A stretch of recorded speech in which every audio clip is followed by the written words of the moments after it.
How's it going, creeps? Welcome back to Cinema Creep. Cinema Creep is a place where we talk about all things vile, disgusting, and downright terrifying.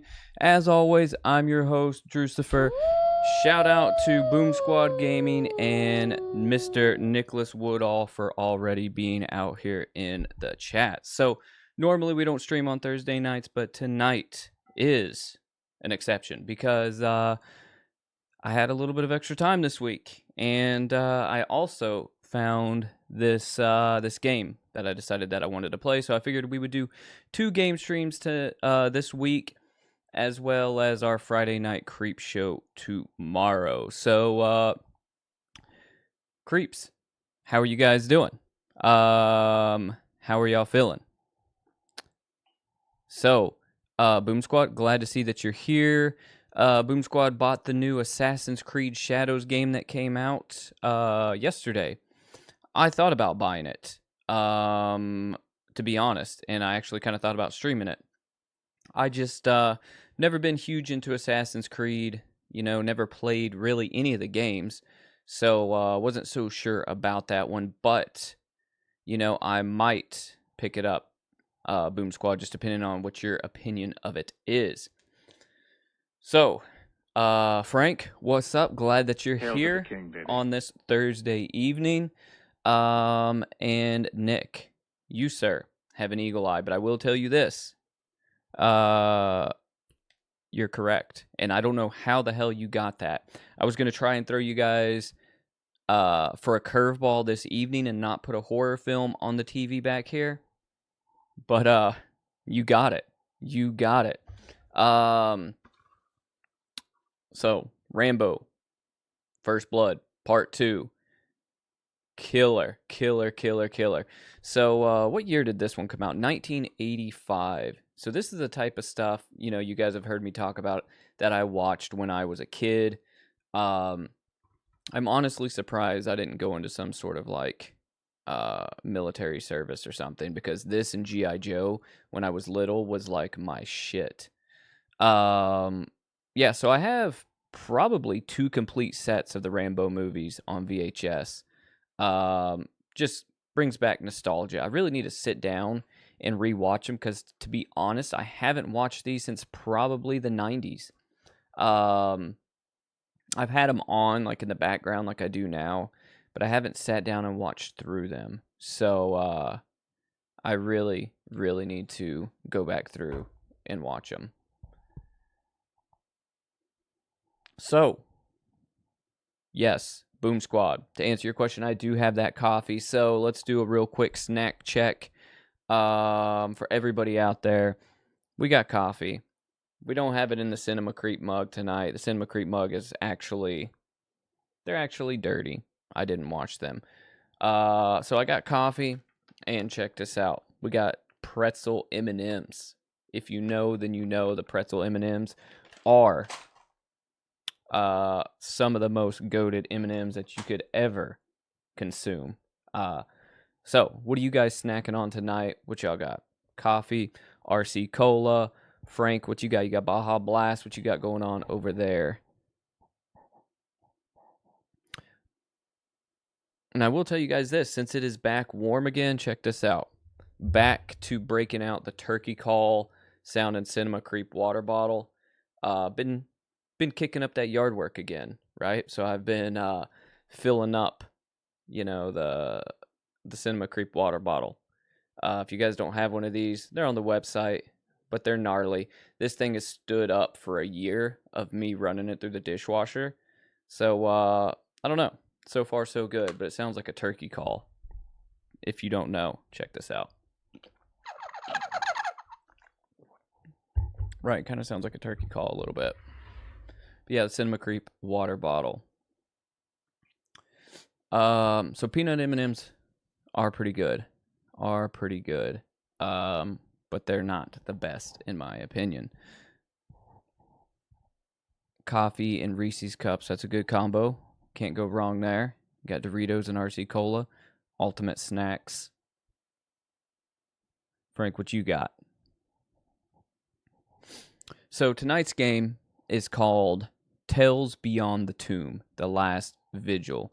Now, Tales Beyond the Tomb is a series, right? This is the third in the series. I haven't played the first two. This is the third in the series from our friends over at 616 Games. Now, 616 Games, you guys may remember we played that PS1 styled horror western game called, what the hell was the name of that game? Was it 1873? We streamed that one, and we also played Halloween Revenge from 616 Games. They also make all like the Poop Killer games and all that, if you guys remember. But they just dropped Tales Beyond the Tomb here in 2025, and as well as another Poop Killer game, which I haven't played through any of those, but maybe we will, you know. So the peanut M&Ms are great. Don't let me act like those aren't some of my favorite. My favorite M&Ms though are, I really do like the pretzel ones, right? And I would say after the pretzel ones, probably the peanut ones, and then probably after that, I really like your classic chocolate ones, and then probably I bought another bag tonight of like Cookie Crunch M&Ms. Those are really good, and I also like the dark chocolate M&Ms. Oh, and M&M minis in the container. Those are some of the best ones you can buy because you could just dump them up and eat like 6,000 of them in one bite, right? So like the plain M&M minis in the little plastic containers. Murder House is a puppet combo, so kind of the same deal. But not the same developer. There's a lot of those games on Xbox too, Boom Squad, that I would like to see you stream. You know, I would like to see you play Blood Wash. It's on there. I would like to see you play Murder House, actually. And I think there's a couple more from Puppet Combo that's on Xbox. Peanut butter M&Ms, they are good. They are freaking good. So I've been going back and forth with like, you know, what games I want to play and really diving deep into like searching for good horror games to play for the channel. Now, I'm always open for suggestions. So if you guys ever have an idea of what you think I should play, don't feel free to say, hey, buy this game and play it because this is what we want to see. And if you don't really care what I play, that's cool too. If you're just here for the, you know, for the lore, for the jokes, you know, to talk about horror, then that is fine by me as well. I will say this. Do you guys remember our Tuesday game night, right? So we played a game and we talked a good bit about music. There he is, Craig Kregerson, Thong Camelot, the one and only. Hail to the king, baby. Stoked to see you. It's been a long time. Hope you're doing well. Hope everything is honky dory in the world of Stephen Craig. What you snacking on, Stephen Craig? You got some snacks? You got anything? So, Frank, you might find this particularly funny. You know how we were playing little bits and pieces of all those music videos and playing trailers on our Tuesday night game night this past week? I got 27 copyright claims on that video. So literally pretty much every music video we played, every movie trailer we watched, I got a copyright claim for it. So I'm pretty much like a YouTube felon at this point. And the shitty part is one of the songs that we played as we were scrolling through songs, and we played a song by The Cure, right, called A Forest, which I said is like my all-time favorite The Cure song. That song made it to where that stream is blocked in the United States, like completely. Like if you're in the United States, you can't see that stream. You might be able to right now, but it's because I had to go in and trim out that song out of the stream. It's so fucking ridiculous. YouTube pisses me off so bad. So Craig made a homemade pot pie. So, that's pretty awesome. Homemade pot pies are pretty good. Hope everybody else had some sort of good dinner tonight. Frank says, is that a special pot pie?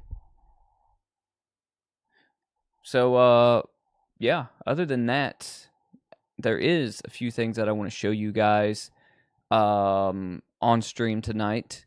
A couple of, like, I guess, horror news related things, not about horror movies, but like real life horror that I want to get into later on in the stream.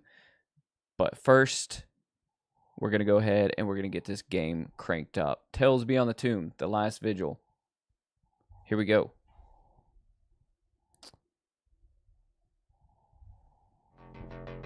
So 616 Games. Turn down the volume here a little bit.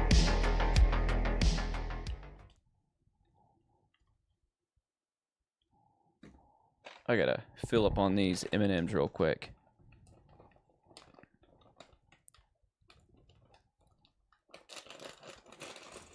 Silent Hill Japan. So, like, you're saying I should play Silent Hill Japan, the Japan edition? I'd play it. I found a PS1 at a thrift store the other day for $60, working with the controller.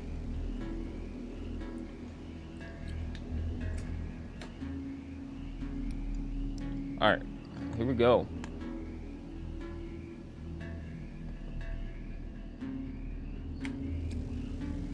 I think it depends for me. I'm going to do a little bit of both. I'm going to bite into them and then I'm going to suck them.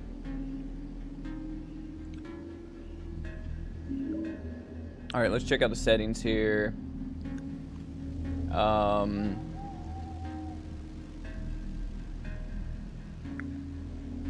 microphone is essential to have a complete experience. We're going to drop this down to medium. It's not like it matters on a game like this anyways.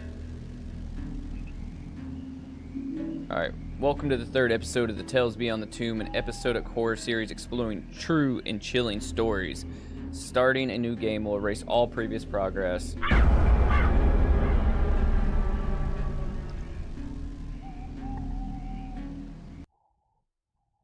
Dino Crisis, I have, but I would love to give it a new run through. It's been years. Also, Raz, what's up? Welcome in. Hail to the king. If you're new to Cinema Creep, we stream Tuesdays and Fridays normally, but we're throwing in a Thursday stream this week, so glad you're here. This game is based on a real case. Names of places and people have been changed to protect the identity of the victims.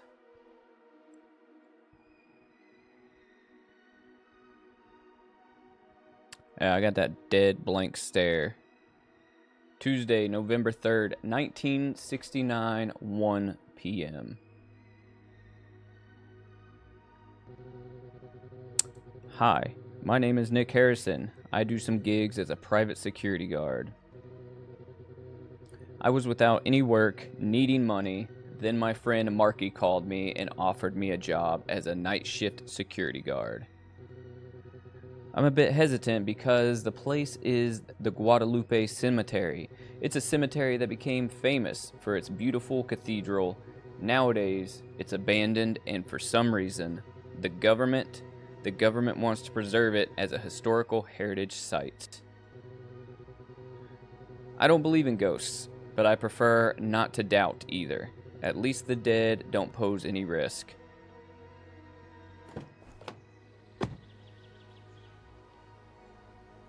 Alright, do not adjust the tracking on your set. This is made to have a VHS vintage aesthetic.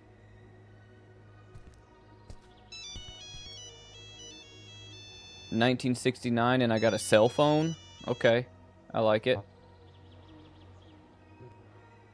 Hello? Hey Nick, how are you doing? It's Marky. Hey, Marky, it's been a while since we last talked. Josh told me that you're looking for a job. I have something for you. I don't know if you'll like it. Yes, it's true. I've been out of work for a month and the bills are piling up. I was offered night shift at the Guadalupe Cemetery Cathedral. I couldn't take it because I'm already working, so I recommended you. Thanks for thinking of me. I mean, even if it's in an abandoned cemetery. For some reason, the government wants to preserve that place. There are many big companies wanting to buy the land. I don't know why. Maybe to build a mall or something like that. I accept. I can't afford to be picky right now. Perfect. Can you meet me there today so I can give you the details? Yes, I'm at James' restaurant. I'll have a coffee and hit the road. I should get there by late afternoon. No problem. See you in a few hours then. Okay, it's a deal. Thanks You're again. welcome, buddy. Over and out.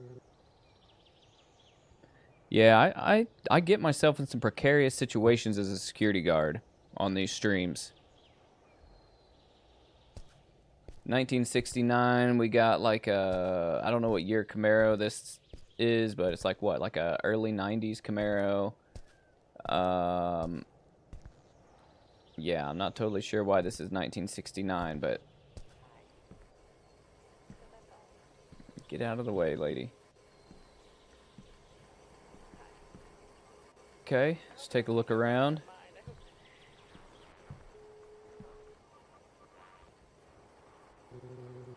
Good afternoon, Nick. How are you? Hello, James. I'm doing well.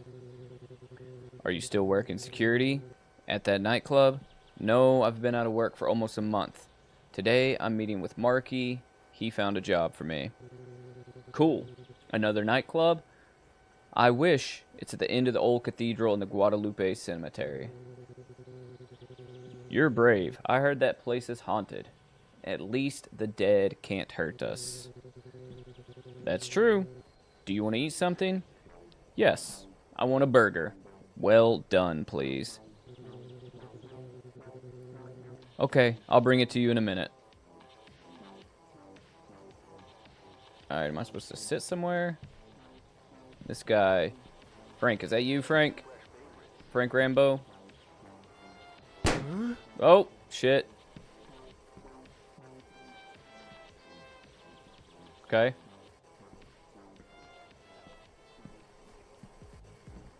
Let's see. Match 3. Can I play this? I can. Alright, select piece, enter, play. Alright, let's play this little mini game.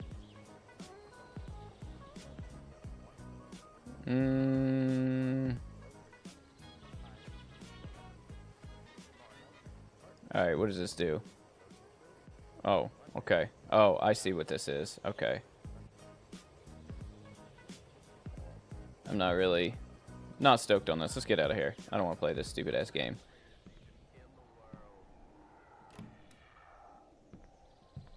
Alright, check out the bathrooms. Let's see what we got going on in these stalls. Okay, can't open it. Can't open it. Can't open it. Can we pop this balloon?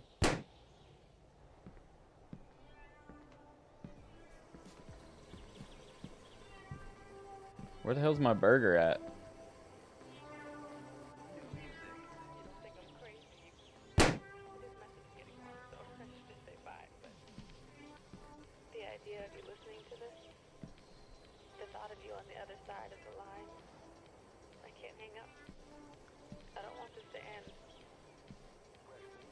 Yeah, that is a terrible color for that Camaro, isn't it?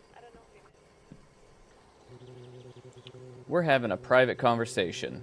Could you give us some space? Of course. I'm sorry. Maybe you'll be nicer. Nope. Alright, guy, where the hell's my burger?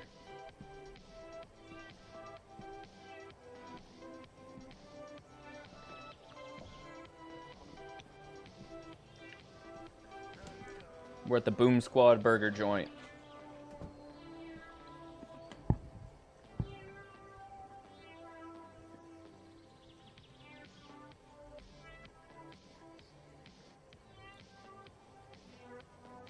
These M&Ms are delicious. Alright, am I waiting on this burger?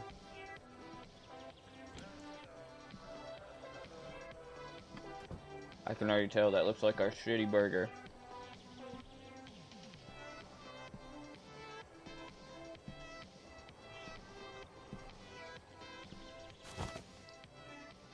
Oh, hell yeah.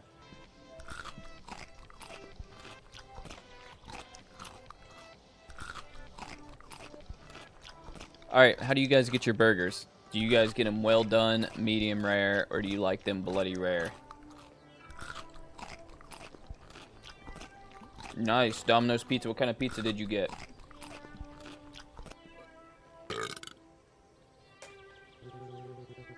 Wow, you were really hungry. Best burger in the whole region, isn't it?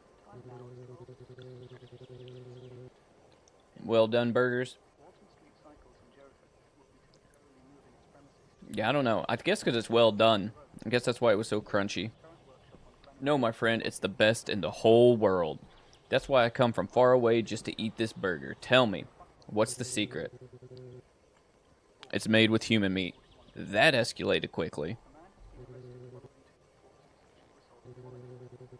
I'm just kidding. It's a secret. If I told you, I'd have to kill you. Haha, very funny. Now I need to go. I still have to get to the cathedral. See you later, my friend. Good luck with your new job. Thank you, James. See you later. Alright, let's get the hell out of here.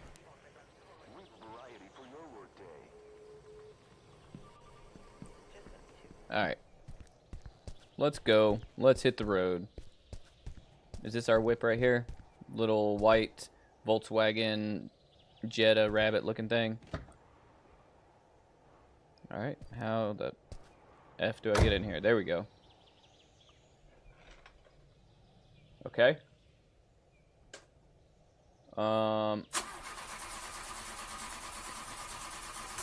We're in the Cinema Creek Mobile. Hey, it's a piece of shit.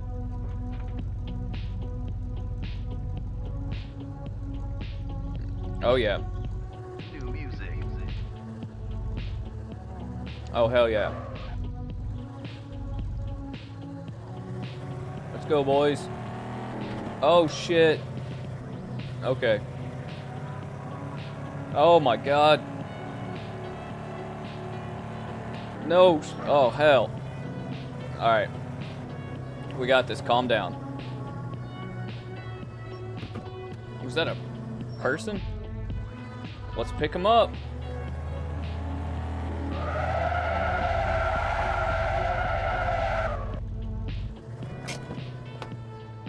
Let's see what they're up to.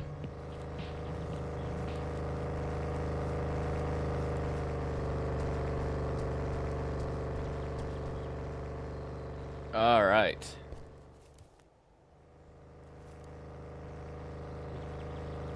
Hello, ma'am. Do you need help?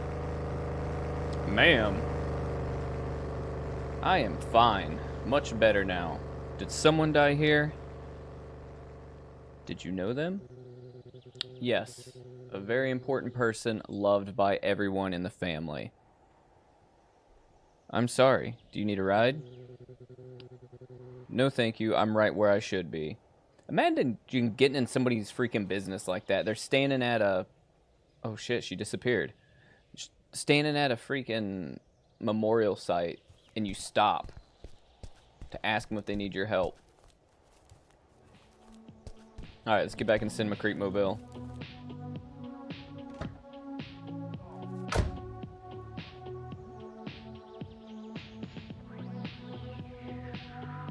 Alright, here we go.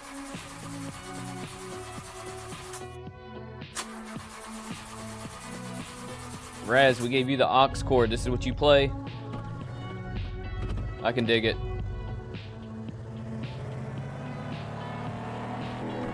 Holy shit. This is on PC. I got this off of itch.io. It was like $5. If you've never checked out 616 Games, check them out. They got a lot of crazy stuff like this.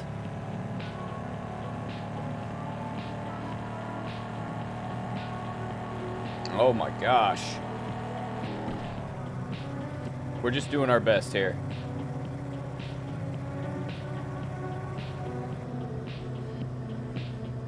Boom Squad, you're in the back. You're in the hatch.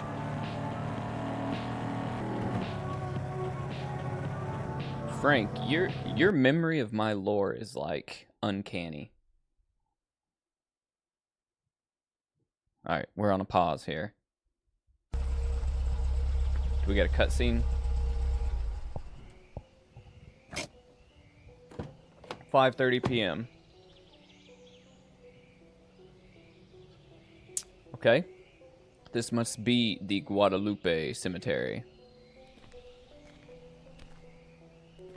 What issues you got on using OBS? My God, what have I gotten myself into? Okay, so I like this vibe already. What you thinking, Frank? How many checks are we getting on this cemetery here?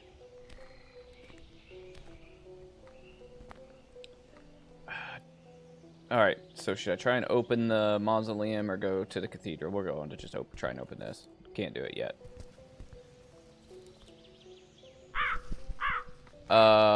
So it used to be at other cars. I think I've told that story. Maybe I haven't. The settings is too much for you. I'll tell you what. Maybe later on, if you're here later on in chat, once we get done with this game, because it's a short game, you can maybe, if you want, ask me some questions and I can help you out with it. Nick Harrison, the greatest security guard of all time.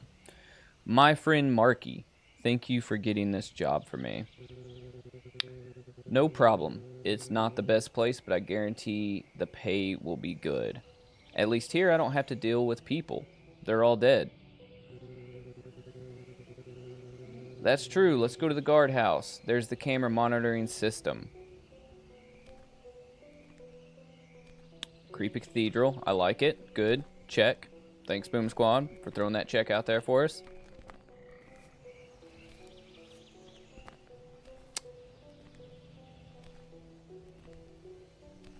Alright, I'm just gonna, like, follow this guy who's walking. Super creepy.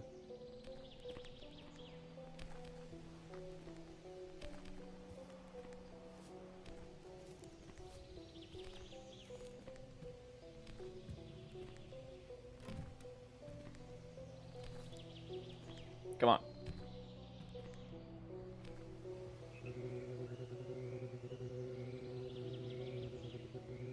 It is a daytime cemetery. Welcome to your new home. Your shift starts at 9 p.m. It's a 9-hour shift, so you need to stay awake and alert until 7 a.m. Got it. You even look like my old boss with that expensive suit. Actually, I'm the head of security here. So, you'll be my boss? Why didn't you tell me over the phone? That doesn't matter, Nick. You're my friend, and I know you're a good security guard. I'm happier to have you in charge. So what do I need to know, boss? You need to clock in at 9 p.m. and every hour after that. You know how it is, to make sure we're not sleeping.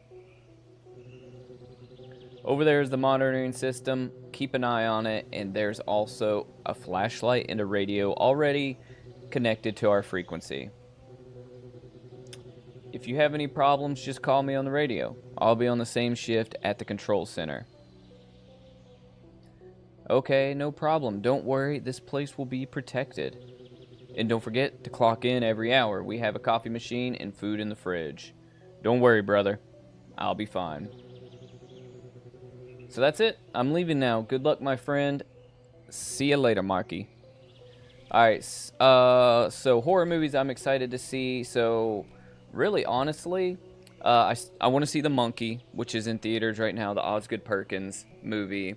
I'm pretty stoked to see the Final Destination Bloodlines, the new Final Destination movie. And I'm also excited to see the Toxic Avenger, the new Toxic Avenger movie that's coming out in August, now that it finally got a distributor and all that. So, I can't remember, Frank, Nick, if you guys can remember any of the other movies that we talked about, that we were pretty excited to see.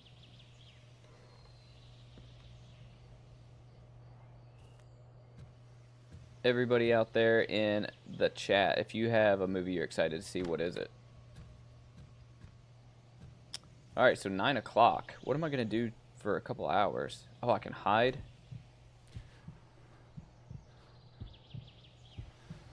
Okay, see how the microphone is peaking over here on the right side of the screen? I don't know if you guys can see that or not. It doesn't look like you can. Looks like it's right off screen for you guys, maybe. There's a microphone monitor. So apparently I'm going to have to be quiet if we go to hide.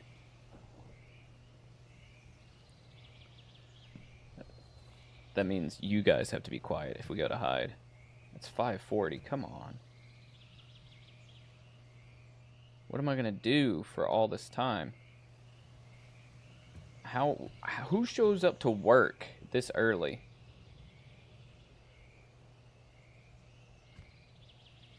I'm like 3 hours early. Okay. Well, let's just go take a walk around the cemetery, I guess. I better get some sleep than I... Okay. Alright. Well, screw it. Shut the damn door. Let's go to bed.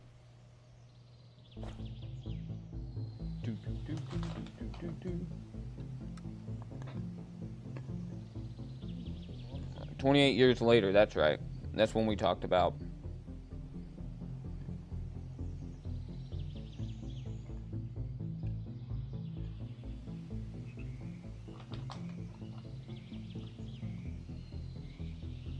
The soundtrack goes hard.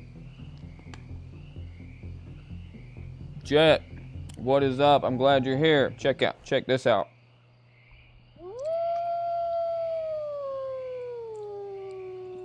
We got the werewolf howl. Clown in the cornfield. Yeah, that looks good.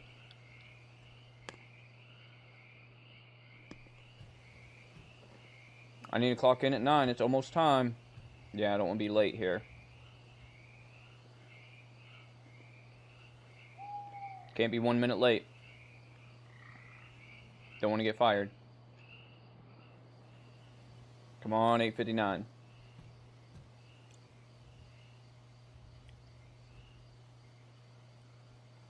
There it is. Time to clock in. Got to get paid.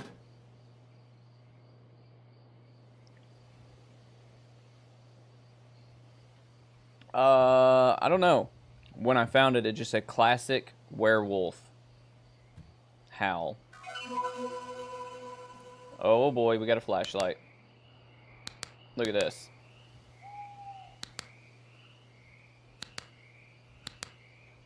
I don't know how to use my walkie-talkie. An explosion for your entrance. Alright, check this out. We can toggle through cameras here.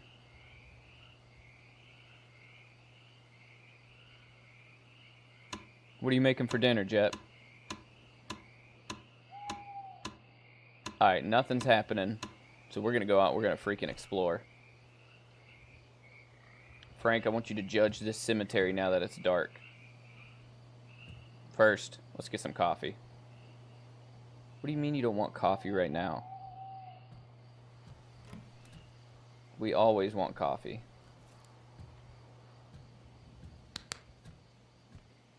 Okay. I don't know what we're looking for.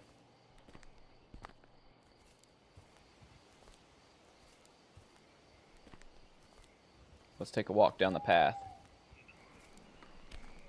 Or a run down the path. Let's see if these tombstones say anything on them. Holy shit. No name. Makes it even creepier.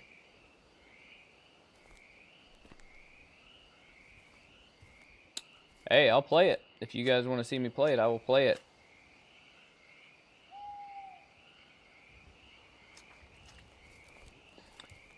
I wonder if it's because I put the settings on low. Let's try and put the settings on... Oh, the game quality is on very high. It defaulted back to that. Okay. was gonna say maybe I omitted the fog by doing that. There are some frogs happening. I will for sure play Outlast Trials.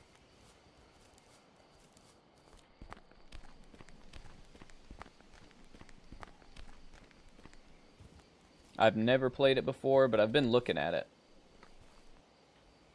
It's basically kind of like Saw, right? Like you have to do some puzzles and like evade like killers, right? Someone lit this candle. It wasn't here before.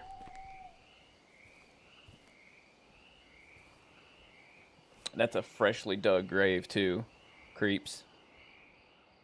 I don't know how I feel about that. Let's go in here. Seems like a good idea. Okay. This mausoleum's open. Holy shit. What the fuck? A tall, strong man scared by a girl? Of course. You almost jumped on me. Okay. I'm sorry. I saw you here alone and I couldn't resist. That wasn't funny, by the way. You can't stay here. This is private property.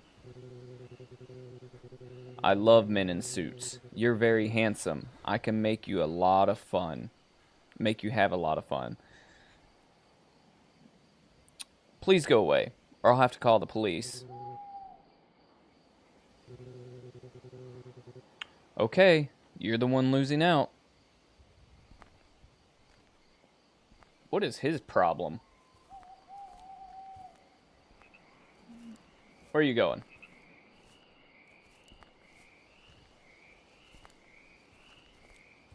Nope, I can't go any further.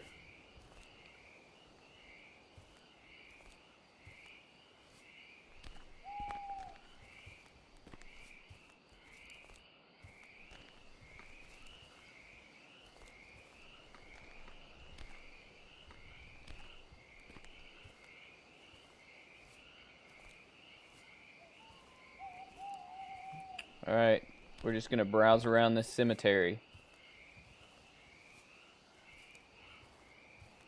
See what we can see. Are those like lightning bugs? That's kind of a nice touch. Right? Is that what that is? Or are those leaves? Those are lightning bugs. That's a cool touch.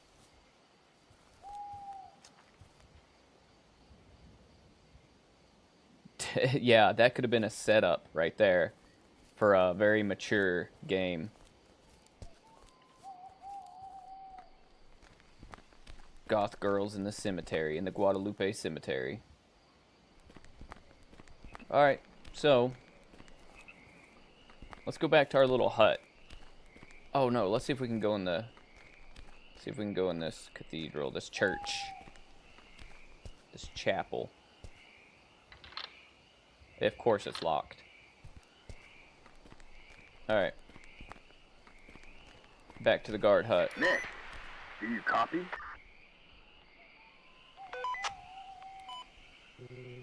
I'm listening, Marky. Go ahead. Just checking to see if everything's okay over there. There was a girl here. A young woman. I just asked her to leave. Don't worry. Young people these days are lost. Some like to go there to drink. So stay alert. Understood? I'll stay alert. Take care, my friend. Over and out. Alright then. Kim 4. Big buddy. Let's go check our cameras.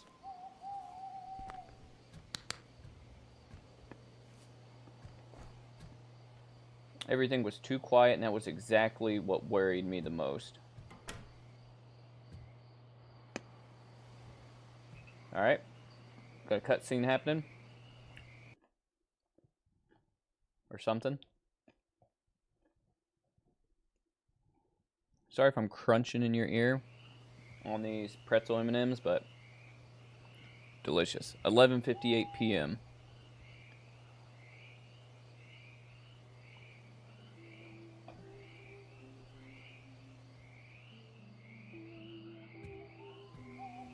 I need to clock in at midnight. It's almost time. Can't be late. Gotta get paid. Show the boss I'm not sleeping.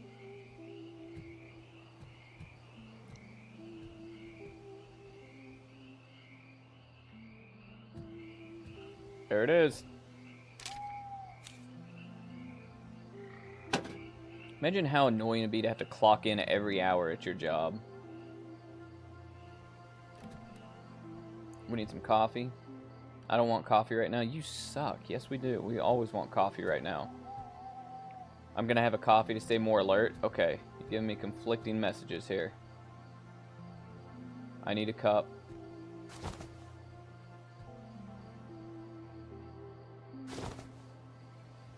We want... Alright. Which one are we going for? Black coffee, coffee and milk, coffee strong, or cappuccino?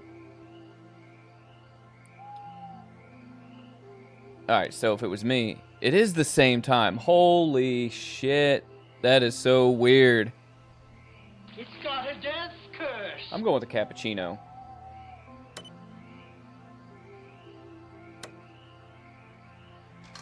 Hell yeah, I do. Cappuccino, $3.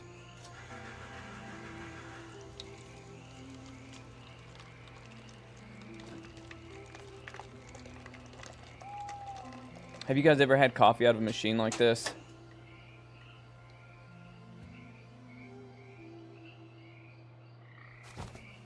Yeah, I definitely could not put up with clocking in every hour like that. Y'all know what I like? A good cemetery coffee. Let's go. Let's go stand out on our porch, right? Overlooking our cemetery. Let's go drink by these graves. You know what I do to relax? I have a good cappuccino in the cemetery. Under the moonlight. Ah.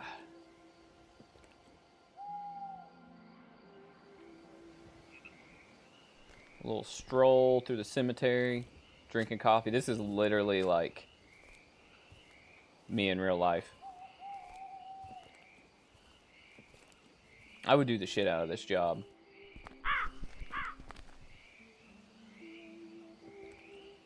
Alright.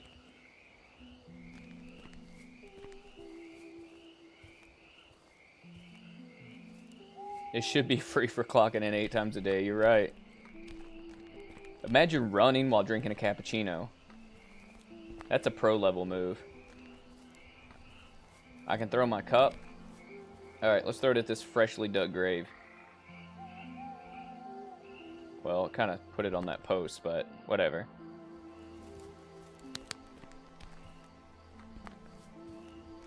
Where did the goth girl go to?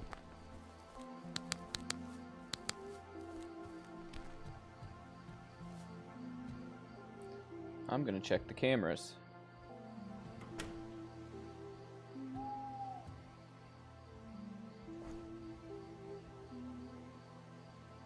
I've heard of people doing that, Frank, holding their breath when they drive by a cemetery.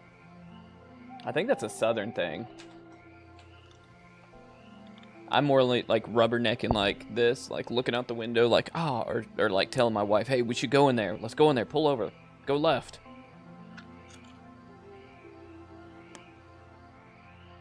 I have tiny legs and a $3 cappuccino.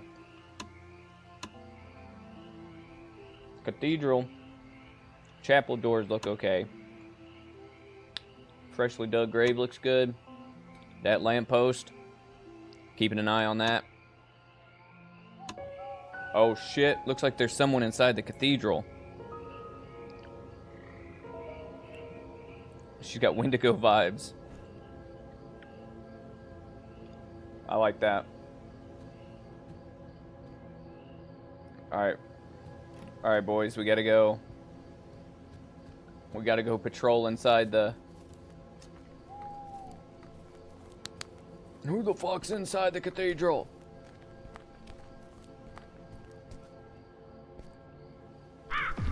Freeze! Damn crow, it almost scared me to death.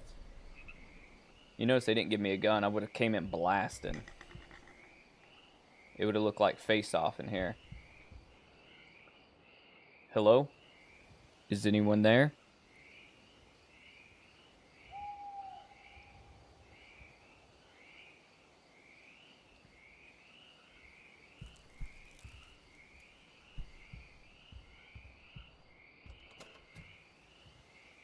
Love thy neighbor as yourself.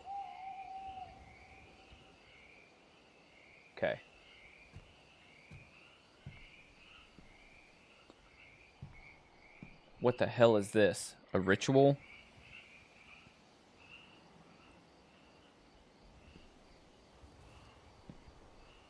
That is a very lifelike Jesus Christ right there.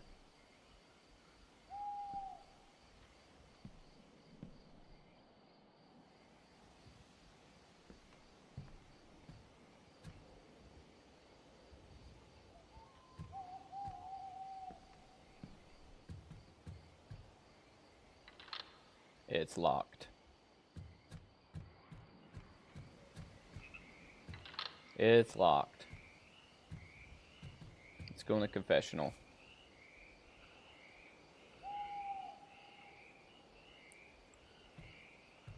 I did. I checked for the Jesus dong. The Christ cock, if you will. Nick, do you copy? Of course I copy. You're loud as hell. I'm listening, Marky. Go ahead. Hey, how are you? Aren't you scared of working at a cemetery at night? Why would he ask me that when he's my boss? I swear I saw someone inside the cathedral on the cameras, but it seems like there's no one here. Sometimes our mind plays tricks on us, makes us see things, but it's good to stay alert. There are always troublemaking youths wanting to vandalize places. I wish I had a gun. I'd feel safer. Sounds like every American. I don't trust you with a gun, Nick. Of course. You end up shooting yourself in the foot. Wow. You're right. You know, if there's any problem, just call me on the radio. Understood, boss. Over and out.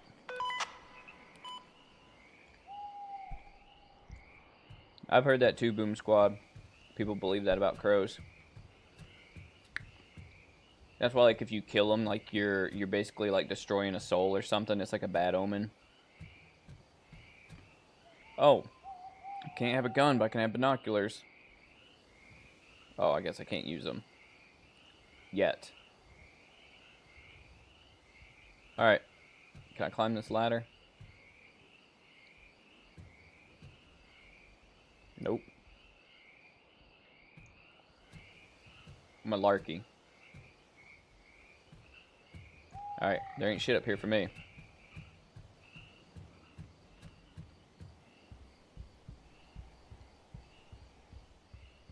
I want to look at this thing on the wall over here.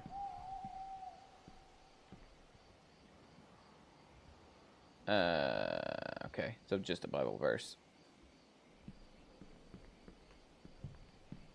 What else we got? Can't do anything with this book. Can't blow out that candle. We're getting the hell out of here. No flashlight.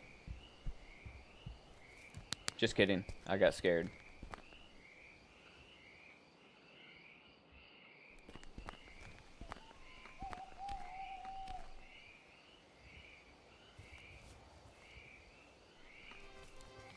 Where's this music coming from?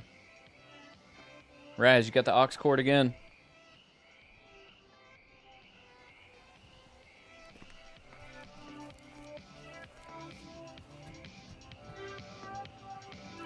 Who the fuck? Local goths, single local goth girls in your area are looking to have fun. Hey, didn't I tell you to leave? Stop twerking by my coffee machine. Hey girl, I'm talking to you. Oh shit. I swear to God, if she turns around and has like a scary face, I'm gonna lose my shit. Please don't. Okay, good God. I thought I was gonna shit myself. You can't come in here. I already told you, it's private property.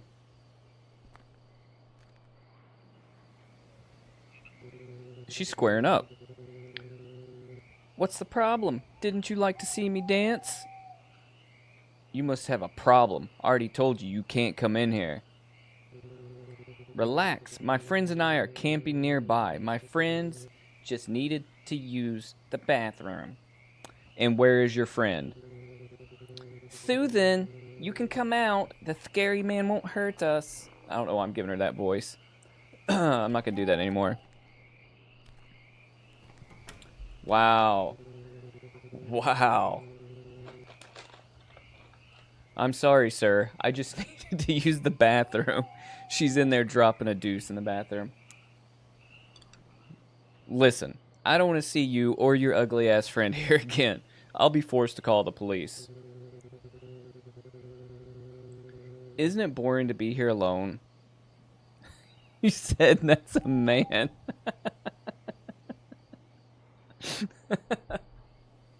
I can't. Maybe we could keep you company. I'm old enough to be your father. Please, just go. Let's go, Leslie. Please.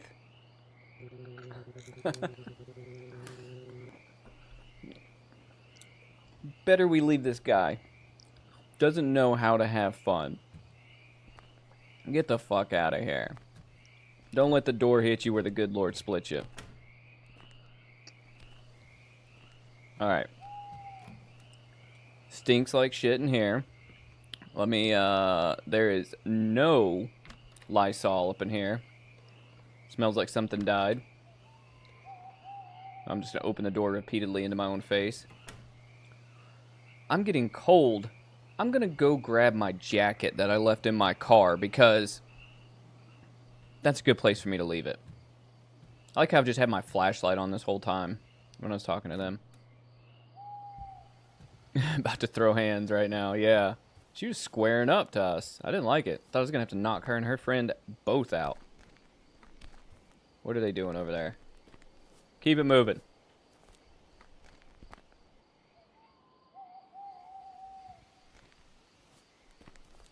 Going the wrong way.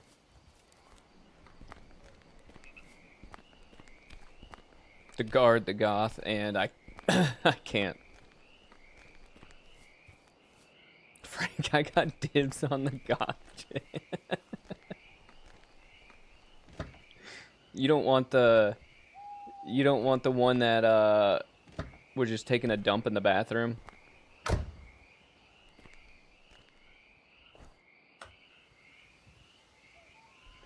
Yeah, they're definitely gonna go back to the campsite and enjoy some fentanyl. Yeah, we're much better now that we got our jacket. Shit, did y'all hear that?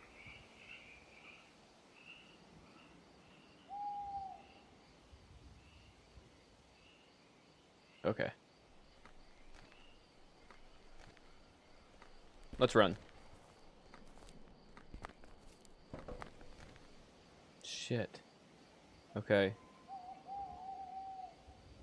Alright. Let's go.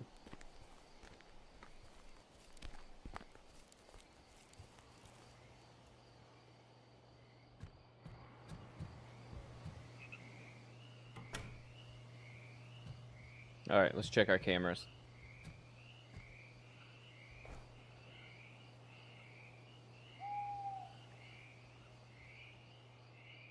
Okay. Nothing going on inside our cathedral there. Pathway looks good. Back pathway looks good. That fence is looking hot as ever. There's a tree. That lamppost still secured. Freshly dug grave, looking good. Alright, we're good. I need more coffee.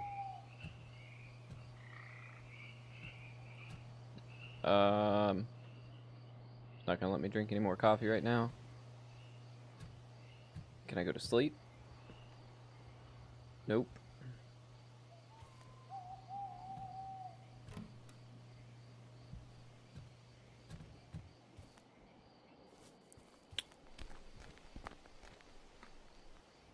Okay. Flashlight on.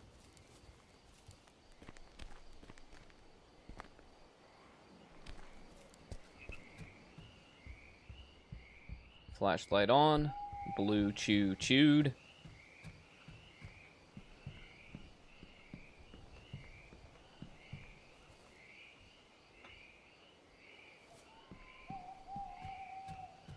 I regret my decision of being a nighttime security guard.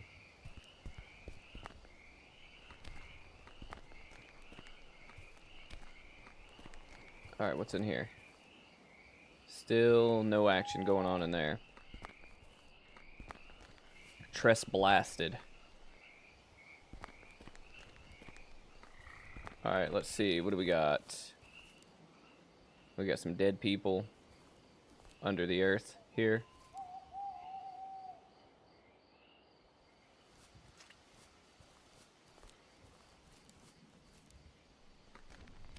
Okay, I can't walk back there.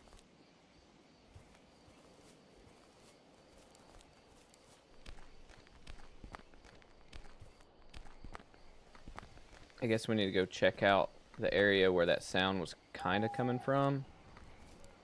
Or where? I thought I heard that sound coming from earlier. Sounded like it was coming from maybe this direction.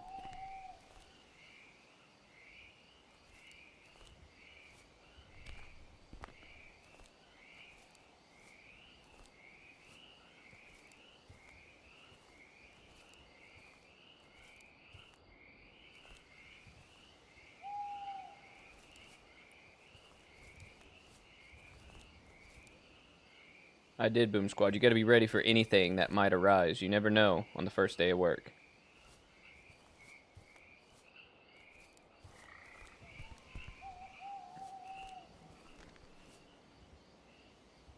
I need to go shut my car door. What am I doing?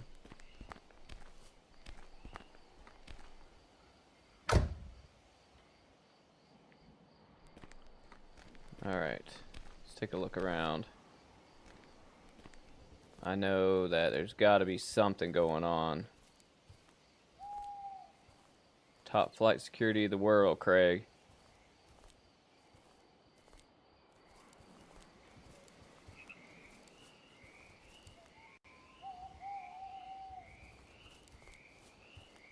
I'm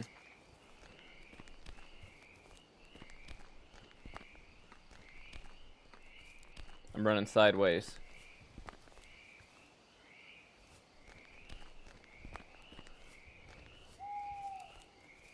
Okay. Let's go back to the security hut.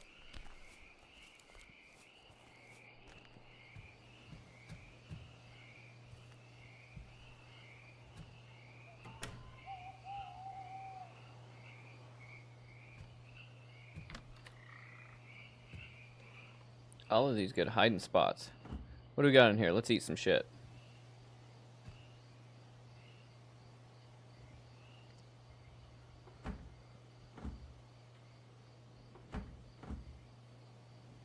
Okay, it's not gonna let me eat anything. Let's check our cameras again.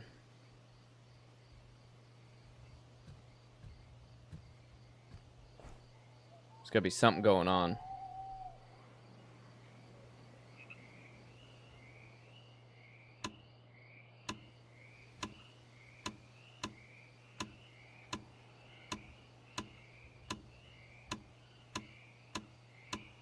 Nothing.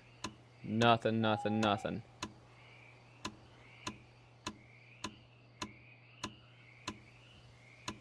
Alright. Come on, 1 a.m.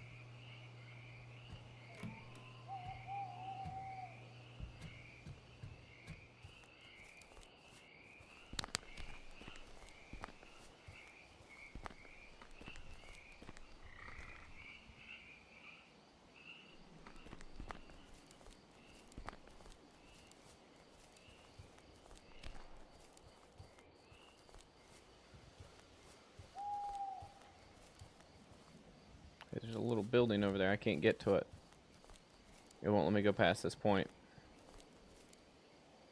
I've reached the edge of the map.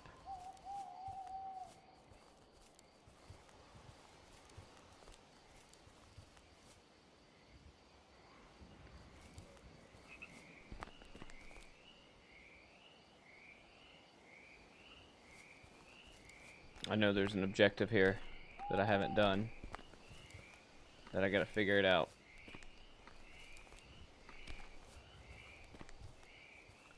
Can't go behind the church.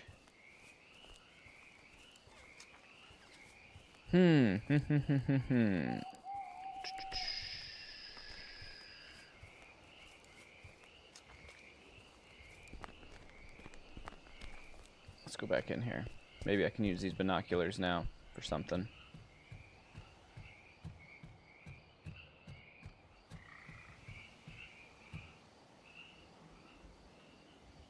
An old pair of binoculars.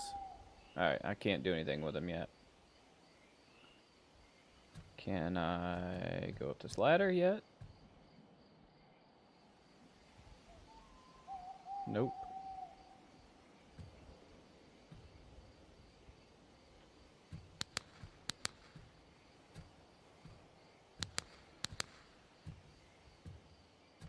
It's a snappy button on this damn flashlight.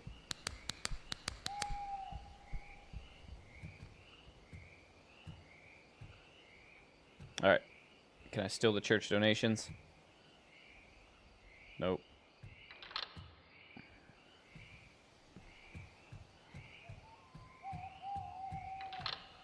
Yeah, they are for sure. Zip ties or duct tape and binoculars.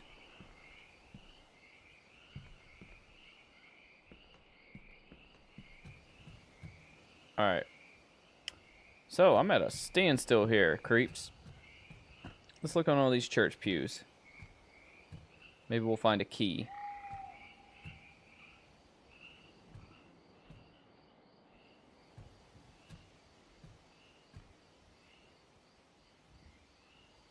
I didn't go back and look in that confessional. Maybe there's a key in there.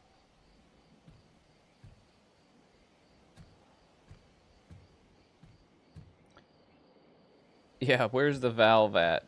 Where's the valve? Where's the fuse? You know, that's what I need. Alright, there's nothing in here. Other than some binoculars they won't let me use. The valve, why didn't I think of that? Turn the valve to get in the church basement. Still can't get in this.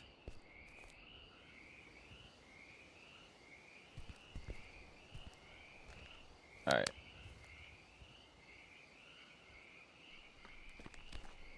You know what? How far back down this way can I go? That's it. That's as far as I can go this way.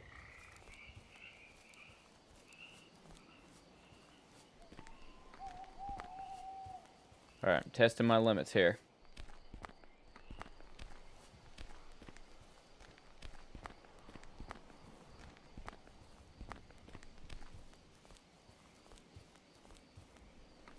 What pisses me off is I can't jump over this little fence.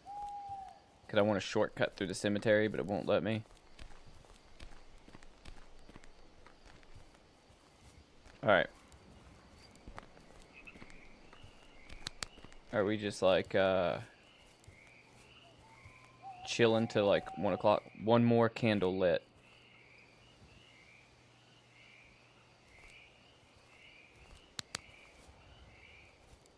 Maybe I needed to see that at some point.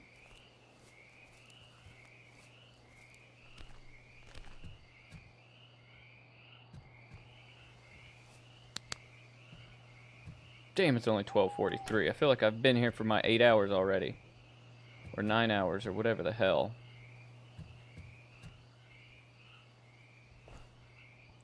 It's that bullshit shift.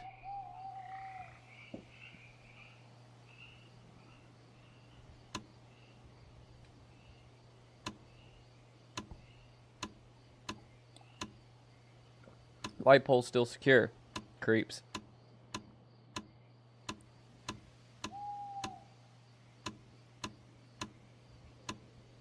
This is a weird TV for 1969.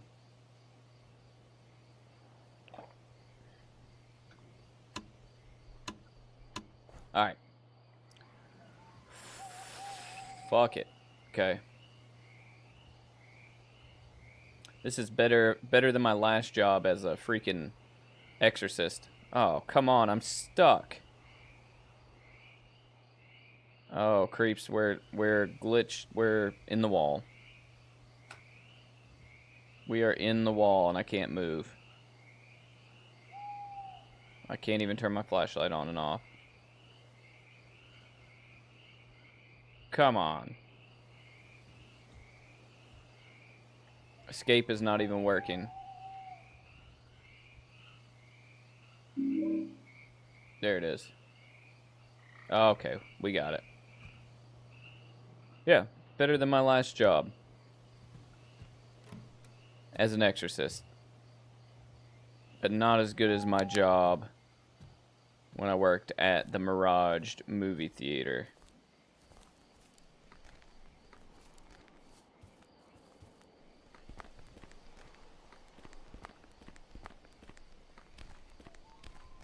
Alright, what am I looking for here?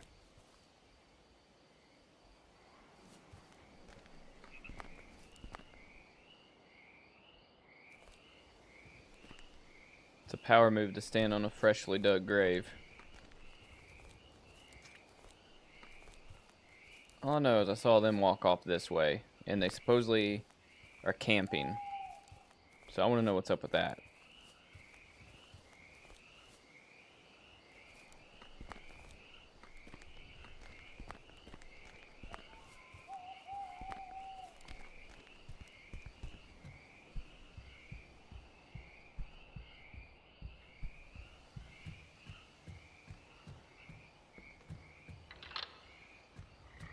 Maybe I'm having to wait till 1 a.m.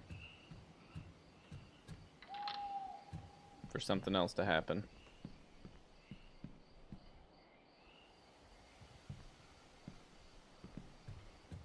Let's go back up here one more time, see if I can get these binoculars.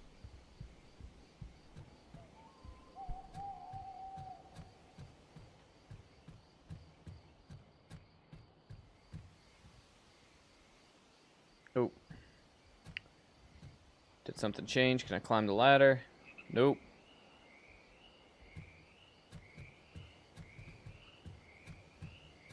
Alright, well, you know what? We're gonna go out. We're gonna shut these doors. We're gonna make one more round around this cemetery.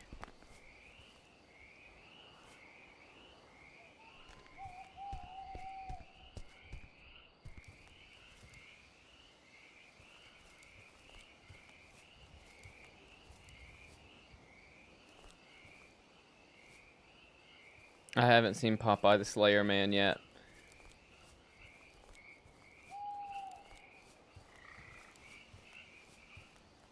I still need to watch our Cinema Creep Club film of the week. I'll probably watch that tonight after stream. The Sadist, 1963? Has everybody watched that yet? In preparation for tomorrow night's Creep Show.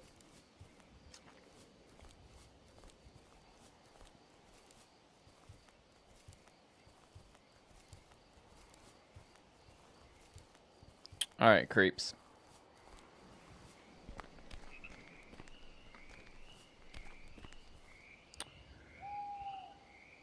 Yeah, it's The Sadist from 1963 or 1962. One of the two.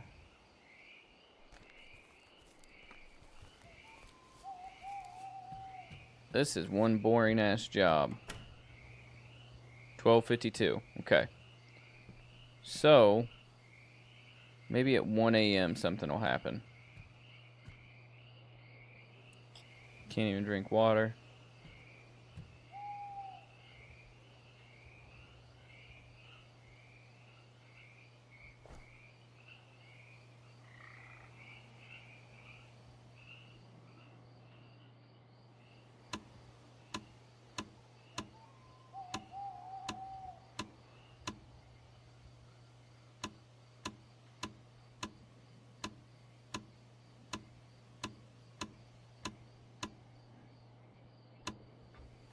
Come on.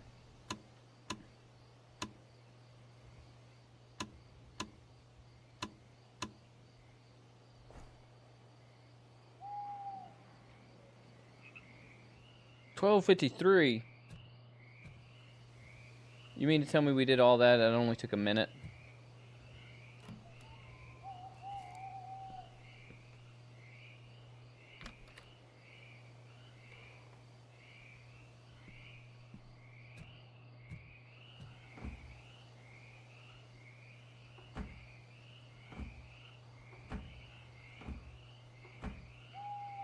Go fridge.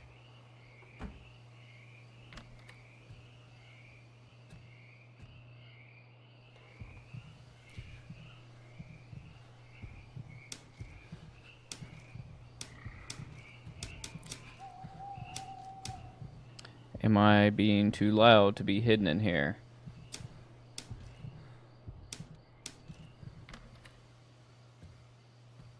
I'm scaring myself. I gotta get out of there. 12:55. 5 minutes. I assume I'm waiting for 1 a.m. I have no clue.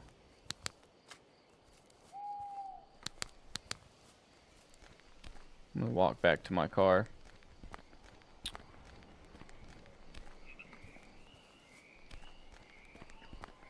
I love being in cemeteries, Jet. Me and my wife, we will always go seek out a new one. I can't get back in there.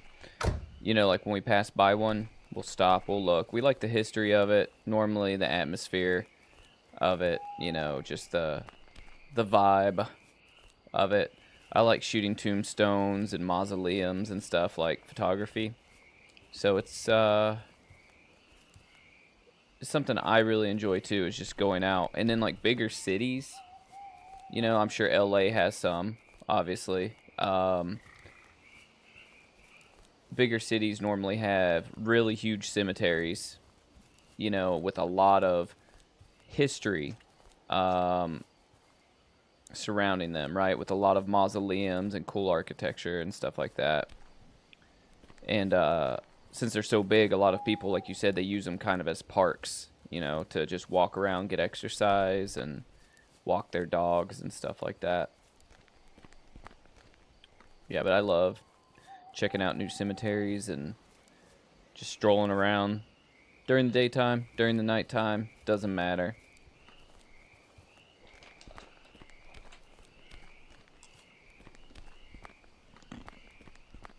You know what? Fucking crow.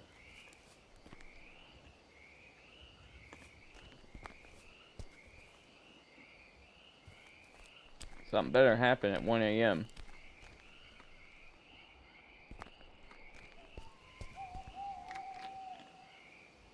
I'm just saying.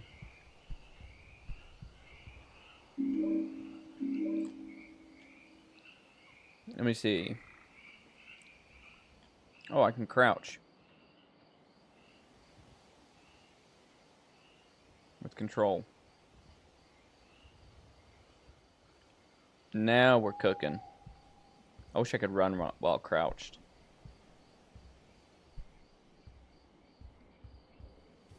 I don't think that matters because I haven't seen anything I can crouch under, but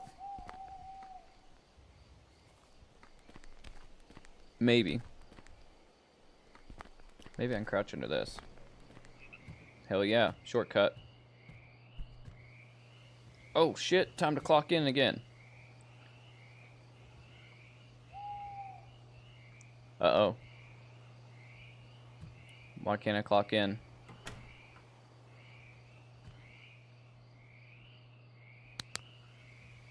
I'm late. Thought I had to clock in every hour. It's not letting me interact with it.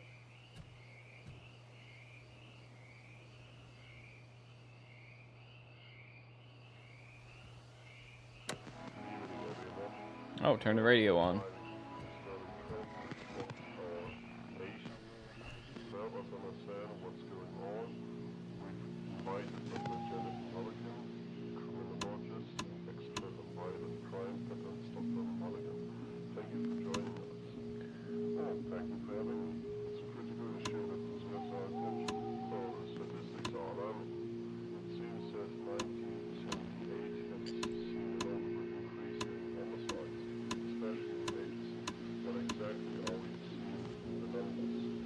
Come on.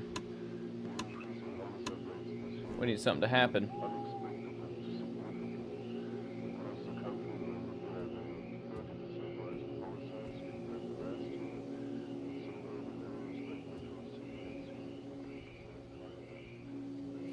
Some weird ass shit's playing on the radio.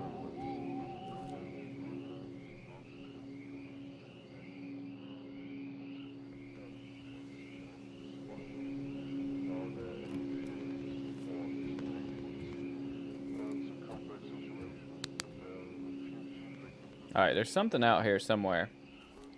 Maybe I need to find the key. Maybe that's what I need to be looking for. But I don't even know where to start. Maybe it's on a grave.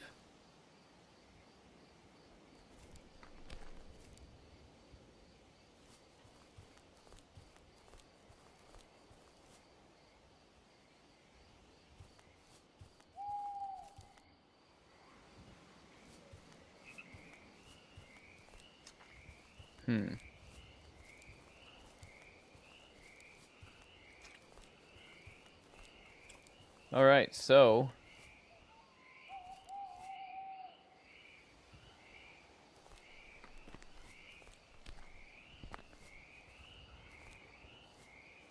looking for a key. Maybe. I don't even know if that's the objective, but that's what we're doing.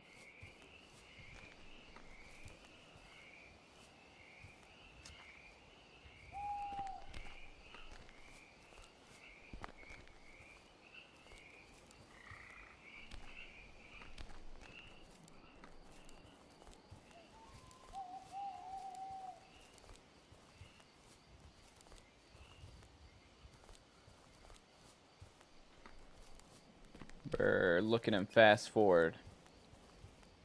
Staring at the ground and running. And if there was a key, I probably passed it.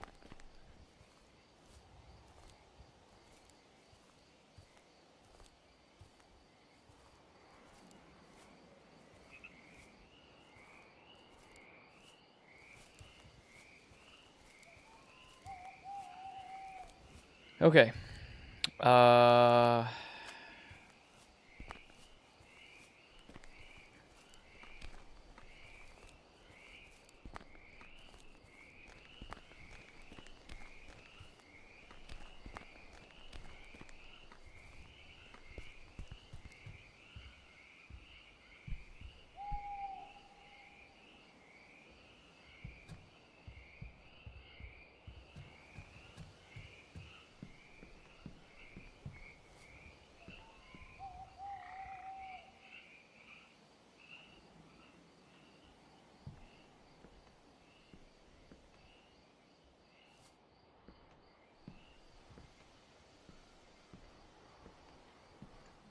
Crouch around.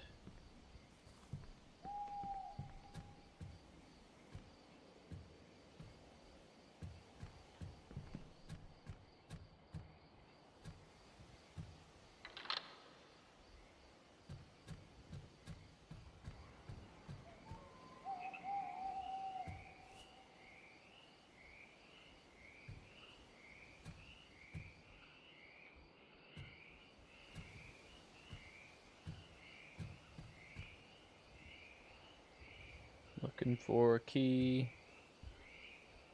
or anything.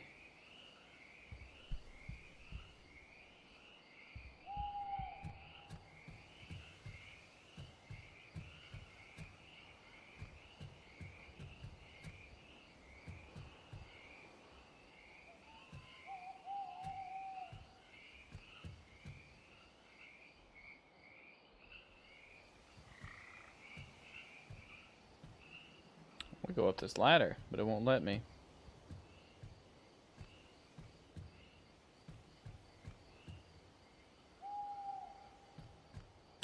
So Toxic Avenger trailer. I did watch the one that they came out with when it was like first announced, but I haven't gone back and watched it. But what I saw looks pretty good. I remember being excited about it. Can I just like, you know, kick in this window or something?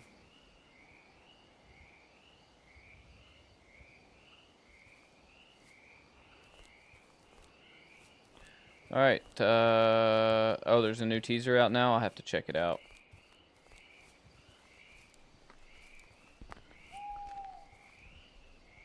Alright, I feel like I'm missing something here, creeps. I don't know what it is, but I'm missing something here.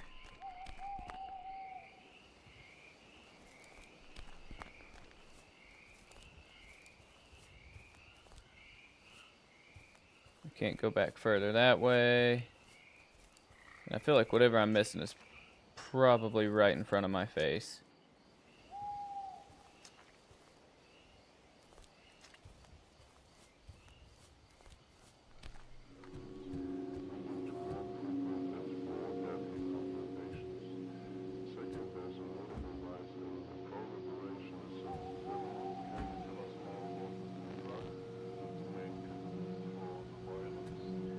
I would like more coffee.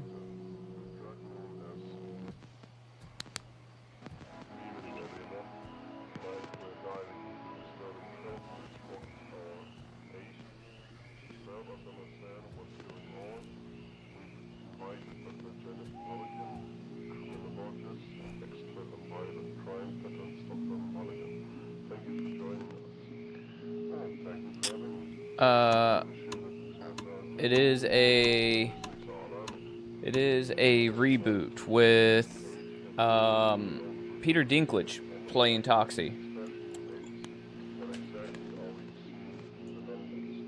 So it's gonna be fun because Toxie's gonna be a small person.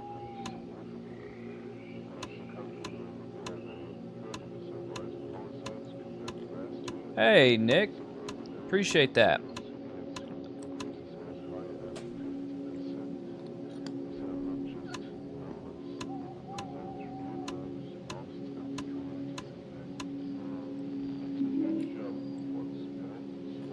You are the man. So, I'm trying to figure out, guys, what to do here. And I don't want to let y'all down. I don't know what is the right thing to do.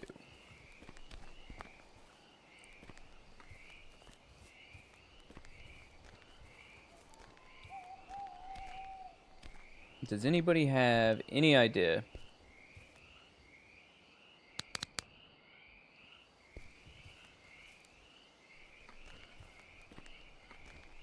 Any idea whatsoever?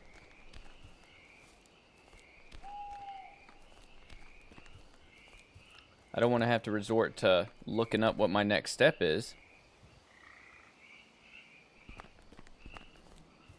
But I might have to, just to keep this going, because your boy is lost.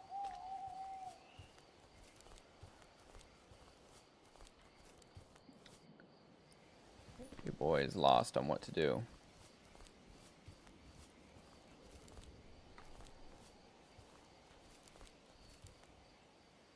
Okay, so I got a candle here. I got one way back over there. Let's go back over there. Macon Blair, I believe is his name.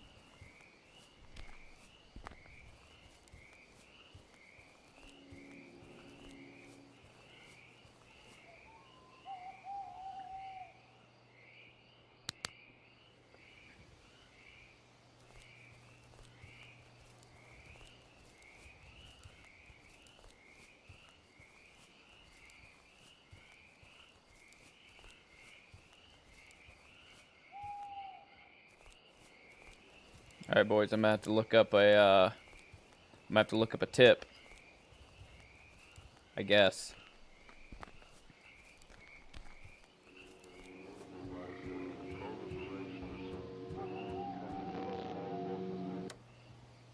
Turn that cult radio shit off.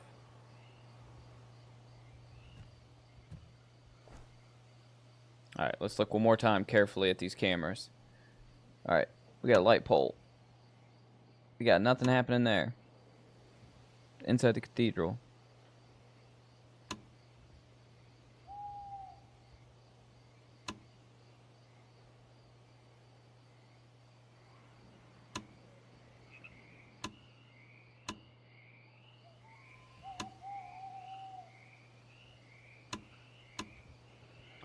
Nothing.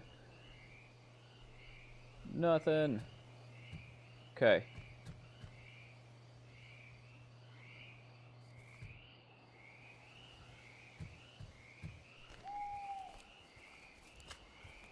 One more walk around.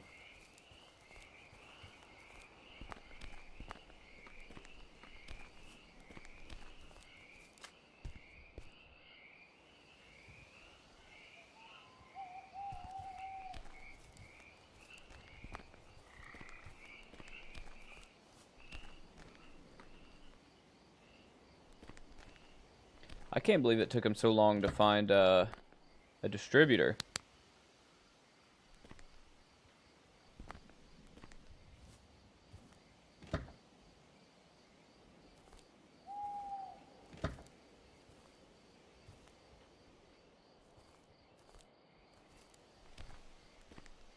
Outrageously fun.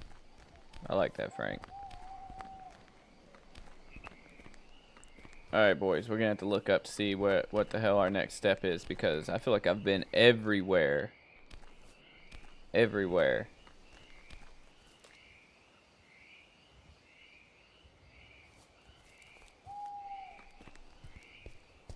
There's gotta be something in here, right? There's gotta be.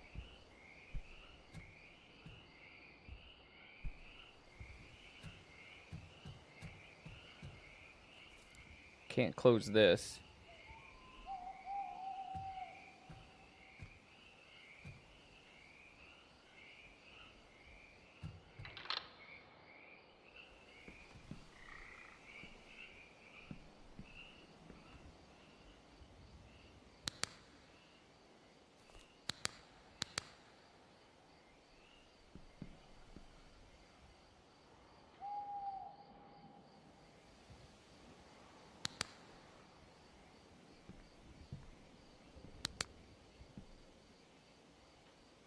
Oh man, if he moved, I would it would scare the shit out of me.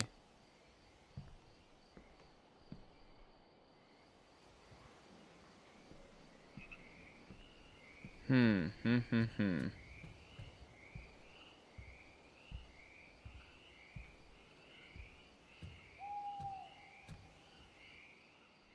One more time. Closely at these church pews.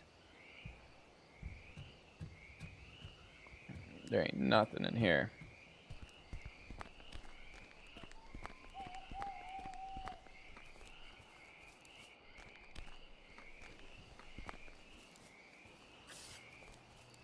Worst job ever. Worst job ever.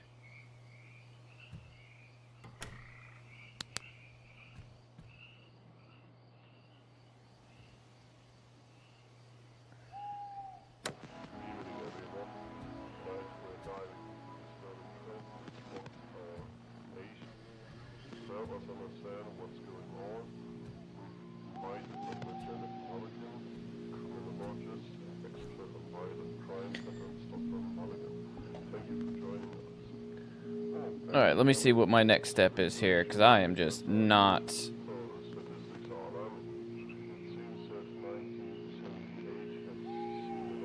Uh-oh, phone's about to die. Uh-oh. Phone is dead. Phone is dead.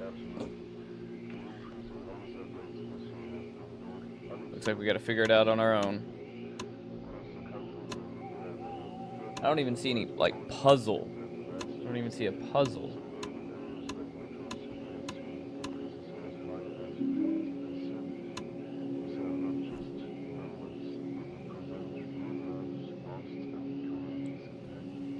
Frank, do you mean the original or do you mean the new one? I think in the new one, him being a short guy, a small person, will make it, you know, fun. And probably add a little bit more comedy to it. However, I do like the classic character, the way the classic character looks. I can't interact with any of this. Yeah, I think the new one will, I think it looks fine.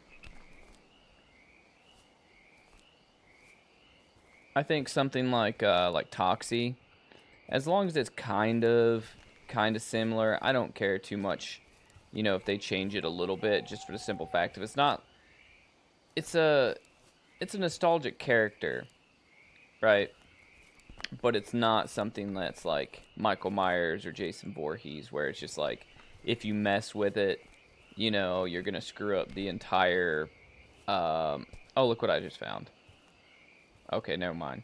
That's a tree root. I was like, that's a skeleton over there. Tell me that doesn't look like a skeleton from here. I was about to say, I bet I'm about to find the key, but no, it's a fucking tree root.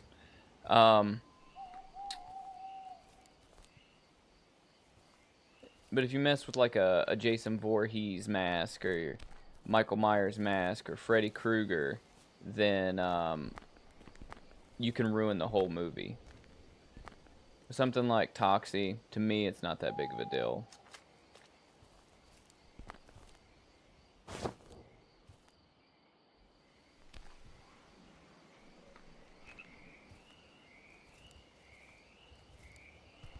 Okay, I'm really not understanding what to do here. Let's see here, hang on. Patrols, car. I can't use the radio.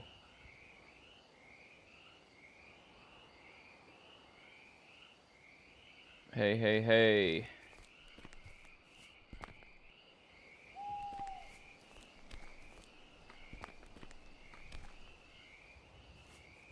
And my phone would die, so I can't even look up what to do.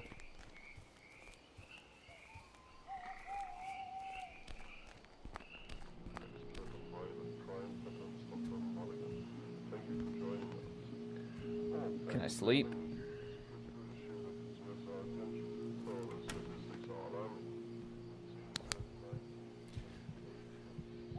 We'll just hide under the bed.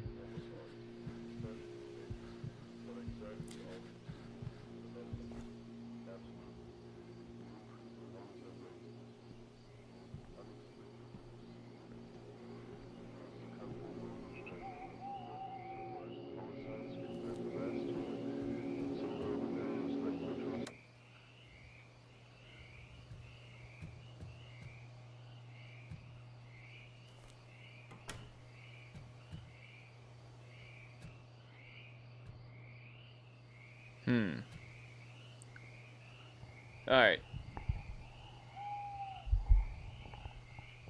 1 second. We're going to get the iPad.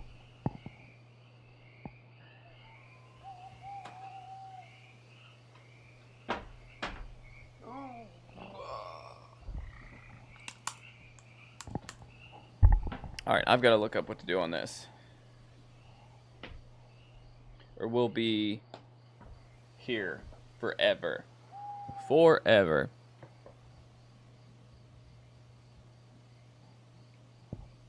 But we're only going to look at this one part. Assuming I can even find it.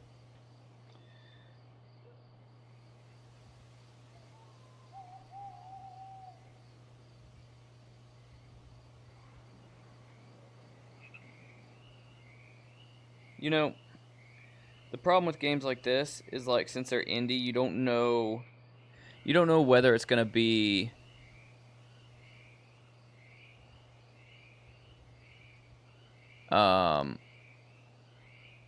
you don't know whether it's gonna be. Did you just say there's a sticky note on the fridge? I don't see no sticky note. Oh, can I crouch and get food?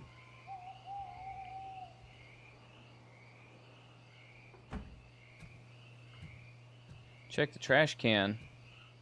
Are you making me just do stuff, Frank?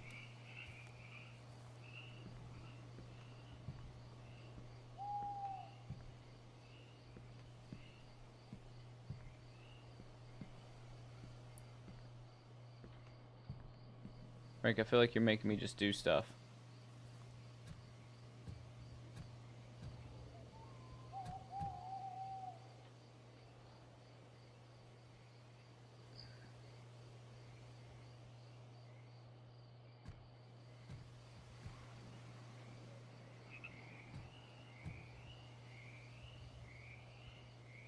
The internet says there's not a sticky note on the refrigerator.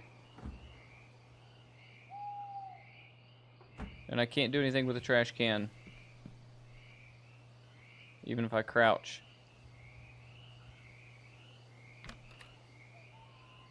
Damn. I bet I'm stuck now. I'm freaking stuck now. I knew something's gonna happen if I did that. Oh, crap. Come on. Oh no. We're stuck.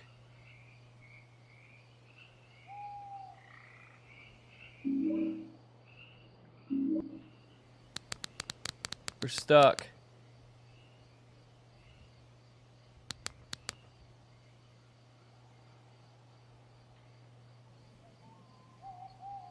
Oh man. There's no jump button. I can see through the side of the building. Oh, wait. Oh, we got out. Look at that. We got out.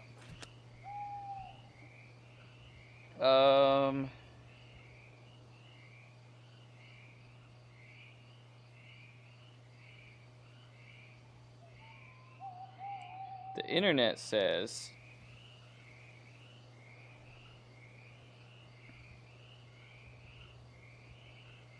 there is nothing. I'm not seeing anything.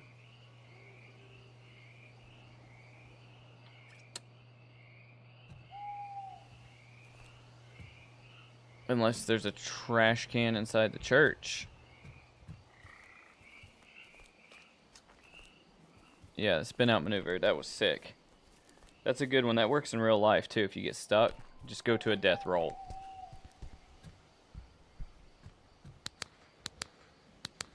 What I don't like is how I can't use those binoculars. Or play this organ.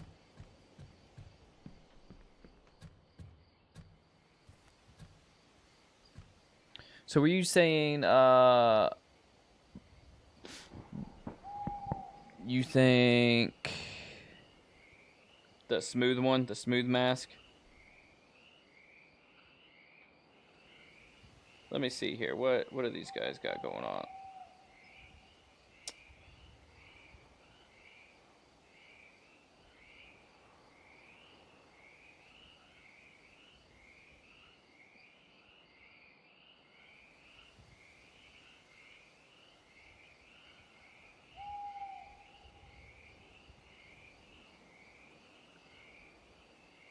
Wait a minute, why can't I do that?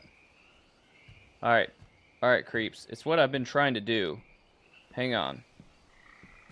I know what my problem is here. I know what the damn problem is. Is this right here. Maybe.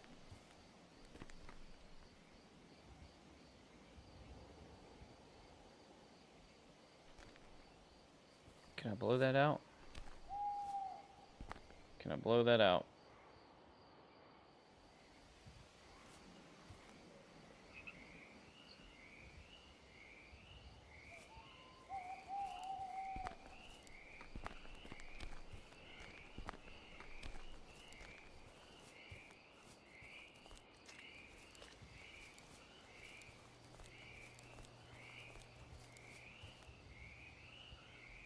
There it is. That's all it was. That's all I had to do this whole time. Blow out the damn candle. I guess. Maybe.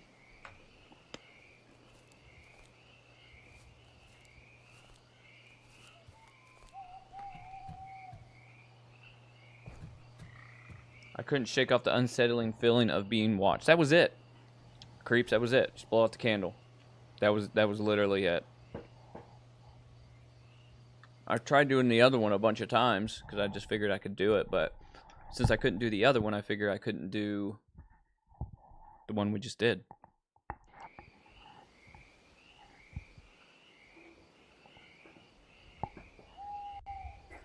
"1:30 a.m.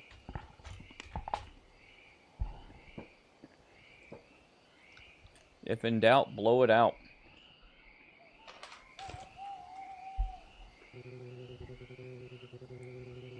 I clocked in again at 1 a.m. fully alert and wide awake. Sure you did. I was a little scared. I didn't expect to find people around here. At 1:30 a.m. I noticed a light coming from the woods. Around the cathedral, it looked like the light of a flashlight. We were actually sleeping. Alright, we're making headway now. We're back in freaking business.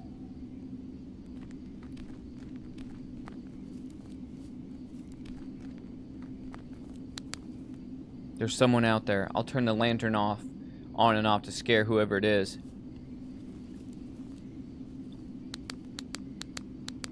Oh, man. Oh. That's some Halloween sounding shit.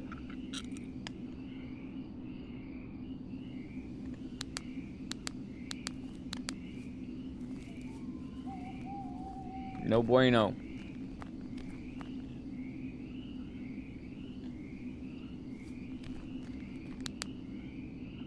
Was that there before? It looks like blood.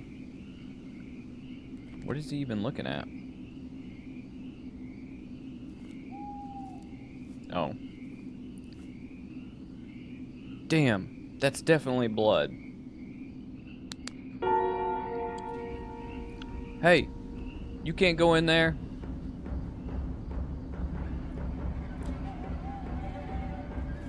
Let's beat their ass. Hello. If you don't leave now, I'll call the police.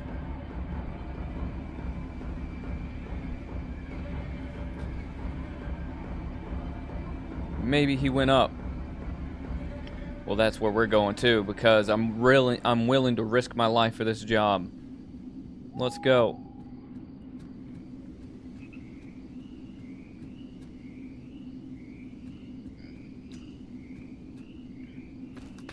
I finally go up the ladder. I am so stoked. Alright. Creeps. This is it? Okay. Alright, let's look through this.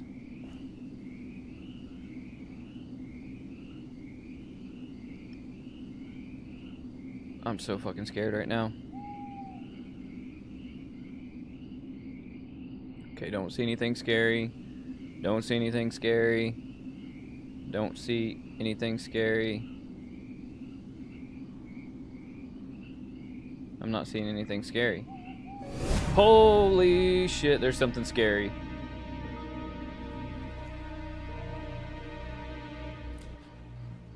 He was staring directly at me.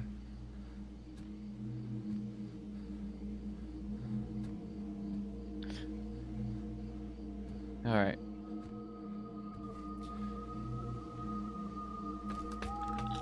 I think I would stay my ass up there.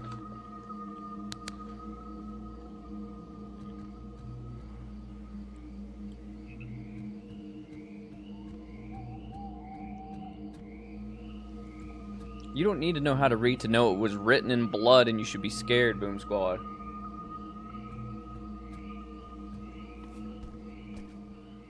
I better head back to the guard's house.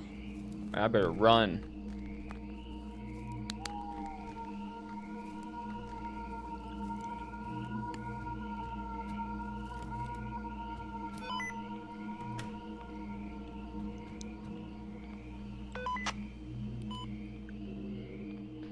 Marky, do you copy? I'm here, Nick. Is everything okay over there? Some weirdos showed up here. I told them to leave, but they keep coming back and watching me. Damn, man. Those troublemakers again. They're always around drinking and doing drugs. The police don't do anything because nothing would happen. Most of them come from wealthy families. It would have been nice if you had told me about that, man. Relax, Nick. You've dealt with much worse than troublemaking kids. Okay. I'll stay alert. I'll be away for a while. I'll be back in an hour. You'll be fine. You're smart. That's not suspicious. Why I chose you for the job. Okay, over and out. Sounds pretty fucking suspicious to me. Sounds like Marky's setting us up. Alright. Let's check these cameras.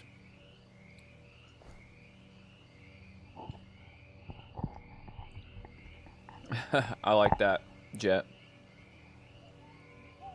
I need to relax a bit. Maybe some music.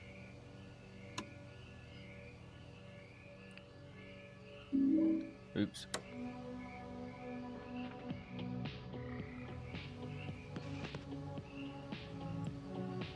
much better like this.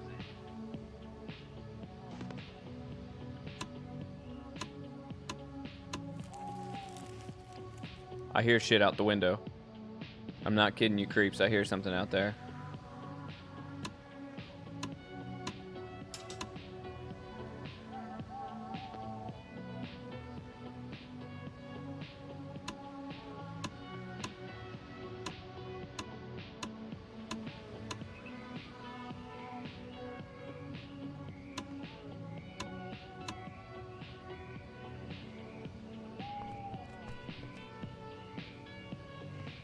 There's legit somebody walking around out there.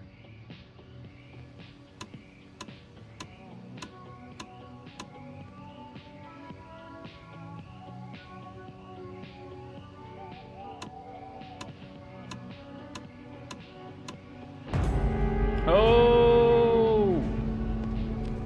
Jet, is that you? Did you come to visit me at work?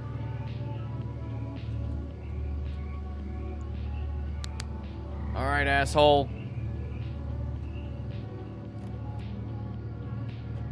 Where'd you go, asshole?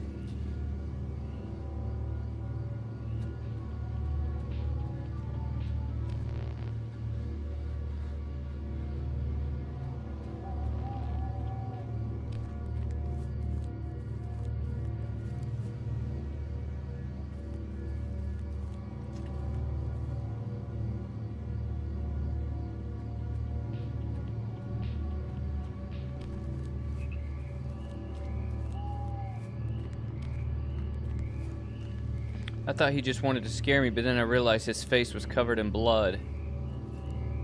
Oh no. Oh no.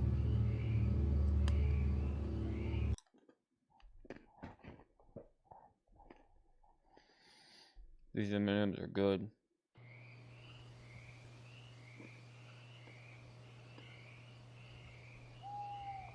"2:58 a.m., 2 minutes away from the witching hour."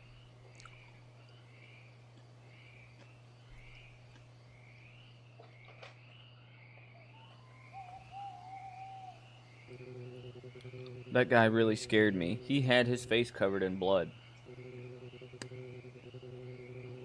I have no idea what they want, damn teenagers. Maybe they're just trying to mess with my life for fun. The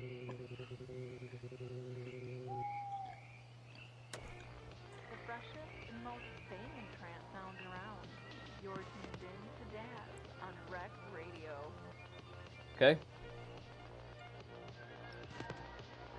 You ain't going nowhere where rich kids' Wendigos hang out. I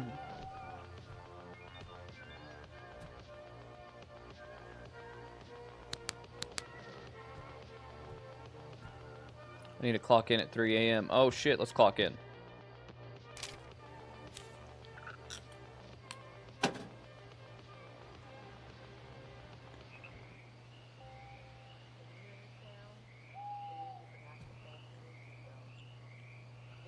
I do want coffee. Don't tell me that I don't.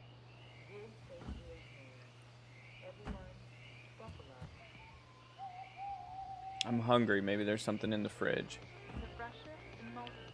We're gonna eat this old ass sandwich. You're tuned in to Daz on Rec Radio.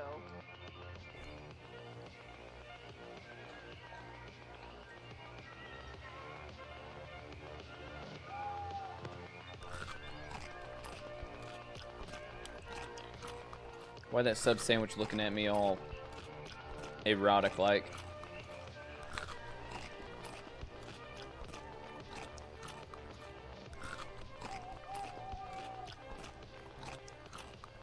It's a whole lot of eating.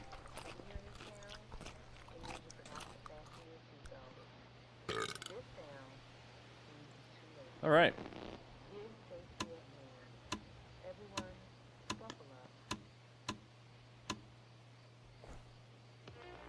The freshest and most banging trance sounds around. You're tuned in to Daz on Rec Radio. I need to pee.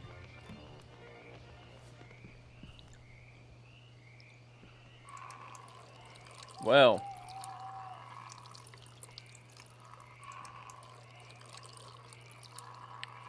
Anybody ever pee in the sink? Don't act like you guys haven't. No!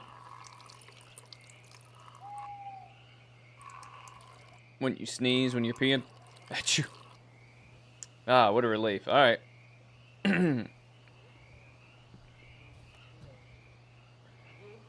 Let's go take another round through the cemetery. That's what Marky gets. He didn't even pay me good enough, so I peed in the sink. Oh, shit. The noise came from inside. There's someone in there.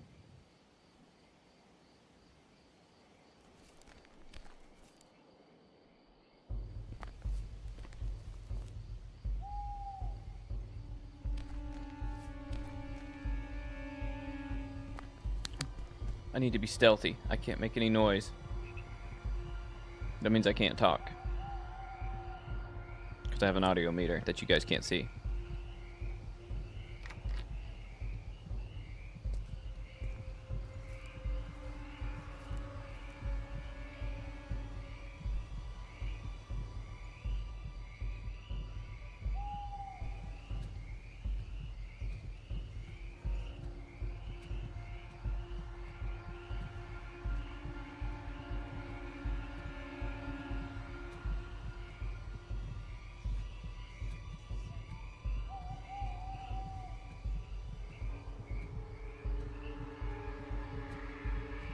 Quiet, creeps. Oh, shit. I shouldn't have told you guys. We can't make any noise. This time you guys be quiet. Be quiet, creeps.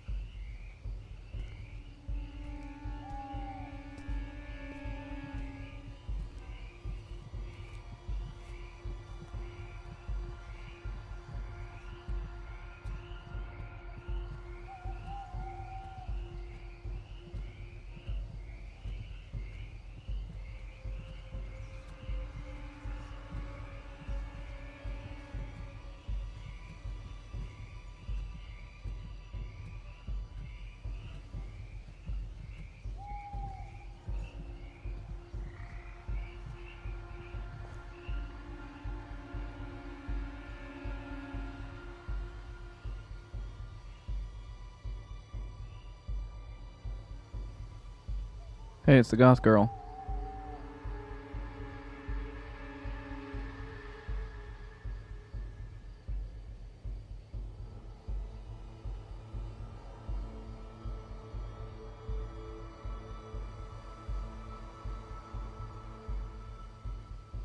My brothers and sisters, do you feel it? This world, it's rotten and decaying from the inside out. With Boom the Squad, rich is that and you? the powerful, those who control everything, they are a cancer of this earth. They hoard wealth while children starve, while the air that we breathe is poisoned, while the soul of humanity just withers away. Oh yeah, I'm stoked on that movie too. We are the cure. We are the fire that purifies. Make no mistake, we are not murderers, we're liberators. Each one of our steps is just an offering to the future, a step toward a more just, pure society. They call us monsters because they fear the power of truth. They fear because they know their lies cannot withstand our light. Every strike we make is a blow against the rot. Are you ready? Ready to bring the chaos that precedes order? Ready to sacrifice whatever it takes to create a world where evil no longer thrives? Today, my brother, we cease to be followers. Today... Nick, do you copy? Oh, fuck. I do not copy. You fucked up now, Marky. Alright.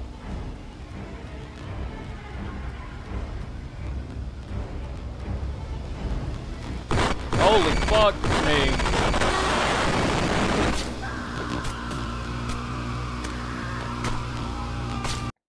That scared the shit out of me.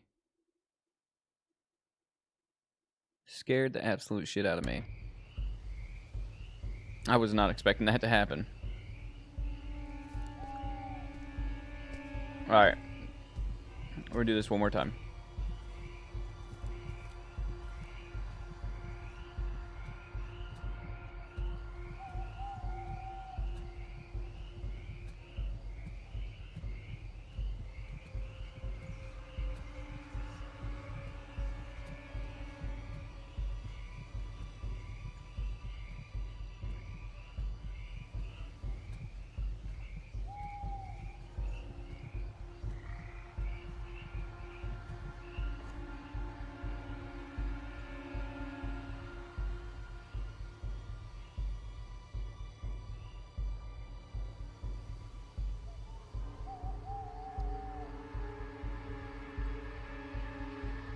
Yeah, I was trying to press the the run button, but I kept pressing the crouch button.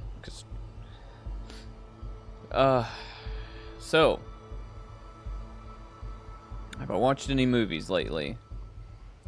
My brothers and sisters, do you feel it? What did I watch This today? world, it's rotten and decaying from the inside out, with the rich and the powerful, those who control everything. I put something They are on. I can't remember what it was cancer of today. I'm this trying to earth. think. They hoard wealth while children starve, while the air that we breathe is poisoned, while the soul of Do you mean, humanity Nick, just the withers town away. that dreaded sundown?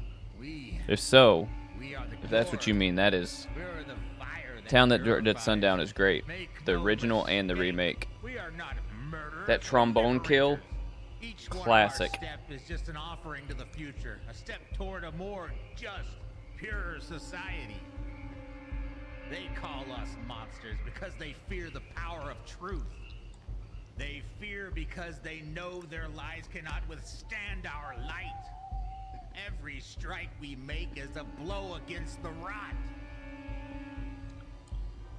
Are you ready? Ready to bring I don't the think I've watched chaos anything that over the last precedes day. order? Ready to sacrifice whatever Frank. it takes to create a world where evil no longer thrives. Today, my brother, we cease to be followers. Today, Nick, do you copy? Oh, shit.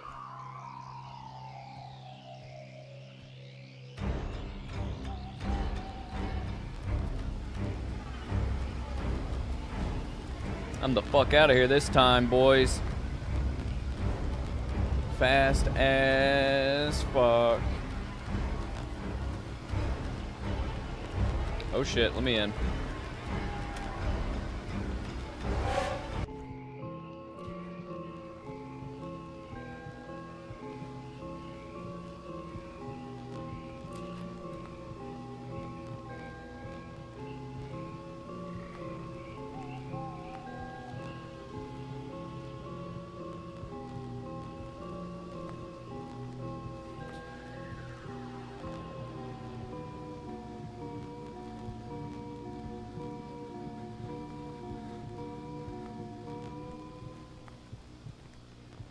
The freshest and most famous trance sounds around.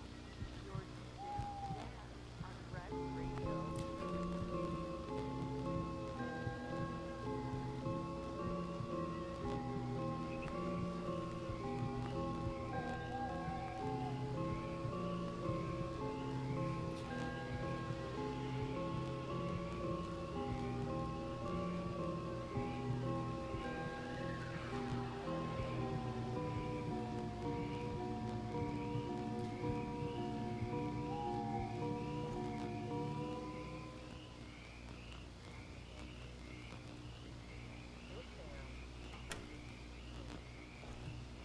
That man was indoctrinating them to kill. I need to get out of there as fast as possible. The freshest and most He said, "Don't fart." sounds around. It's that sub sandwich I ate, man. I can't help it.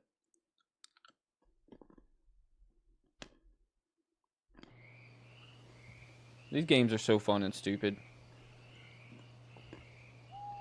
4 a.m. 1 hour past the witching hour. Just for anybody keeping, keeping record.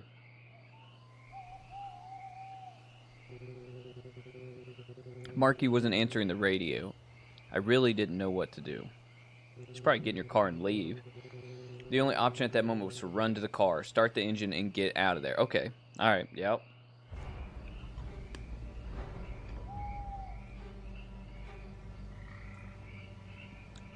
Alright, boys, we're gonna make a run to the car.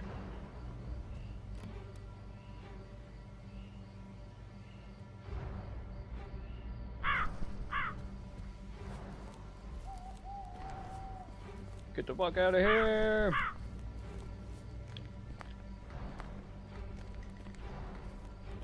Fuck this job, 725 isn't worth it. There's a crow on top of the car.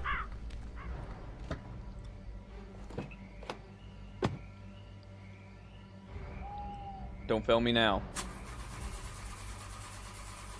Don't fail me now. Come on, you old piece of junk, work. Holy shit. No. Double no. Oh my god.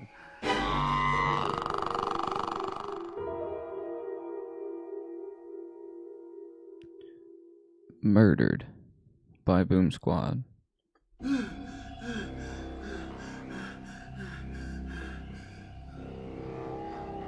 Marky! Don't make any noise. They're still out there. How did you know I was in danger? You didn't respond on the radio anymore. I just followed protocol. Who are these lunatics? What do they want? I don't know. Lunatics? Satanists? I have no idea. There's an older man with them. He must be the leader. I saw them calling him Charles. Yes, I saw him giving a speech to them. Crazy talk about a new world order and murders. Listen, we need to get out of here. Are you hurt? My head hurts a lot, but I'm fine. Okay then, let's go. Alright then, you just gonna continue to sit on top of me?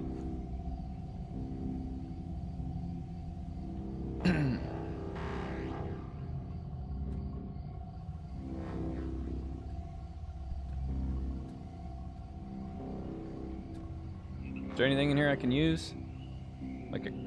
We need to get to the guard's house. There's an extra radio communicator in the cabinet. I think I dropped mine while crawling my way here. You fucking klutz. Got it. And what will we do with the radio? We contact the police? I don't think we can call the police on the radio. And forget your phone. There's no signal here. We're isolated. We can try to contact the security center. Damn it. I could not have gotten an easier shift. Sorry, man. I didn't expect there'd be crazy teenagers and killers here.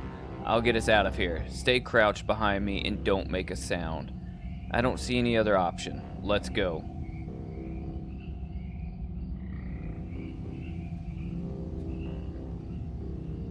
Alright, let's go. Damn it.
I need to hurry to the guardhouse.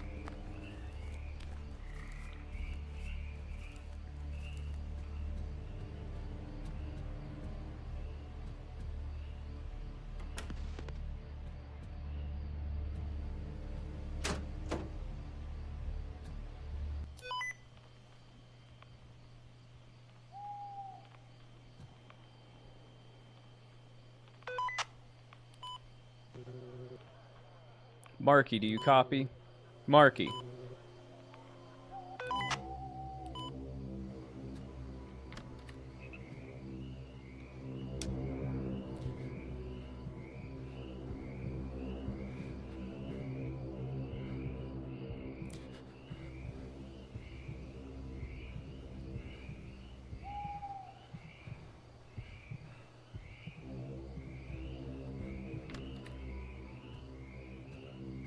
Damn it, Marky, where are you?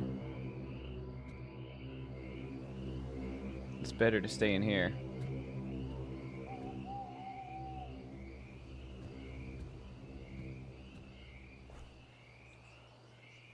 Let's check these cameras.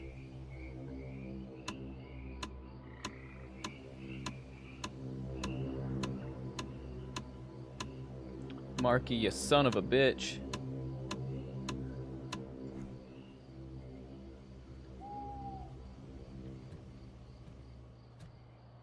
They know I've been peeing in the sink.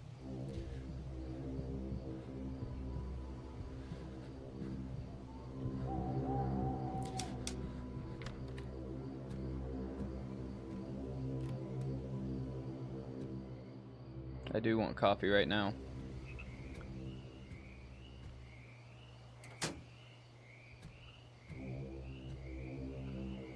The freshest and most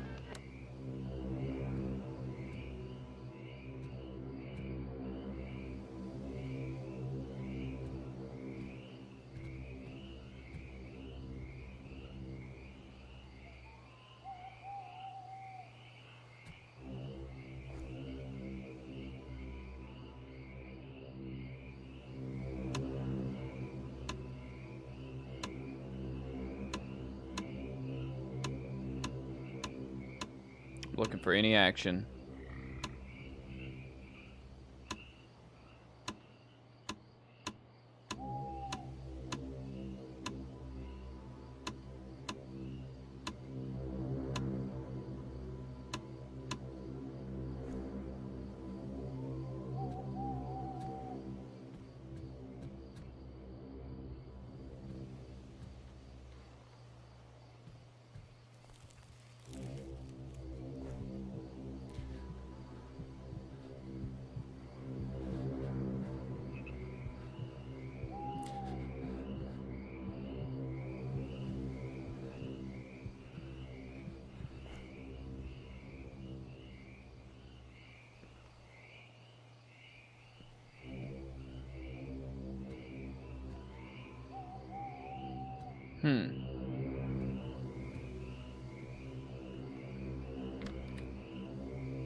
I hear somebody whistling, so I'm hiding.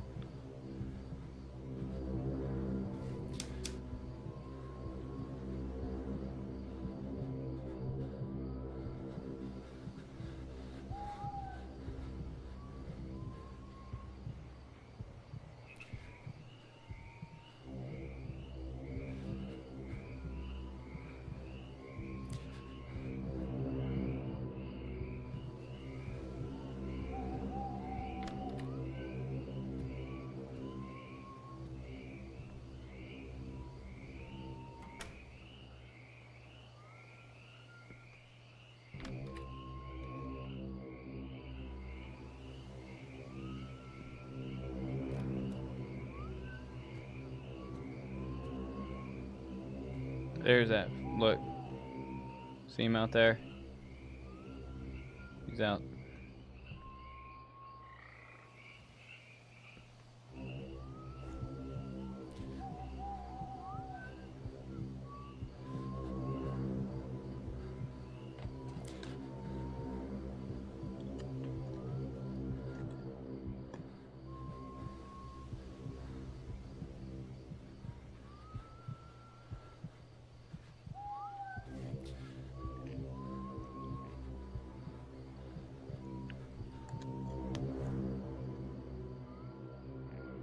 Guess he's not coming to get me.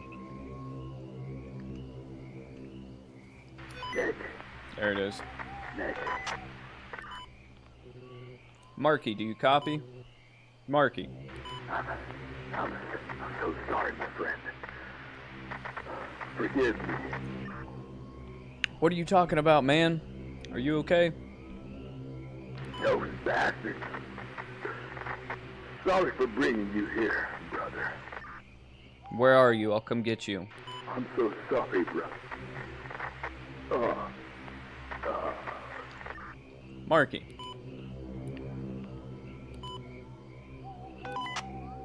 I was in a panic and surrounded by these lunatics.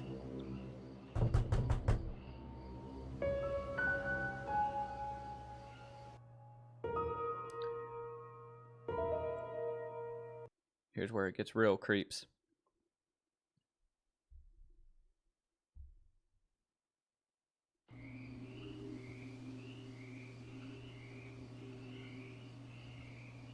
"5 a.m. 2 hours past the witching hour."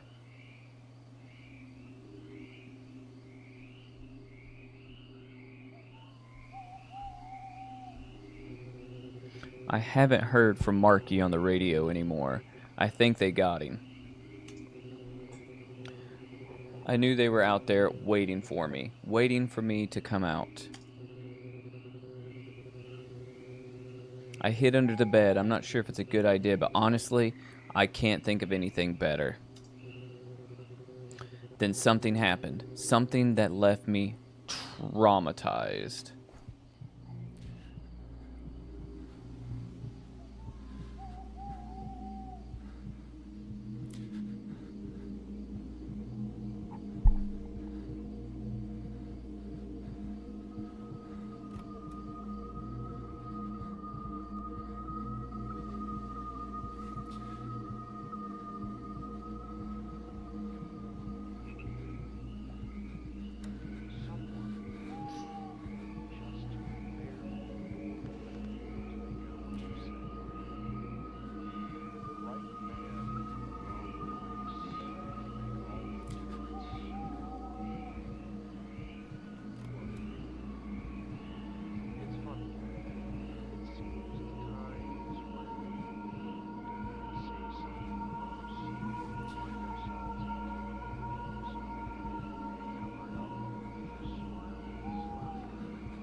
Oh shit.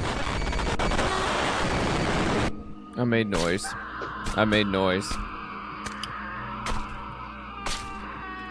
We got killed. Kilt. Like an Irish skirt. Got killed.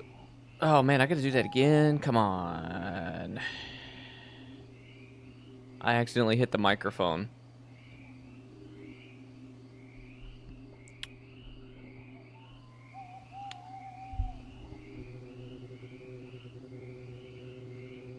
Alright, let's hide one more time.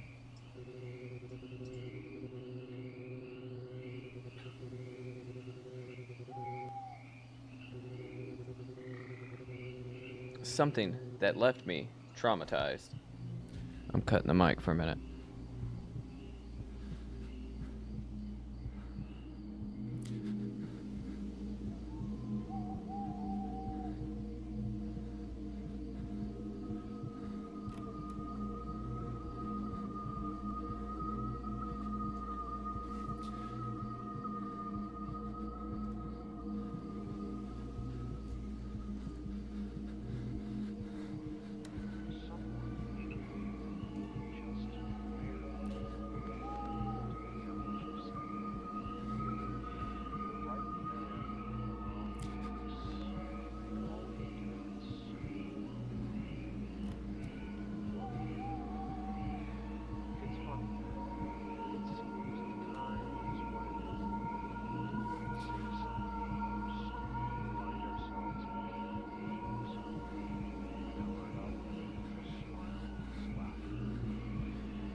Right, I think it's safe to talk again. I need to get to my car and get out of here.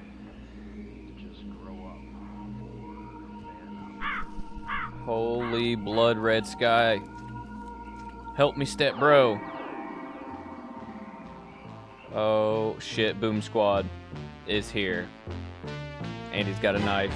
Holy moly.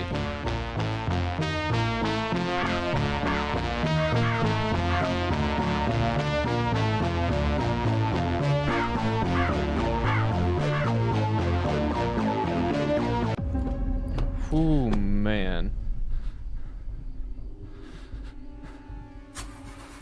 Come on, you piece of shit. We've done this before.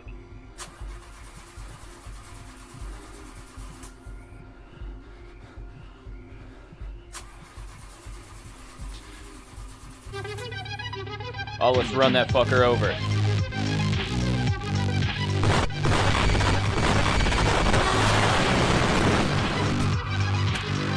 What the fuck happened? Other than them blasting terrible, terrible sounds in my ears. What happened? Alright, let's try this again.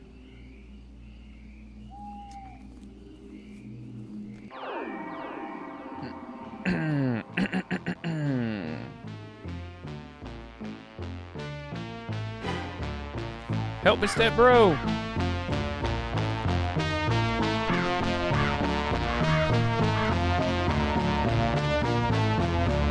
Keyboard solo.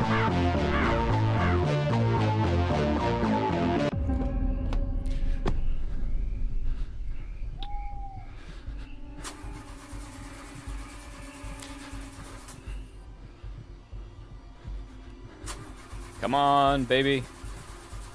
I think it was her. I'm not sure. Maybe I need to press the reverse button. Maybe that's... Let's go.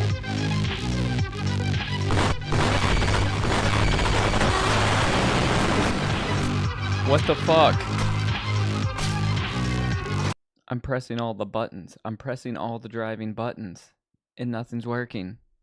Nothing is working. Alright, if this is too loud, because I know this is really, really loud, you guys might want to turn it down, because I feel like I'm going to fail at this a bunch of times. Oh my god!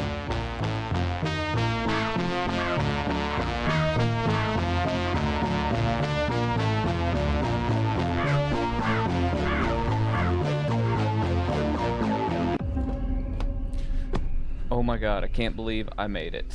Alright. Come on.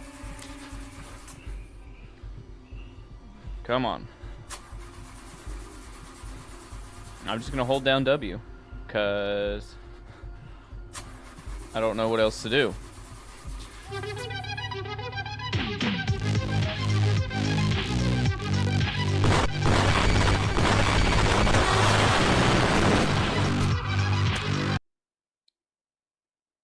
What the fuck? That is so loud. Alright, I gotta turn this down a little bit. For my sake. Alright. Yeah, I guess. I don't know what I gotta do here.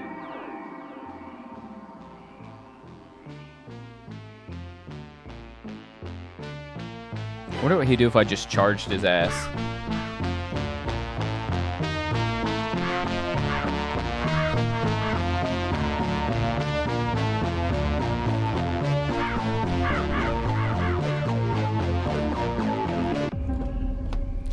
If I just started charging him, that would be great.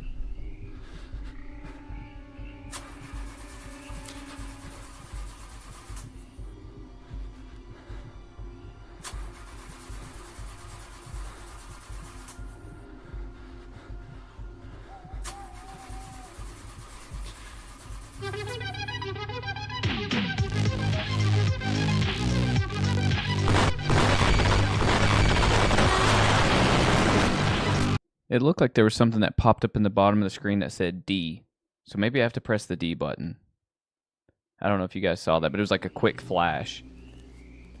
I think that's the problem. Let's try that.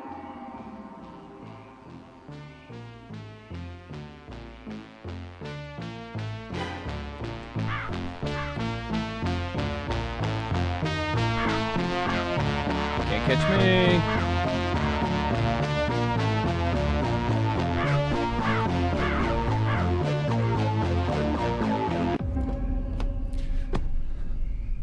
Alright, we're going to try clicking the D button this time.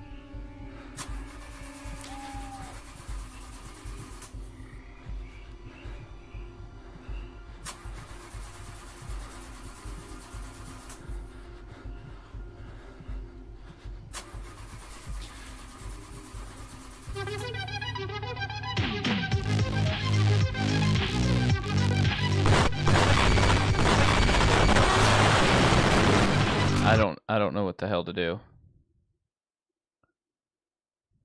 I don't know what to do. You say yes. Yes. Yes, give her the D. Yes.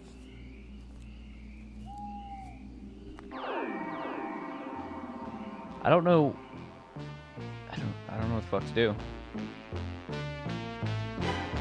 1 hour later.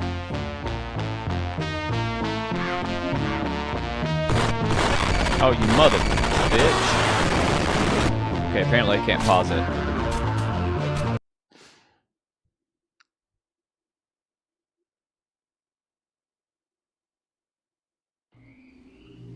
Let me pause it real quick. Let's look at the settings. The car settings. AD direction, reverse gear, space, speed up. I assume I need to just slam it in reverse. That's what I was thinking to begin with, but S wasn't working. It's the WASD keys, because I was driving before like that. But, I don't know. Maybe I just need to hold down S. I've got no clue.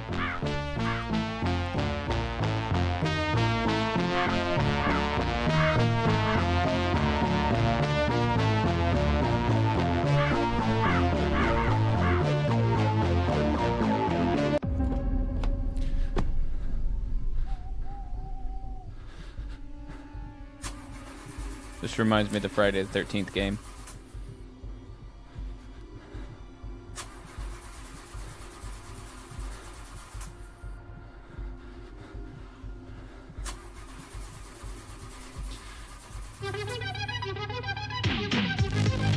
Reverse.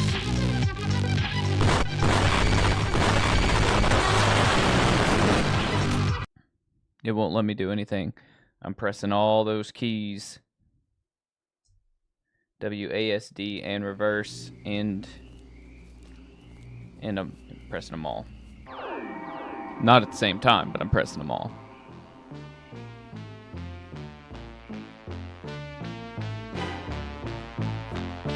Oh my god.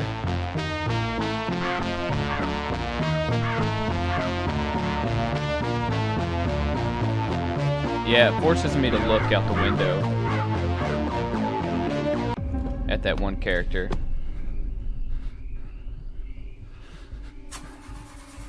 And it forces me to look down like this every time when I'm trying to start the car.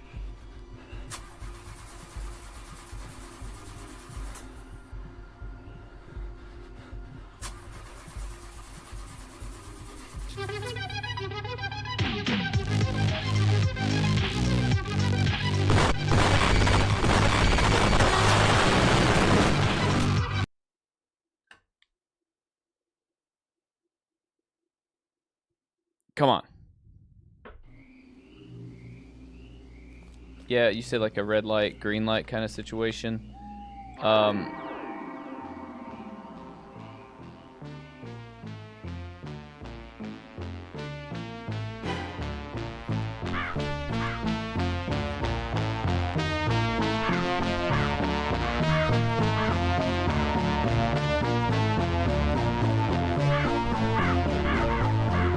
I did not press E. Let me try pressing E this time.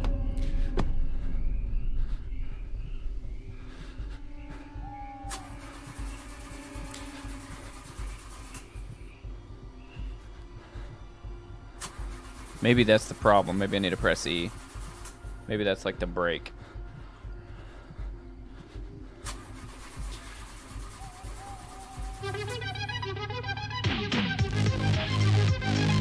Nope. Nope. Nope. Nope. That was not the problem. I tried pressing E. It didn't do shit.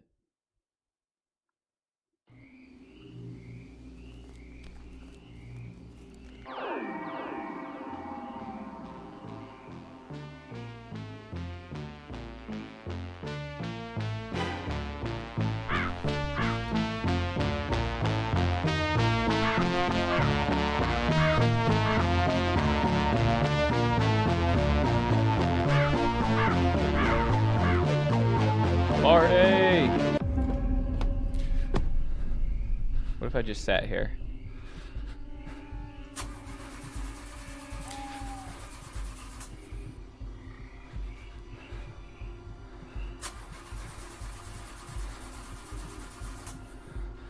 I swear it says D in the lower left corner over here.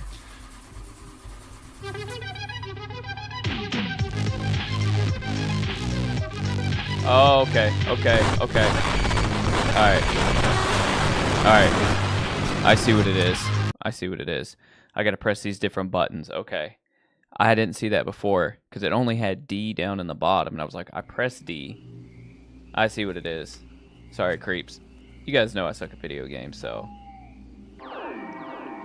You should be, you know, used to it by now. Alright, here we go. We're gonna escape this time. Help me, step bro! Getting chased by Boom Squad here.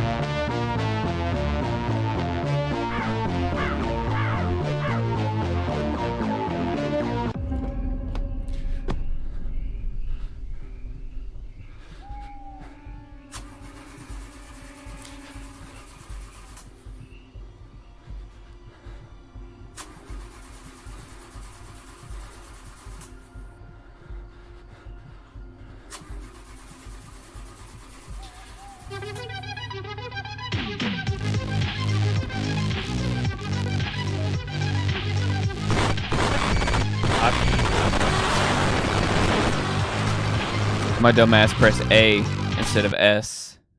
Sorry guys, that was an operator error there. Operator error. I thought I was pressing S, but I was pressing A. Wow. Yeah, that's legit what it is. It's just pressing the buttons. Very, very like easy.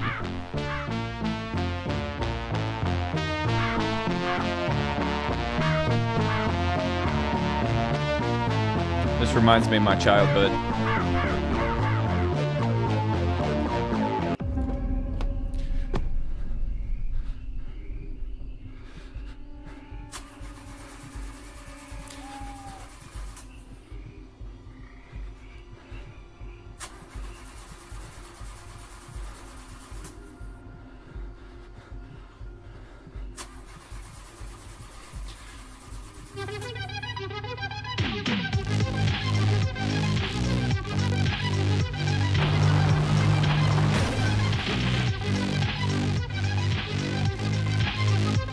Jay, the fuck?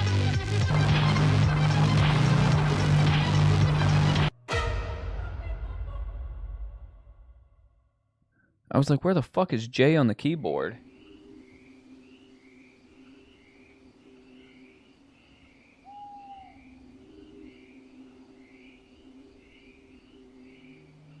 Jay is not in my repertoire of letters to know where it's at.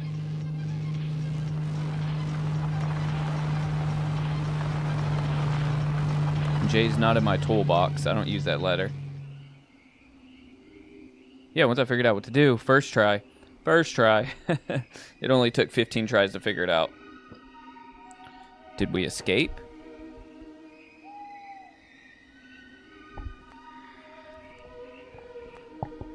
Did we... Oh, Boom Squad. Boom Squad and the Goth Girl.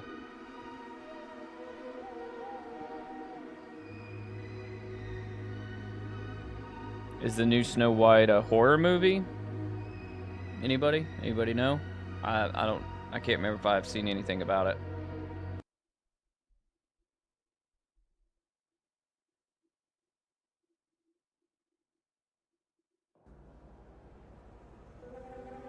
One month later. Oh, it's not a... I won't probably watch it then.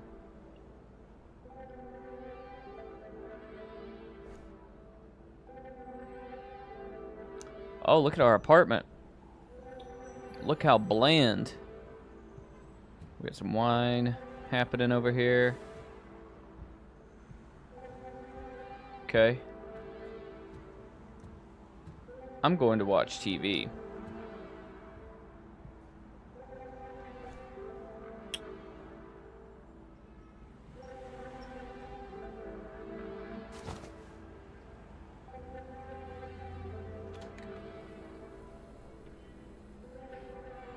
Oh, hell yeah. It's my favorite show.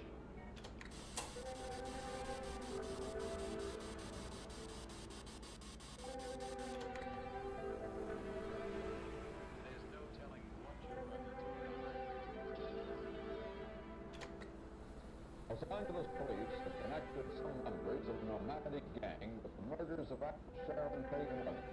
Who the leader of that gang cleared on minor charges today in an Independence, California court. Bill Stroud shows what happened. Charles Manson went to court on a stolen property charge. He has not been named in the murders of actress Sharon Tate and at least 7 other persons. There's some Charles Manson stuff. The leader of a hippie group whose members committed the crimes. Several held on minor charges are in custody of Inyo County Sheriff Merrill Curtis. One Sunday, the girls were told, as we get it, how they got the information they don't know. Is these things travel in jails and prisons, unbeknown to the people who are running them. That they were the kinds of body right.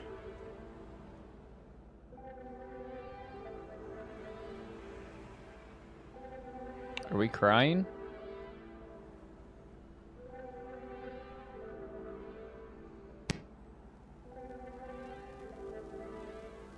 What's happening?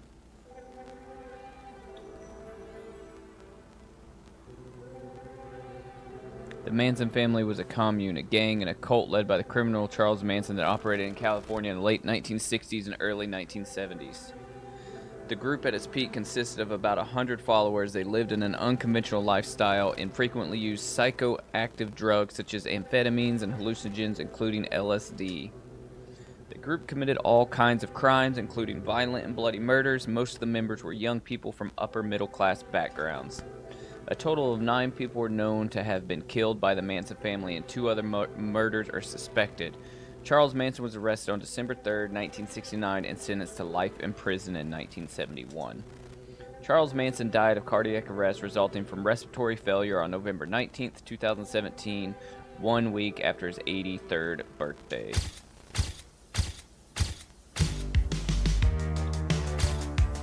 So this was supposed to be like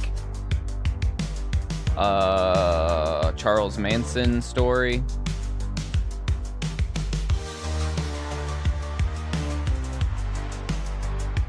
Okay.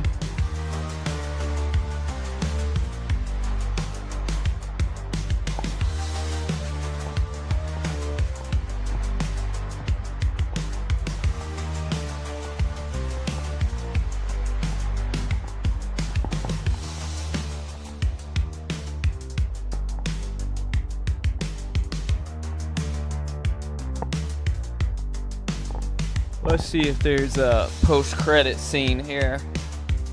These games usually have them.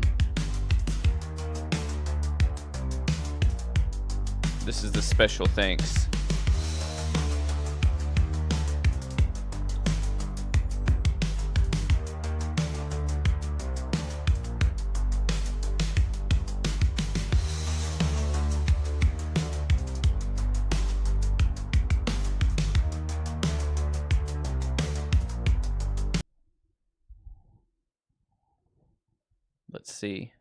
Let's see. Oh, no post-credit. Okay. All right. So, that was fun.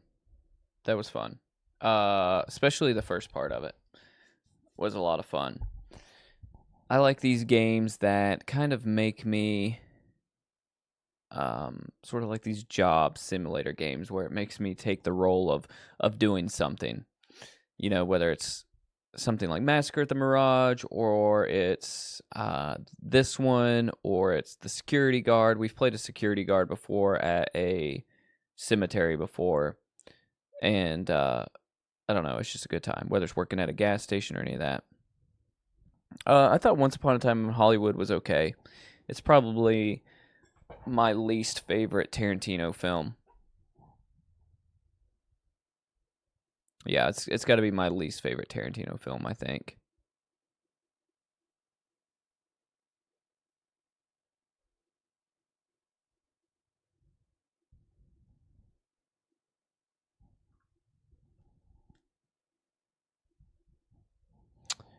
Let me see. What do we got here?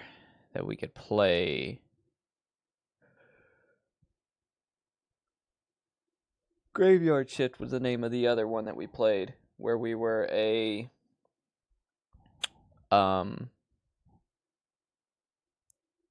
security guard at a cemetery.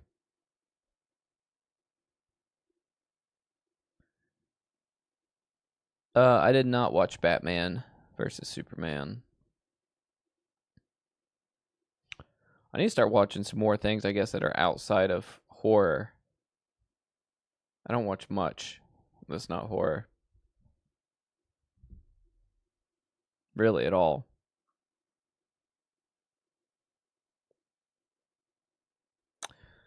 Alright, so I do have another game. I have another game that we could play.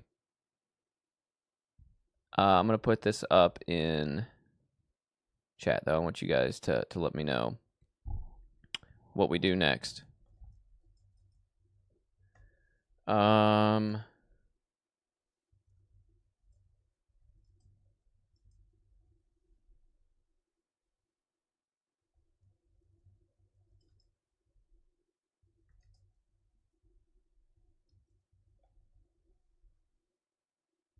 Alright, you guys let me know. We can either play another short horror game like that one.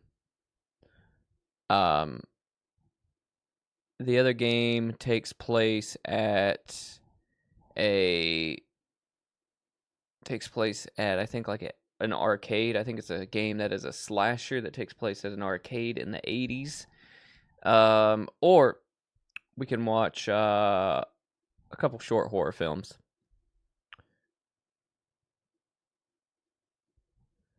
Have I always been a creature of the night? Or is it just because of my job? So I do work third shift, if you guys don't know.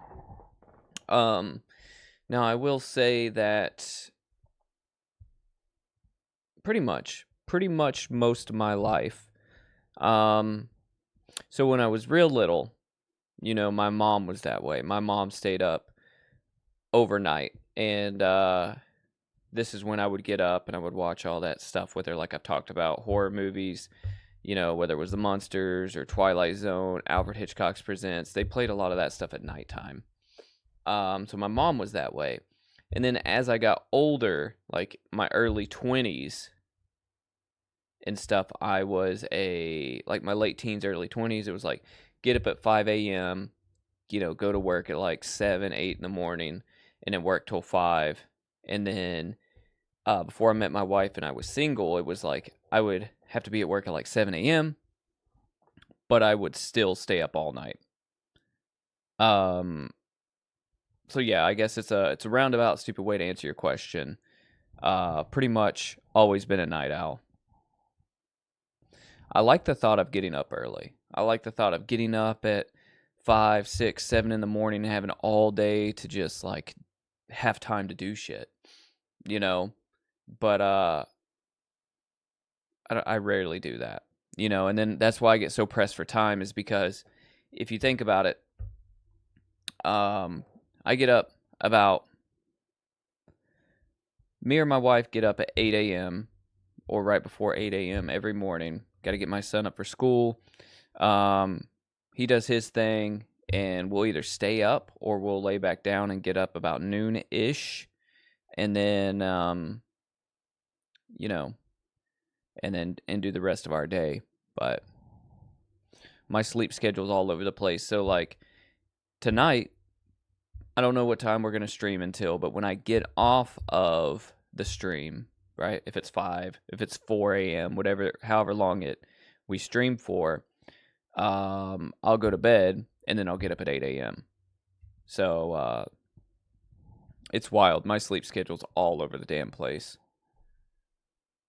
Cool, so it looks like you guys want to watch a short horror film, so let me see what I can find.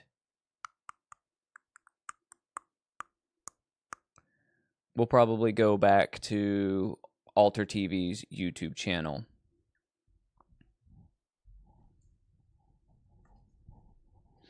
Oh, I want to show you guys something else first. Let me show you something else. I don't know if you guys remember the beginning of the stream. I said there was something that I wanted to show you guys. That's a lot of that was like horror, but more like real life horror. Well, I really have a couple things in here.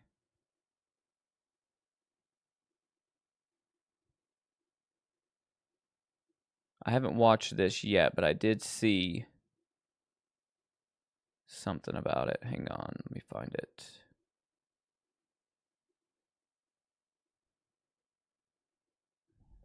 I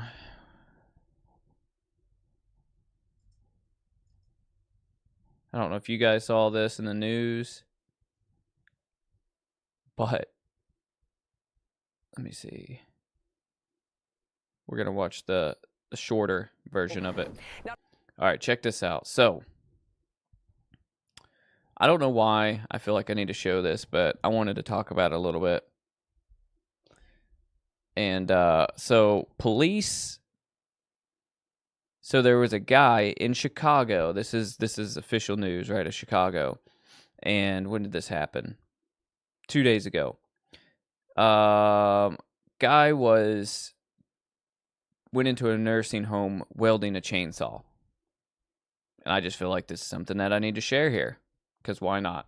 It's sort of like Leatherface. Out of breaking news, case closed involving a wild chainsaw attack at a This is St. insane. Charles nursing home. Our Tara Molino joins us live from our newsroom with some newly released dash cam video that we do want to warn everyone that it is difficult to watch. Tara? That's right, Marie. This dash Ghost video Rider, just what's up? Coming into our newsroom. You may remember last December, St. Charles police responded to the River Glen of St. Charles Senior Living Facility. This is what the first officer saw upon arrival. Again, this video may be disturbing for some of our viewers. This may be disturbing for you guys. Drop it, drop it, drop it. Look at this dude. He has a chainsaw. On the ground. On the ground. On the ground. Get back! Get back! Get back! Get back!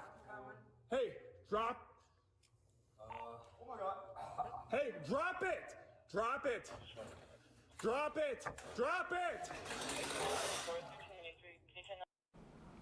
You saw the man rev up the chainsaw. At this point, the man with the chainsaw says he just wants to see his wife, and he continues to rev it up. In that video, you see how close other people are to the man with the chainsaw. A few seconds later, the officer, fearing for the Isn't this safety of those insane? nearby, uses his taser on the man.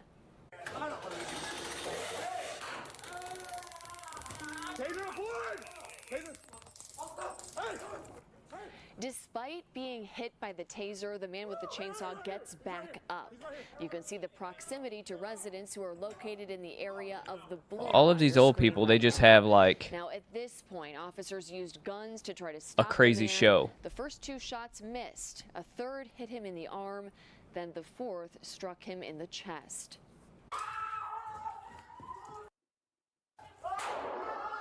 Shots fired! We froze the video right before the attacker falls to the ground after being shot. But you can see at least two senior citizens within feet of him when those officers fired. Again, based on this video and the investigation as a whole, the Kane County State's attorneys decided no action will be taken against the officers involved. Reporting live in the newsroom, I'm Tara Molina. Isn't that CBS News insane? Chicago investigators. Wow, harrowing video from that body camera footage. Thank you so much, Tara. I don't know why I want to show you guys that. Insane. It's just crazy to me. Like, there's another video. There's a longer video of this that shows more of the body cam. And, like, after he shoots the guy falls over. And then, like... Okay, so... This right here. This is an old lady. Okay? She's in her wheelchair. You saw her in that scene. This is a guy. The cop shoots him, and he falls in front of her wheelchair, and then she kind of just starts backing up. I'm like, it is amazing, like how close all that was to those older people. Insane. Yeah, I don't know where his wife was. I have no clue. I guess maybe she's in that home. But it's insane of how, like, you know, this kind of shit just happens. Did you guys see The guy who was too many objects. Did you guys see the guy that was allegedly held for 20 years, kidnapped by his mom? He just set a fire in his house and got set free. Did you guys see that? There was some gnarly news out today. So if I heard a chainsaw, it's like every haunted house you ever go to, right? And I don't want to downplay what these people went through, but like every haunted house you go through, once you hear the chainsaw cranking up, you know, it's like, holy hell, time to run. I am not just chilling there eating my freaking peach cobbler as there's somebody sitting there just cranking a chainsaw. And I can't believe the cop hit him with the taser, right, Jet? He should have just shot him right then and there. Like, at least shot him in the leg, shot him somewhere non-lethal. Like, I get it, the cop tried to do the right thing because maybe the guy is mentally, mentally disturbed or something, but it's just like, at what point are you going to let this guy just continue to, like, run around with a chainsaw? Because the taser didn't do shit, It's crazy. Crazy, because they could have came very close to having a huge lawsuit on their hands. And that's got to be super traumatic for all those senior citizens in there.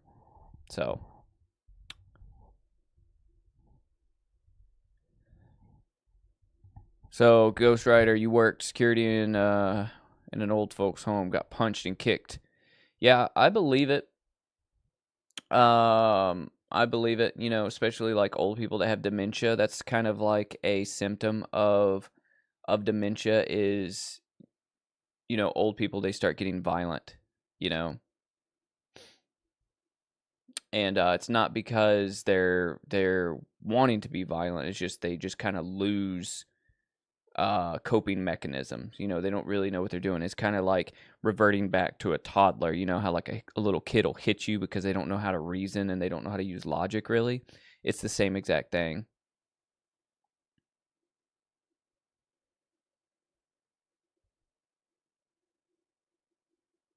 Super crack.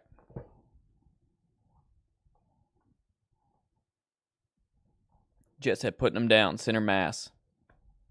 Yeah, let me just show you guys some shit, because that's what we're doing. We're side questing here. Look at this story. There's DIY, and there's doing it. This is the guy that got that was held captive for 20 years. Emergency crews in the U.S. state of Connecticut made a disturbing discovery last month while responding to a house fire. At the property, they found a middle-aged woman and her 32-year-old stepson. Listen to this. He'd been kept secret his entire life and revealed startling allegations of abuse. CNN's Gene Casares has the story. 33 years of law enforcement, this is the worst treatment of humanity that I've ever witnessed. When authorities were called to a home on fire, they were looking for anyone who may be trapped inside. Officers and fire investigators quickly realized that there was a room in the house that appeared to have locks on it from the exterior portion of the house. A 32-year-old man was locked inside that room. They began to speak to the male victim, who disclosed that he was being held captive in the house for an extended period of time. The man was treated for smoke inhalation, and police say he admitted to setting the fire to gain his freedom. He also told them he'd been held captive for more than 20 years by his stepmother since he was about 11 years old. He said he was only fed 2 sandwiches and 2 cups of water a day. Authorities say he was held in an 8-by-9-foot storage room with no heat or air conditioning, and he suffered serious physical consequences. According to a police affidavit, the 32-year-old is 5 feet 9 inches tall and just 68.7 pounds. That's insane. There's a lot of 68 pounds. That'll have to go through. There's a lot of healing that'll have to go through. According to law enforcement, authorities went to the home twice in April of 2004.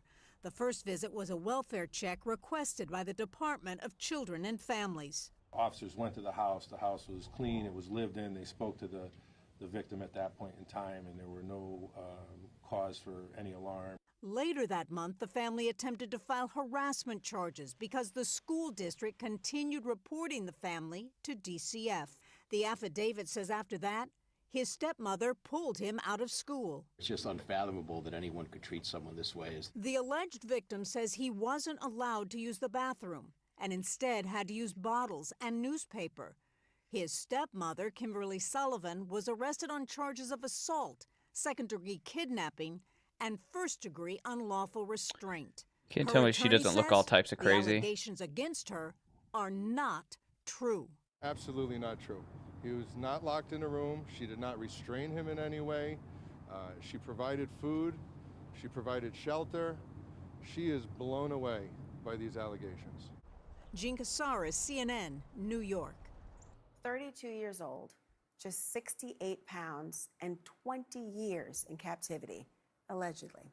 An emaciated Connecticut man's physical appearance so horrifying and shocking. Insane. His uncle told police, quote, "He looks like a Holocaust survivor." How did he get to this point? Who knew? And why are we just hearing about this now? Well, the man, who officials are calling male victim 1, tells police that the last time he left his family property was when he was 14 or 15 to dispose of yard waste with his dad. He says his dad and stepmom starved him and physically abused him since he was a child. And that things got so bad, he started stealing, eating from the garbage, and drinking toilet water. Then came the alleged confinement, a punishment, he says, for sneaking food. But things got even worse just over 1 year ago when his dad died. His stepmother allegedly became even more restrictive, deadbolting him in an 8-by-9-foot room where he says he would stay for 22 to 24 hours a day. I want you to look at this next photograph carefully. You're looking at the inside of the home where it all allegedly took place. It may be the only glimpse we get into the space where male victim 1 allegedly suffered these abuses. It's also the home he set fire to last month. He says he was done and used printer paper, hand sanitizer, and a stolen lighter to light that fire and finally get authorities' attention. Now his stepmother is facing charges of assault, kidnapping, and cruelty, but she denies any wrongdoing. Her lawyer saying, "My client maintains her innocence and looks You forward guys to don't hearing think the her guy's name." telling the truth? For more on this, let's bring in the mayor of Waterbury, Connecticut, where all of this took place, Paul Pernaruski. Mayor, thank you. I would have to see the guy. I think in order for me to really say he's telling the truth or he's not telling the truth, I think I would have to see the guy. Because here's my take on it, right? I think that if the guy is truly mentally not all there, right? Because if he was truly locked away since he was 11, and he was emaciated, right? Like 68%. Or 68 pounds, right? I think that if he is mentally, like I said, mentally not all there, physically not all there, I believe that somebody like that could be locked up. Because you got to think, just because somebody is 30-some years old doesn't necessarily mean they're strong. Doesn't necessarily mean that they're mentally capable of formulating a plan for escape, especially if they are, they have the mind of a child, right? So like you could take somebody that's like 7 or 8 years old right now, right? And if you were to confine them and not let them out, right? That kid isn't going to grow up knowing how to do much of anything, They're only going to know like what they knew before you put them in confinement, right? So like if this kid was like 11 or 12, he probably knew how to start a fire. I can't say whether it's true or not. I don't know. I want to know. So hopefully we get more details on this story and this isn't one that just falls to the wayside. It could be complete bullshit, right? Could be. But if it's true, holy hell, that's insane. But there has been cases in the past, right? So true, Ghostwriter, you're right. Homeschool does have laws, but let me tell you this. So we homeschooled for the first 5 years for my son. And in my state, it depends on the state, right? So in my state, I don't know where you live. I think maybe you live in the same state as me. I'm not sure. In North Carolina, this is one of the states with the most lax homeschool laws, right? So in order to homeschool your kid here in this state, North Carolina, all you have to do is you have to just register with the state and say, hey, I'm homeschooling this kid. And then all you have to do other than that is come up with a name for your homeschool. Can be whatever.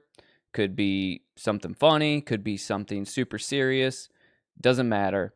And then all you have to do is just keep a ledger that says, hey, my kid went to school this many days out of the year, right? Which is literally you printing off a calendar and just keeping record for yourself.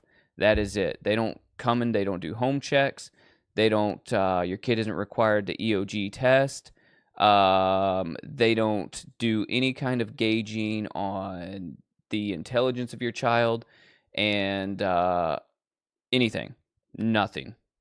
Like, now some states are more strict. I don't know the laws in other states, but in North Carolina, you don't have to do shit. Like, you could say you're homeschooling your kid, quote unquote, and not teach him a goddamn thing. So it's wild. I don't know. I think this said Chicago. I'm not sure, like, what it is. But honestly, though, like, that's a good call out because some states are more strict. Just this state isn't. And I don't know about, Illinois. But I will say this. That's why you do meet people. All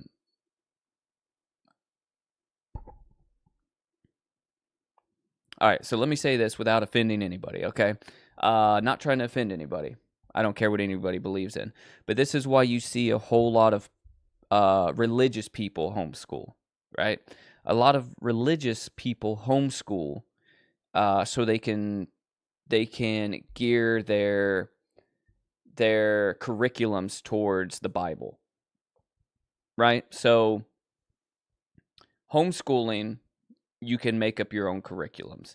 So a lot of religious people homeschool because they want to not teach science and evolution, and they want to, like, instead of reading history books and stuff like that, they read the Bible, right?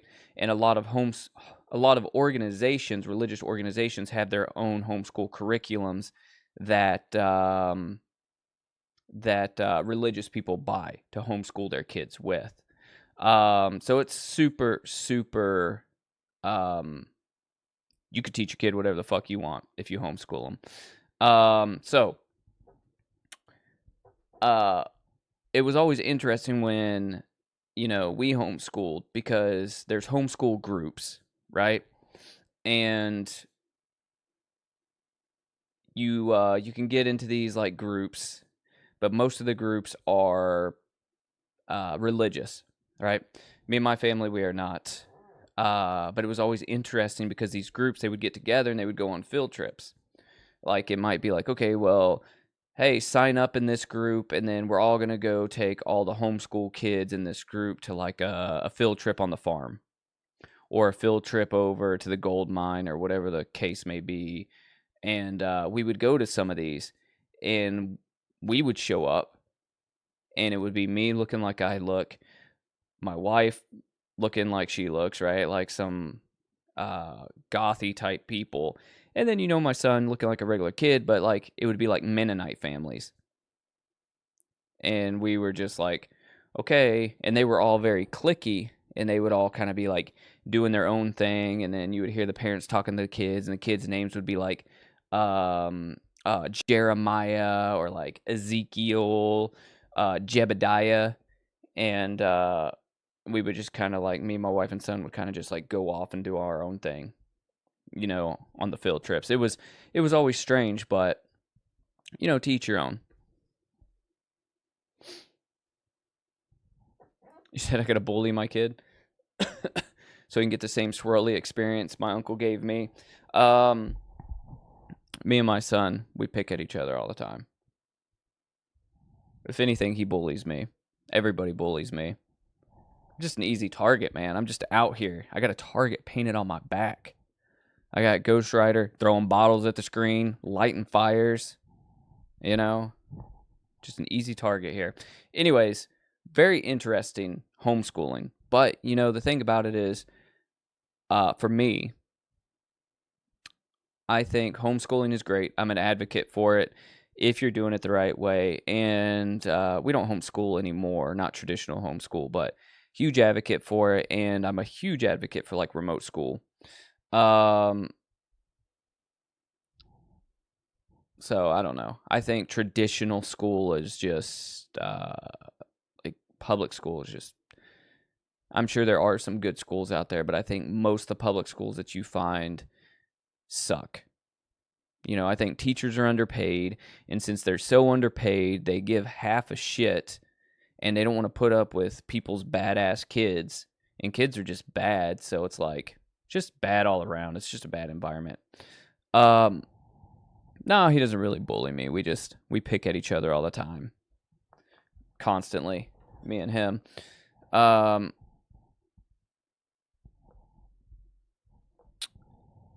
Anyways. Let's watch some more stuff. We're not gonna watch any more news. I feel like I'm getting you guys too heated. All across. I don't feel like y'all can take any more of that. Let me see here. So before we watch a short film, here's this. I haven't watched yet, but I think maybe it's something that would be cool to watch. Do you guys like Adam Savage, Mythbusters guy? You know who I'm talking about? I know you guys know who I'm talking about.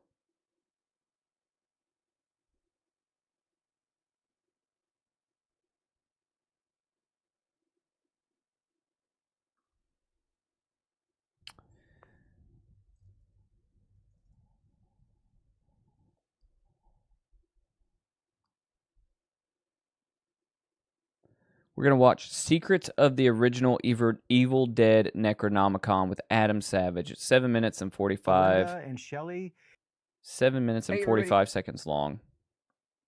So, after admiring the art of the Evil Dead 2's Necronomicon last year, Adam meets the special effect artist and prop maker who actually designed and made the Book of the Dead for the original film and its sequel. Tom Sullivan created the special effects, creature makeup, stop-motion animation, and props for Sam Raimi's classic film and shows Adam the original Necronomicon, which has survived all these years. All right, check this out. This is only about 7 minutes. Oh, you watched this already, Frank? Damn it, Frank, you're going to have to watch it again. Adam Savage, I am at Prop Store in Los Angeles with a living legend, Tom Sullivan. How are you, sir? I'm excellent, Adam. It's time for you to go take a bathroom break, Frank. Illustrator, animator, constructor. You're part of the visual iconography of Evil Dead movies, plus a whole bunch of other stuff. Let's talk. What do we have in front of us here? Well, the closest thing is my shooting script for Evil Dead.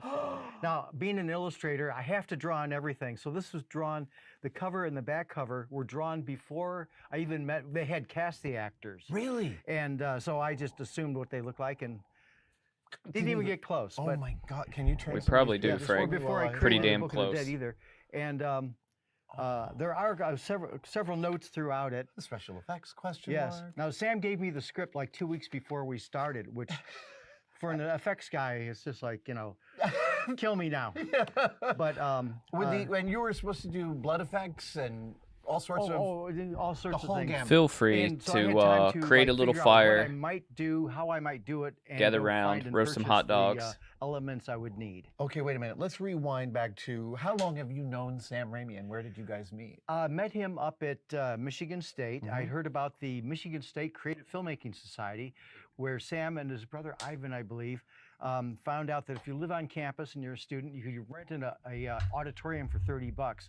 So Sam would rent one, show movies, and usually not make his money back, but he would show his old Super 8 comedies. That's all he made. That he directed and made. Yeah, Three Stooges level, goofy screwball comedy things. I didn't realize he was making films since his childhood. Yeah, and it was junior high and high school, and he used all of his friends in them.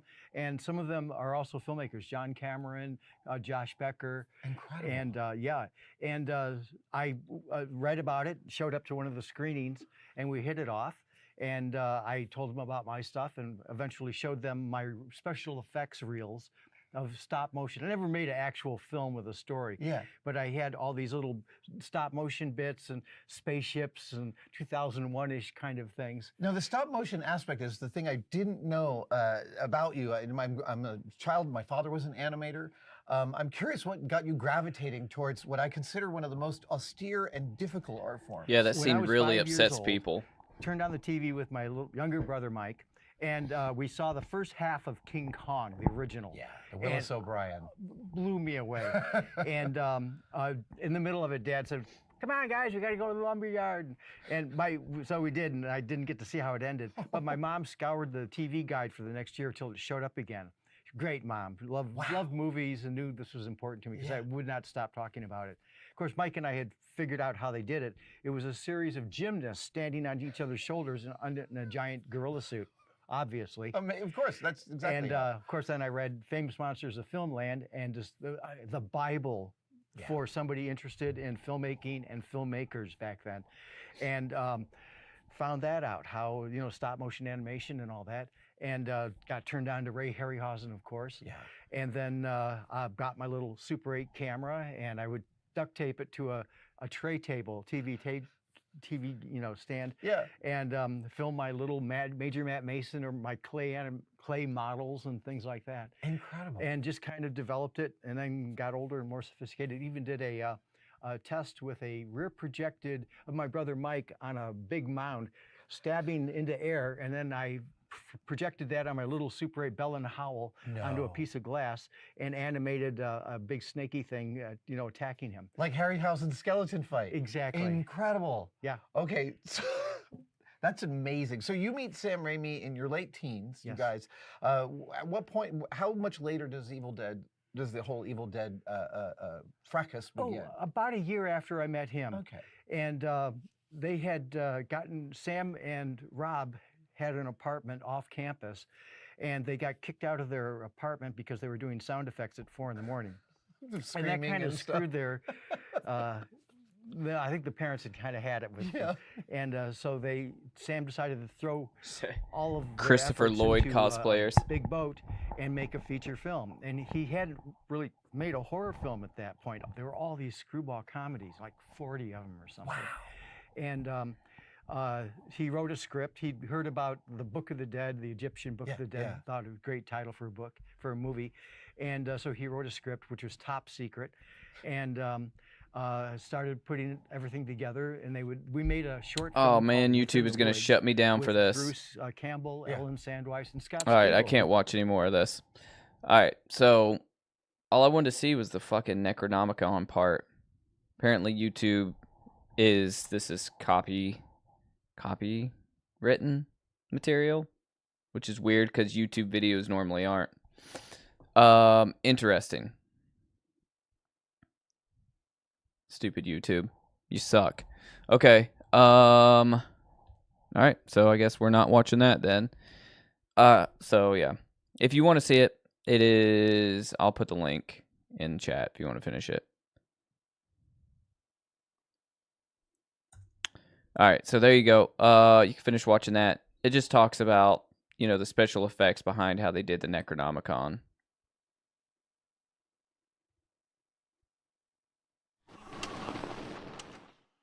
Hey, appreciate you, Ghost Rider.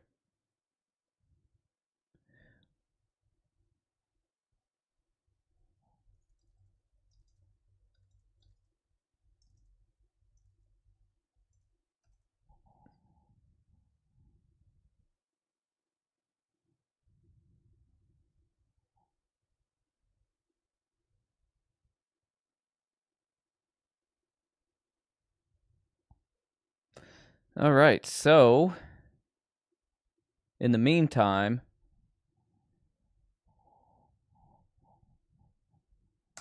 In the meantime, we're going to find a short film.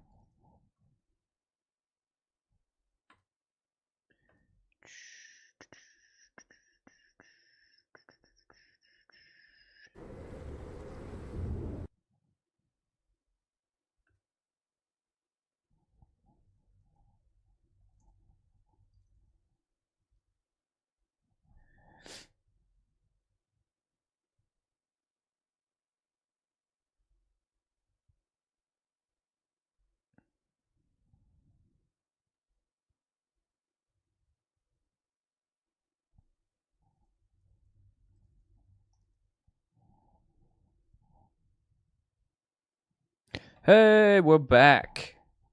Can't hold us down. All right, so I'm looking for a horror short film. Ghost Rider. Appreciate that $2. Hail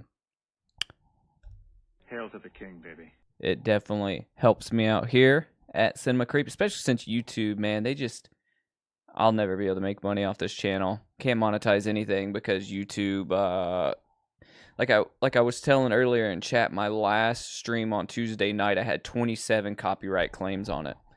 So it's just like every video, no matter what I show, YouTube is like, guess what? You'll never be able to monetize this video. Sucks so bad.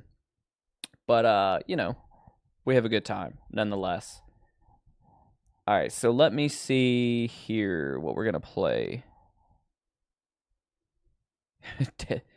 Deadites got on YouTube's payroll. That's great. Let's see here. If you guys wanna see anything that I'm scrolling through, if you see something that you want to watch, shout it out and we'll watch it. Because we can watch a couple of these. Let's watch this one. This one looks good. This is 27 minutes long.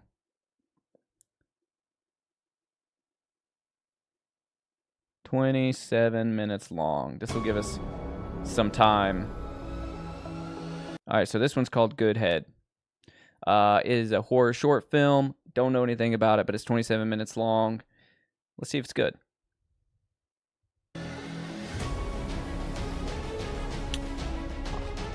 I want a Necronomicon prop.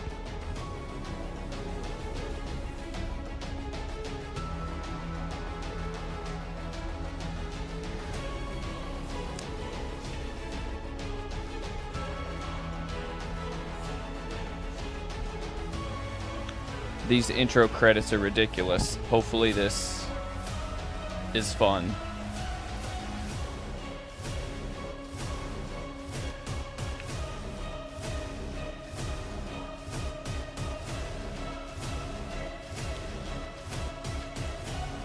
So some channels, Ghost can stream movies, but they have to have YouTube.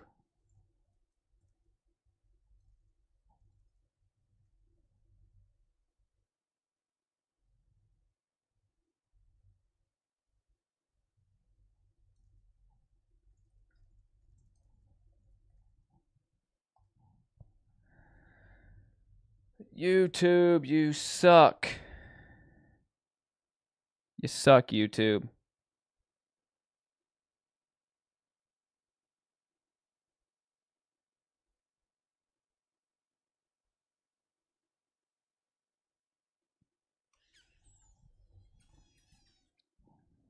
We're going to try a different one.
Okay, so we're waiting for YouTube to bring the stream back on. And in the meantime, finding another horror short.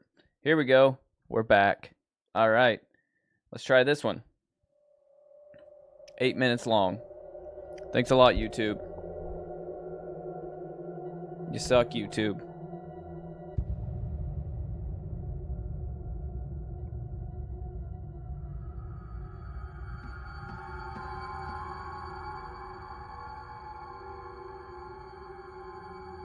Oh, good one, Frank.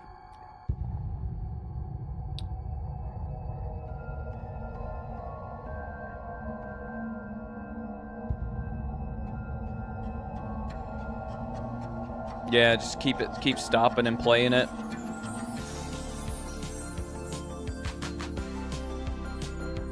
Oh baby, look at this intro. Welkom bij Shiny New World. Als nieuwe medewerker sta je natuurlijk te popelen om te beginnen. En dat is geweldig, want bij Shiny New World houden we van aanpakkers. Maar voordat je aan de slag gaat, is het belangrijk om eens te zien wat je tijdens een werkdag kunt verwachten. Neem deze bungalow bijvoorbeeld. Hope you guys can read. Gezinnen om samen te ontspannen in het weekend en te genieten van de natuur. Helaas wordt hij vaker afgehuurd door een andere doelgroep. Ja. Tieners. Al drinkend en vrijend gedragen ze zich sinds mensenheugenis bijzonder roekeloos. Kijk, er staan allemaal. Zo hebben deze tieners een oud boek gevonden. Hey, it's a Necronomicon. Het lijkt spannend en stoer om iets te lezen wat je niet begrijpt, maar of het ook slim is? Laten we dat maar eens aan Barry vragen, een van onze schoonmakers. Nee, dat is niet slim. Precies, Barry. Want dat betekent werk aan de winkel de volgende dag. Alright, we're not gonna watch Omdat this one. we niet willen dat je er straks alleen voor staat, ga je aan de slag met een I can't read. We're not gonna watch this one. So hang on. So I think the last one, since it was 30 minutes long, maybe maybe they had that one copywritten or something. These shorter ones, normally there's no problem with these. The way reaction channels do it is regular YouTube videos versus streaming kind of has two different rules, right? Streaming is considered like broadcasting, quote unquote, to YouTube, right? So, to where when you just upload a video, they'll just demonetize it, right? They'll just demonetize it and then they'll take it down if they need to. But, so like what Ghost was saying was like, hit stop and play is there used to be a thing where you could play like a certain length of something that's copywritten before YouTube flags it or takes it down. Like you could play 30 seconds of it, stop, talk about it, play 30 seconds of it, stop, talk about it, kind of deal.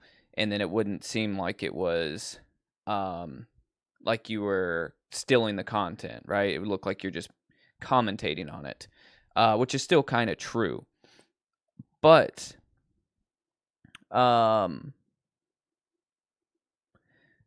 furthermore, right, with live streaming stuff, like I said, they look at it like you're broadcasting it, sort of like you're doing a showing of it, right? And different rules apply to that. It's freaking stupid. I've looked into it. Now you do have channels like Kings of Horror and a couple of other bigger like channels like we've talked about before that play new horror movies, but they have licensing deals to play those. And you guys remember that one night on stream we looked into licensing deals and we couldn't figure out, or I couldn't figure out where to get them from. You know, I would gladly pay, I don't know, $100 a month to have access to play, you know, to a company that like gives you access to play, you know, newer horror movies, so I could play them on stream for us. I would do something like that. But, you know, until somebody opens something like that, we're going to have to just kind of play what we can play.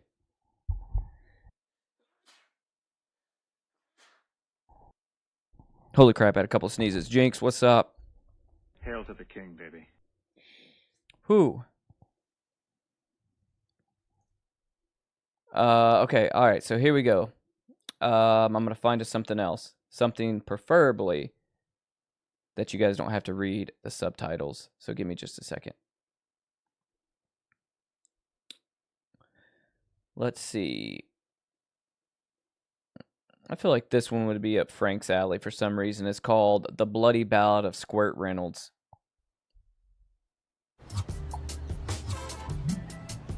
Yeah, eBay. After this ad. Here we go. The Bloody Ballad of Squirt Reynolds. Appreciate that, Frank.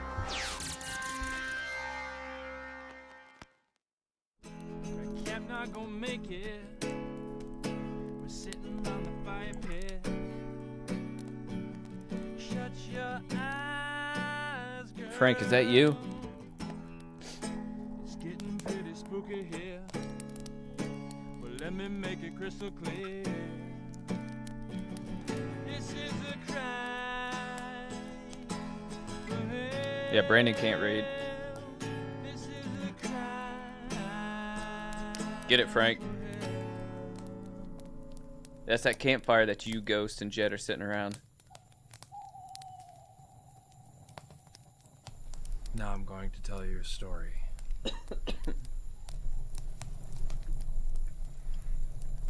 Let's go, Frank. Got the keyboard year out. Was 1980. Camp Not Gonna Make It opened. The first campers were learning arts and crafts, survival skills. There's one child who stood out among them. Nobody knew his real name. They just called him Squirt. Squirt? Oh, he sounds like a geek! Not only was he a geek, he was also horribly disfigured. That's awful. The only thing worse was how the other children treated him. So he hid best he could. Now, if you were horribly disfigured in 1980, whose face would you use to cover it up? Burt Reynolds, of course. Squirt wore a Burt Reynolds mask the entire summer, only to take it off when he slept. But one night, while he slumbered in his bunk, a bunch of kids filled the mask with steaming hot honey glue. They woke Squirt up, telling him there was an emergency. And as he frantically put on his mask, the one thing that he thought could protect him burned the skin right off his face. He ran into the woods and was never seen again. Cool story, Chet. Very original. So nobody knows what happened to him? Legend has it he took refuge in the abandoned Camp Fitness Center. No one was ever going to call him Squirt Reynolds again. Make sure of that. This is great. From then on, any campers unlucky enough to set eyes on him wouldn't laugh. They would cry out in terror. If you close your eyes and listen carefully, they say you can hear the clanging of dumbbells as Squirt gets in the late night pump.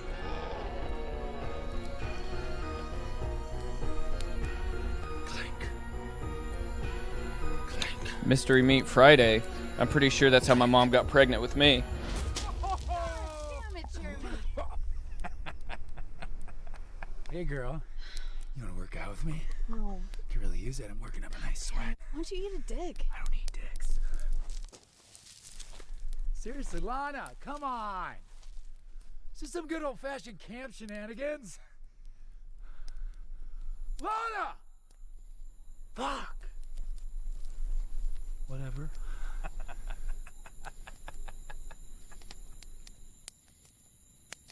I'm gonna go check on her.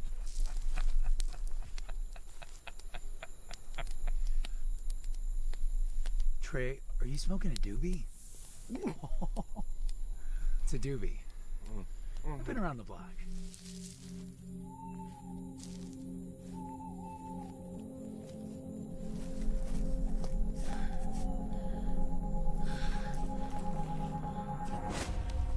okay?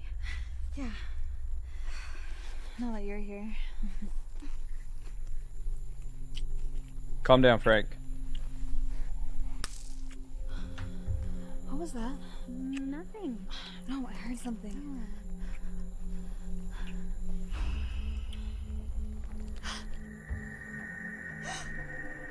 Squirt Reynolds?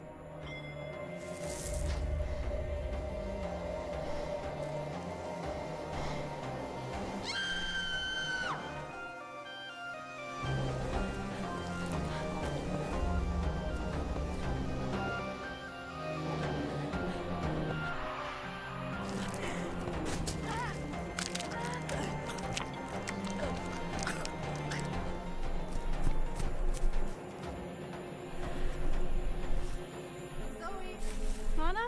Zoe, where'd you go? Zoe, help! Lana, I'm coming!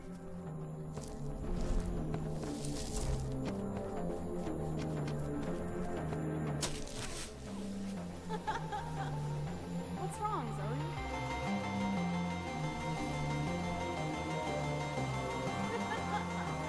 You found me.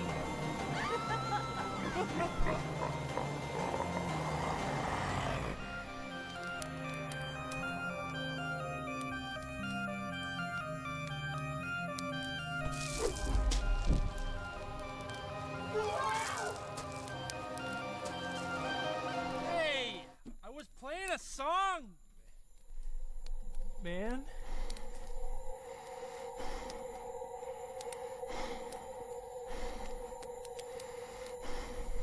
More of a guitar guy?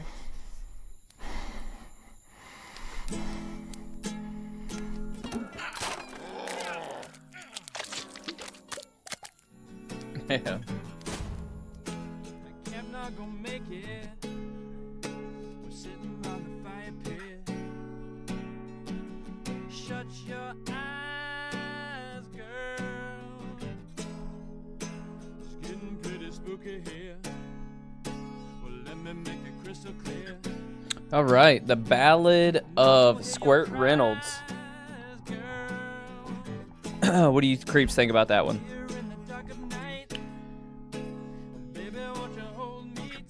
Squirt Reynolds is that's a good nickname. I think you guys should start calling me Squirt Reynolds. All right, let's see what else we can find. It was fun.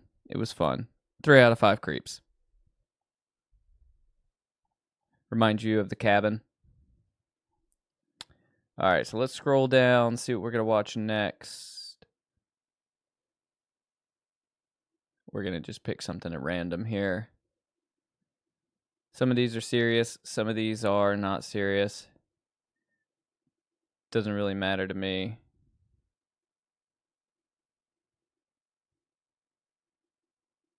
Sweet meats.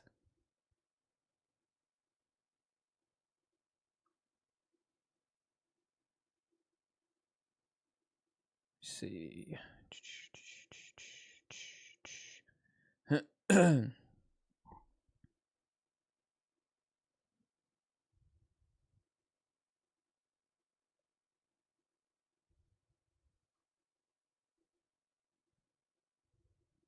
Let me see. A lot of choices here.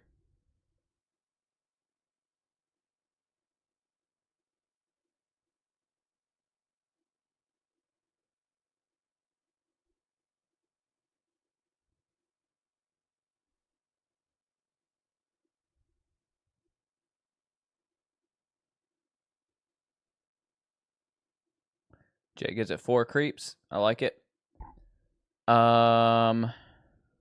Let's do.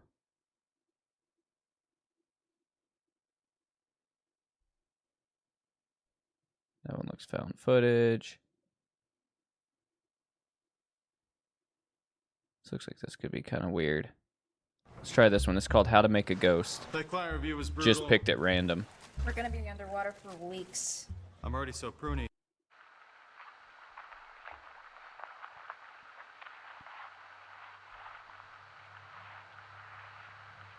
How to Make a Ghost.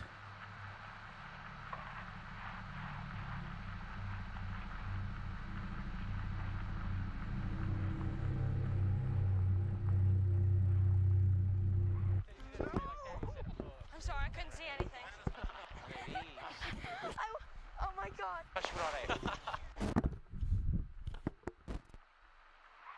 Oh, I had this one that was. I literally, while I was.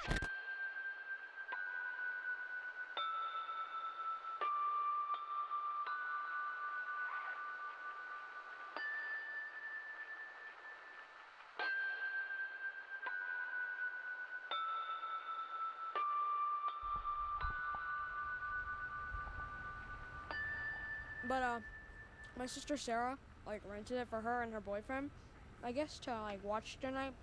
But I hid it in my room, and we can watch it when we get back to my house later, if you guys want.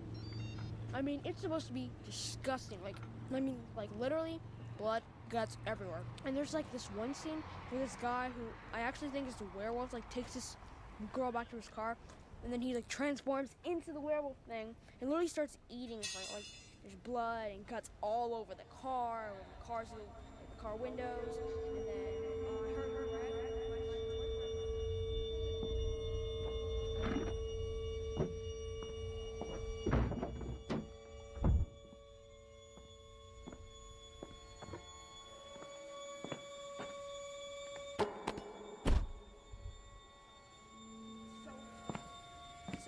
anyway, it's pretty cool. I have the tape of it at my house, and like we can watch it. But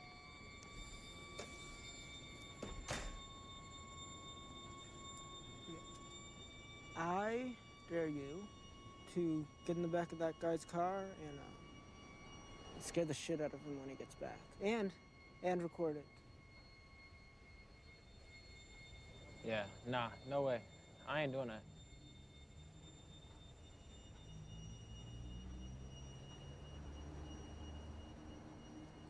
What?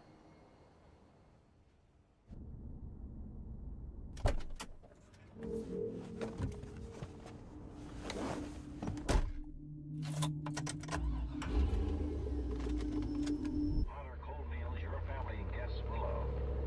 It's the easiest food you can prepare because Polish ham is fully cooked when you bite. So if you wish, just zip open the tin, slice, serve, and enjoy from end to end.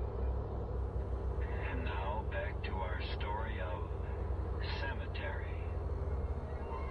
Did get the most queer-looking gadgets up there, didn't we? Yes. God, if I can only find a match.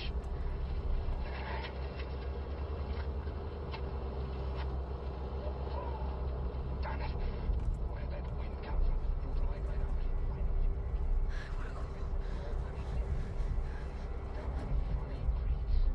Strange how you're more upset than I am. I'd just as soon move out anytime, I can tell you. I'm not frightened anymore. Good night.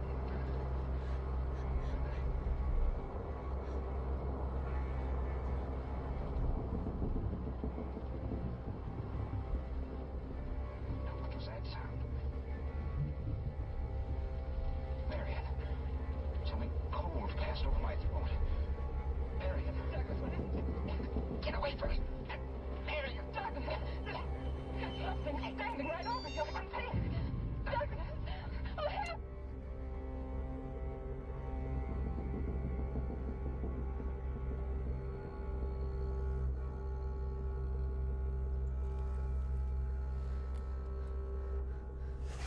I'm so sorry.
Is that it?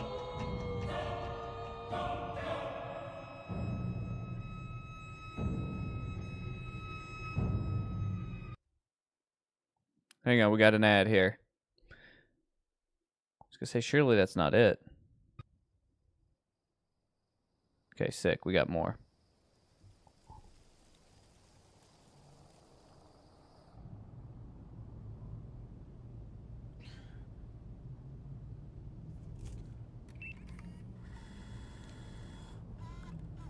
Sex with your mom. Hey. Oh my god. Oh no no. I dare you to get in the back of that guy's car and scare the shit out of him when he gets back. I can't believe I'm doing this.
You got a light?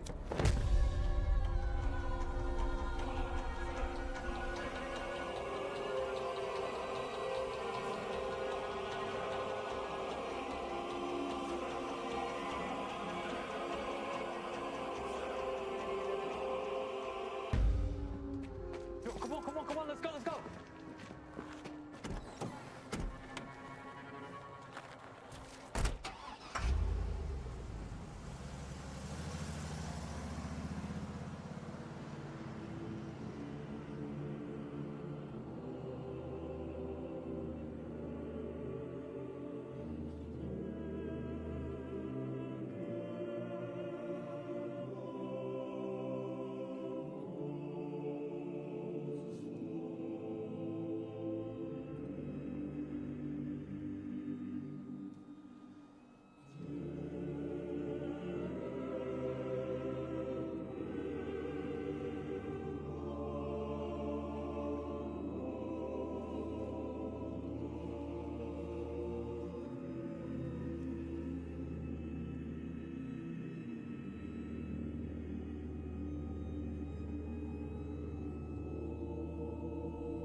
All right, How to Make a Ghost.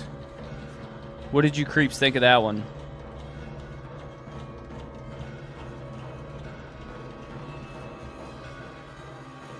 I'm gonna be real, that one was pretty good. I probably would watch a feature surrounding that. I thought the cinematography on that was really good. I like the way it shot. I like the aspect ratio of it. That one was fun. All right, so we're gonna pick one more, and that'll probably be the last one we watch for the night. So Frank asked me, is any true crime, is that like show or any true crime like thing ever freaked me out? So let me think. As an adult, has any true crime stuff ever freaked me out?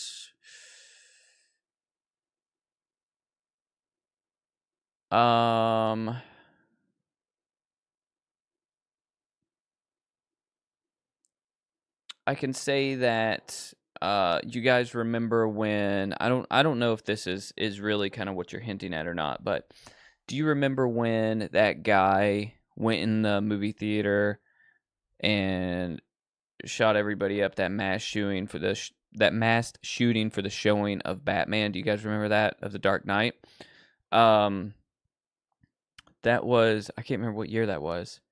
That had to have been like 2012, right? 2012, 2013 maybe. Something like that.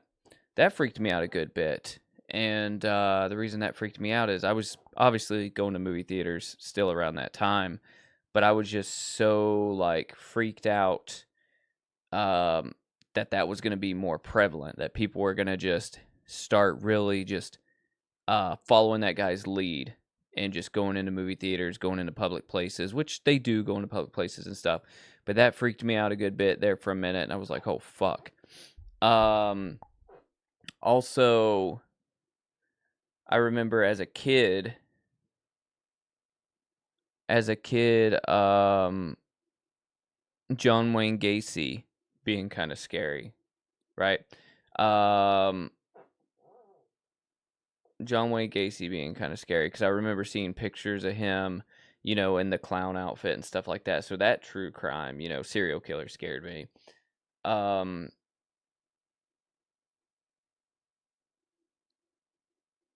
Other than that, not really, you know. But like mass shootings and stuff like that, that just scares me. You know, even now, when I go to the movie theaters, I'm still kind of like on edge and looking around, you know, because it's just like, okay, well, how can I get to any exit? Or like, what would I do? You know, especially since I'm with my family, with my wife, or with my wife and my son, it's nerve-wracking. If it was just me, right, by myself, then I'm a little less worried. Like, I'm worried about my safety, but I'm more worried about my family's safety. So when it's just me out there, it's like I don't think about that type of stuff as much. But yeah. Yeah, I still went and saw Dark Knight right after that happened. But obviously I was in a different state. Like, I guess the likelihood of that happening really at another Dark Knight movie in another state was, the chances are slim. But still, it was just like a bad time. Ghost Rider. You are a wild man. Awesome. I appreciate that. King, baby. Sorry about the chat riot. Yeah, the riots, they're okay. They're okay. You just keep them going. But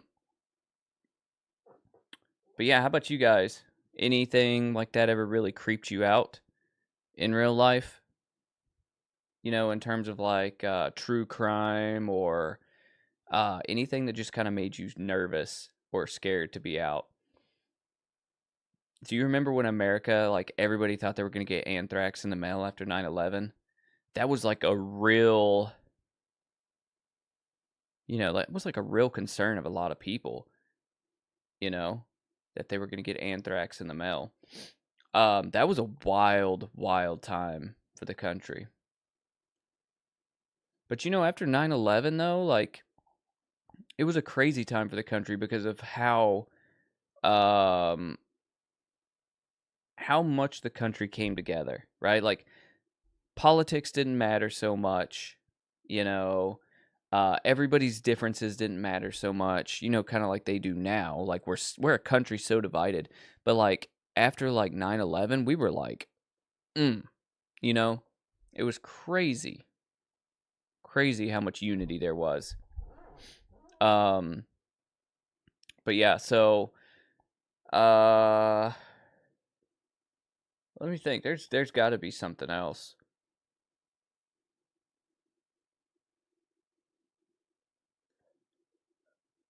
Thinking of true crime events. So how did you guys so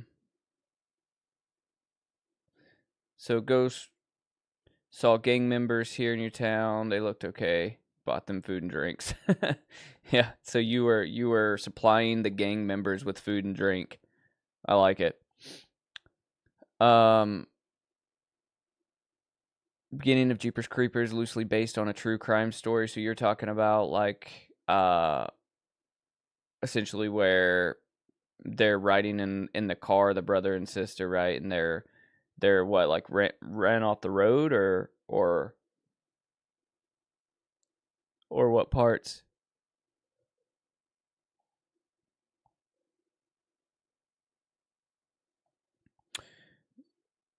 Jed, have you ever seen that meme where it's like a meme where a guy is like it's like a picture of a guy sitting in a car and he's like, I picked up a hitchhiker and the hitchhiker looked at me and said, aren't you worried that I'm a serial killer? But I said, what are the chances of two serial killers sitting in the same car? Have you ever heard that? It's like a meme or something that I've seen a couple times. That's like you and that other guy sitting alone at matinee during in the back of the movie theater together.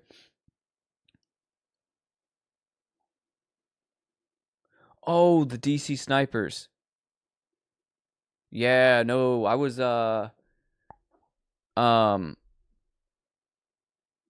what was that? What year was that? No, that frightened me too, because they made you scared of that shit on the media, like the news and stuff. DC snipers. Is that what you're talking about? When was that? October 2002. So I was a sophomore in high school.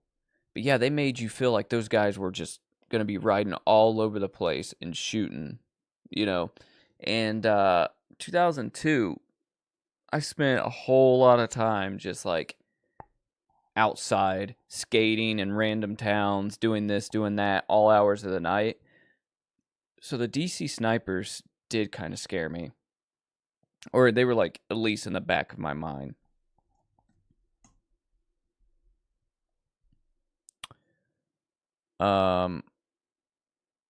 Here's their car. Yeah, that was... let me see if I can blow this up here so you guys can see it.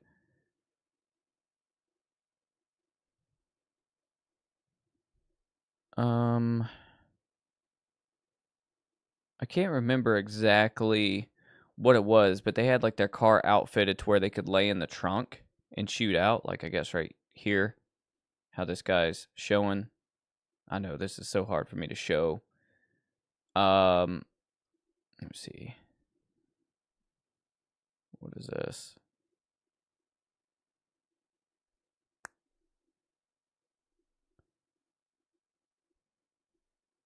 That car's in a museum, apparently. I'm trying to find a good picture.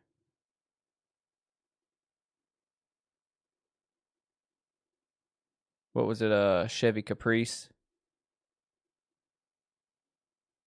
Insane. That was an insane time, though.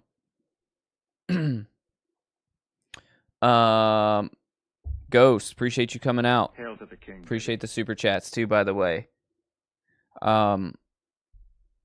Hey, we'll be back live tomorrow night for the Friday Night Creep Show. Come hang out. Let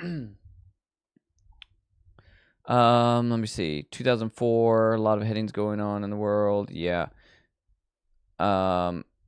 Picture of Dennis, is it Depew? Blue suit with his wife. Oops, wrong button. Hang on, let me look at this guy.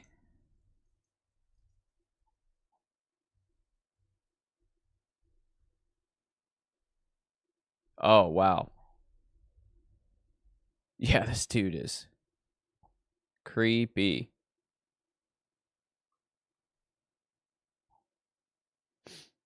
I don't know how good you guys can see that, chat, but he is. That's a face only a mother could love there.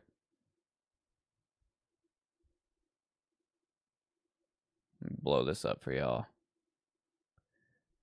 Frank, if you ever have a dating profile, this is what you need to put as your profile picture. Now, what's this guy's deal?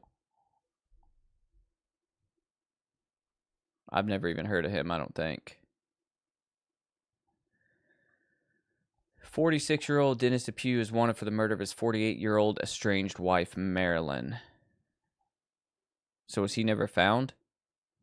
There's an Unsolved Mysteries episode with him on Peacock. Oh, okay. So this is what's based on Jeepers Creepers. Okay, I'm going to watch this. I might watch this tonight after I get off stream.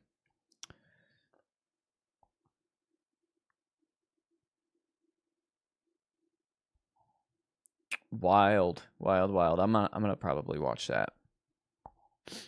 Dennis Depew. That's crazy. Yeah, face only a mother could love right there. Poor Marilyn.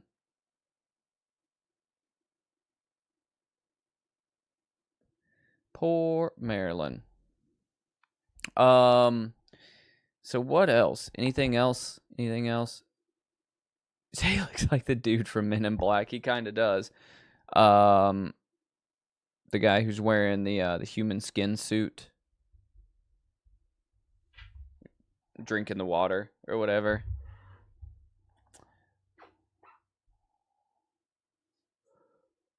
Oh yeah, look, here's an article about what you're talking about on iHorror. Let's look at it real quick.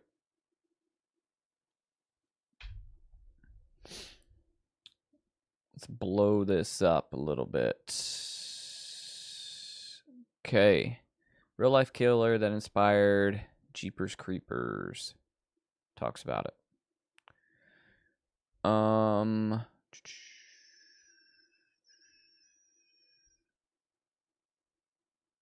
The movie is about a winged monster that plucks out human eyeballs, though it may seem impossible that it was grounded in any sort of reality, but it most definitely was.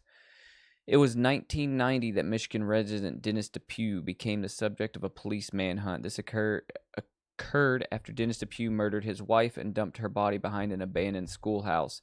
The story goes that the murder was an act of vengeance after his wife filed for divorce, with Dennis Depew shooting her in the back of the head. In Jeepers Creepers, the monster dumps bodies behind an abandoned church, much the same way Depew disposed of his wife. But it wasn't Depew that inspired the film so much as it was the testimony of 2 eyewitnesses who saw him dump the body. While driving around on a long stretch of Michigan road, Ray and Marie Thornton spotted Depew doing his dirty deed and then found themselves followed by the killer, who suspiciously tailed them in his van for several miles. Sound familiar? Because it certainly should if you've seen Jeepers Creepers.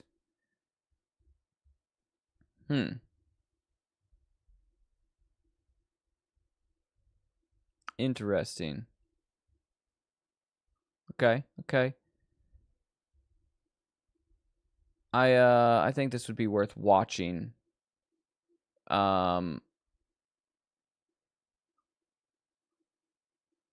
This would be worth watching. I have the Be Eating You license plate on the front of my SUV, by the way. Just a interesting tidbit for anybody out there. Yeah, the wife definitely looks wild. What's up, Memory? Hail to the king, baby. Glad that you're here. Yeah, so we played... What did we play? Shit. We played Beyond the Tomb, The Lost Vigil. For the first part of this, we just played a game, and we've been watching a couple short films since then. So does Dr. Sleep suck? So in my opinion, I really like Dr. Sleep. I thought Dr. Sleep was excellent. The book was good. I got the book when it came out. And the movie's good, right? The movie and the book are pretty much exactly the same. Because Stephen King wasn't going to let that shit happen twice, after The Shining. But I really enjoyed Dr. Sleep. I could not imagine seeing somebody dump a body. I don't know what the hell I would do. And then have that person, following you. What do you do? You know what I mean?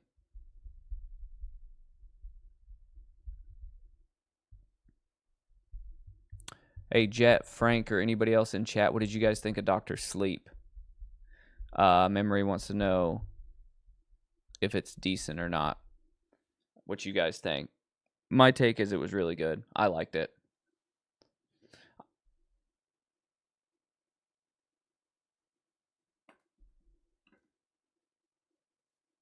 Nick liked it. Good. So we got 2 likes here. Frank, you've never seen it? Holy hell. Frankie, you need to check out Dr. Sleep.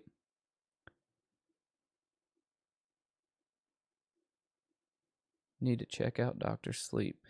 Yeah, it's good. It's got some cool characters in it too. I know this is going to sound cliche and all that, but if you read, I recommend reading the book as well at some point in your lifetime, because it's a good read.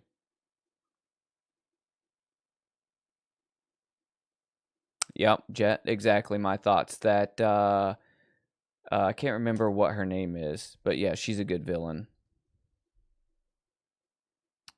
Let's look it up. We're going to look it up, what her name is. And I won't give any spoilers, Memory, so you're safe. Let's see here. So, her name was... Let me minimize this a little bit.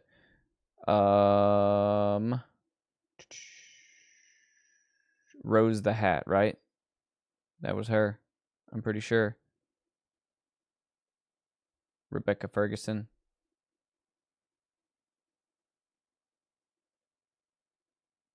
She plays...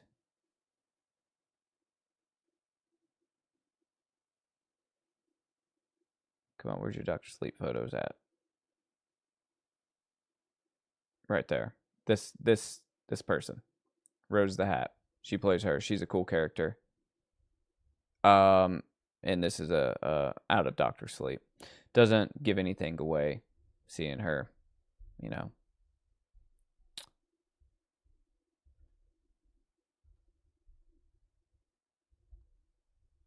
Yeah, Frank. It's a shame that you can't read, and then you come to the stream and you just somehow string letters together, and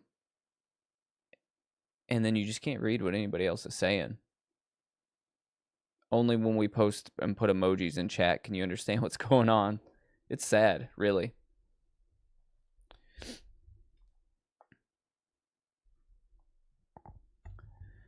So tomorrow night, I'm not totally sure what we're going to watch yet. You said it's a miracle. I'm not totally sure what we're going to watch. But I'll have it posted up and have it scheduled. To be honest with you, I haven't even looked. Maybe we can do that right now. So does anybody have any idea of public domain horror movies they would like to watch on the Creep Show Friday night?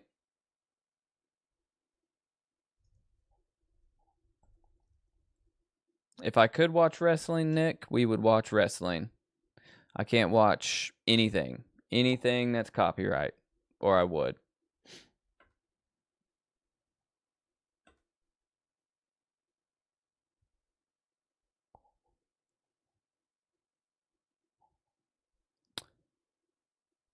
Let me see. What is...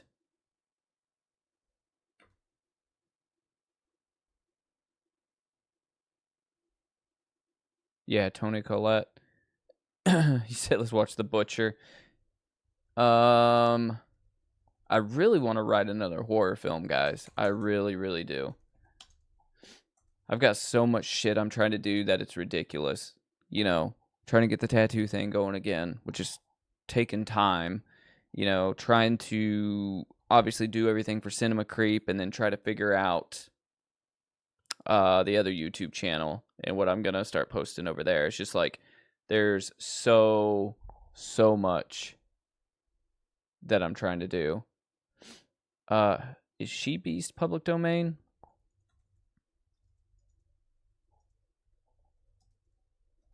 I'm looking right now. Give me a second, guys. Published 1929. 1966.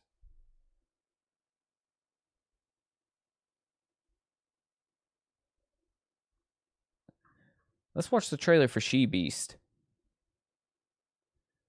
It's public domain from 1966. Has anybody seen it?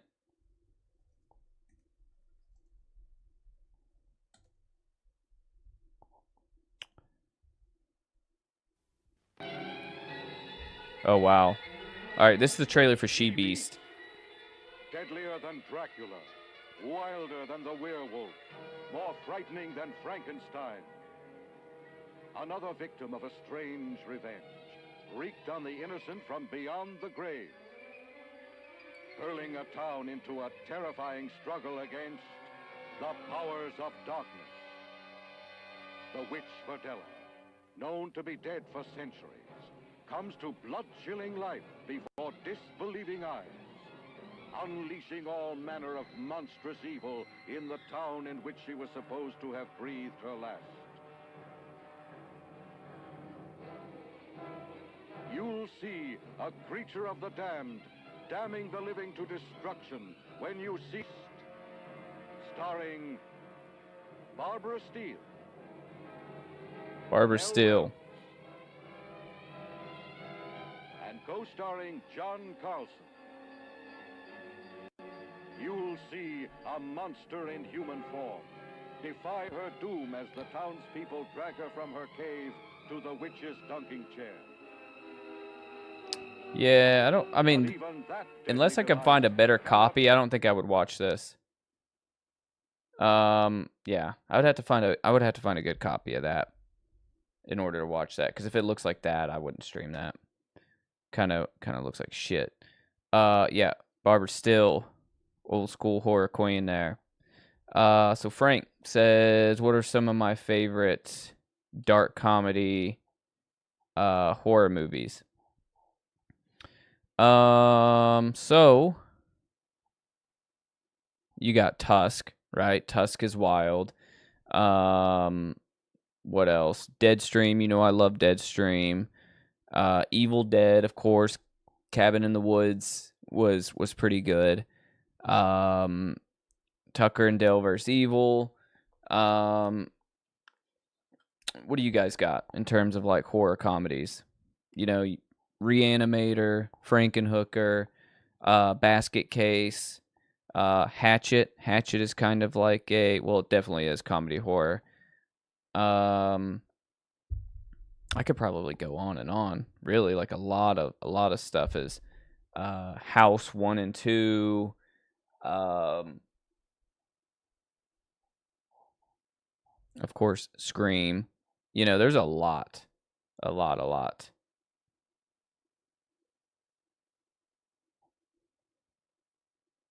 Yeah, House 1 and 2 is a lot of fun. I have both of those on VHS too.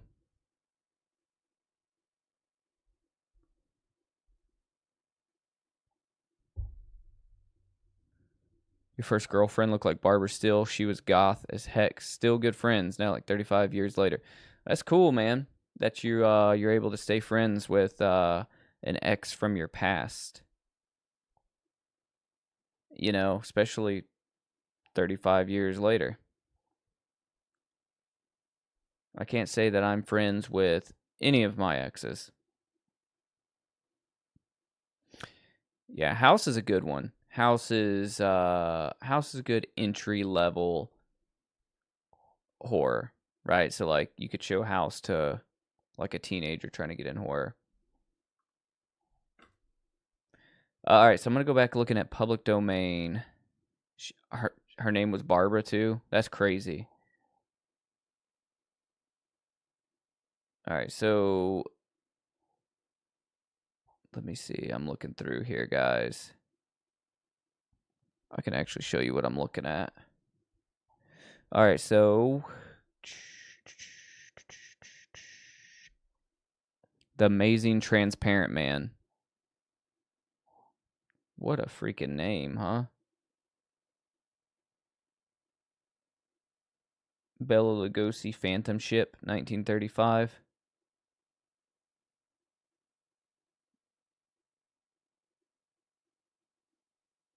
The Devil Bat. That one was good.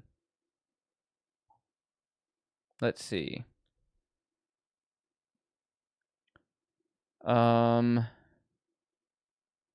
Beast from Haunted Cave, 1959.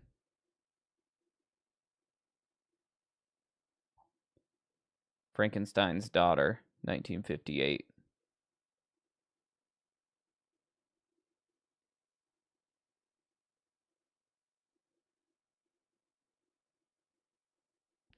Let's see if Frankenstein's Daughter.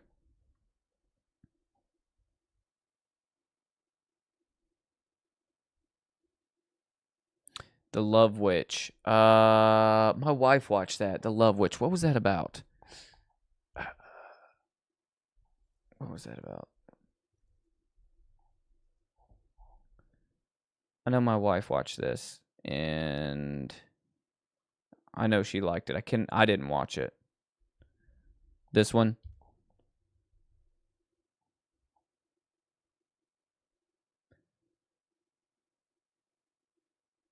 Was it good? It looks sick.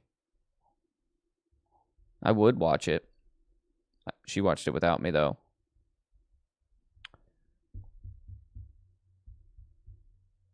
You watched the new Nosferatu last week. Memory, what did you think of it?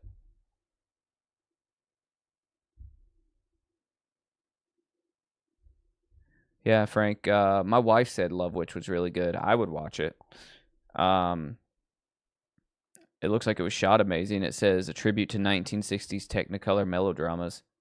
So, could be good. Watch it. See what you think. Let me see. Is Frankenstein's Daughter public domain? I'm Googling this shit, guys. It is in the public domain. Let's see if we can find a trailer for it.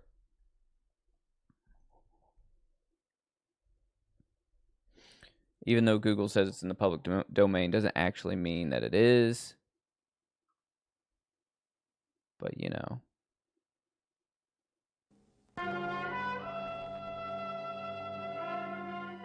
All right, hang on. Let's bring this up on YouTube. All right, this is Frankenstein's daughter's trailer. Oh my god. Did you see the teeth on her?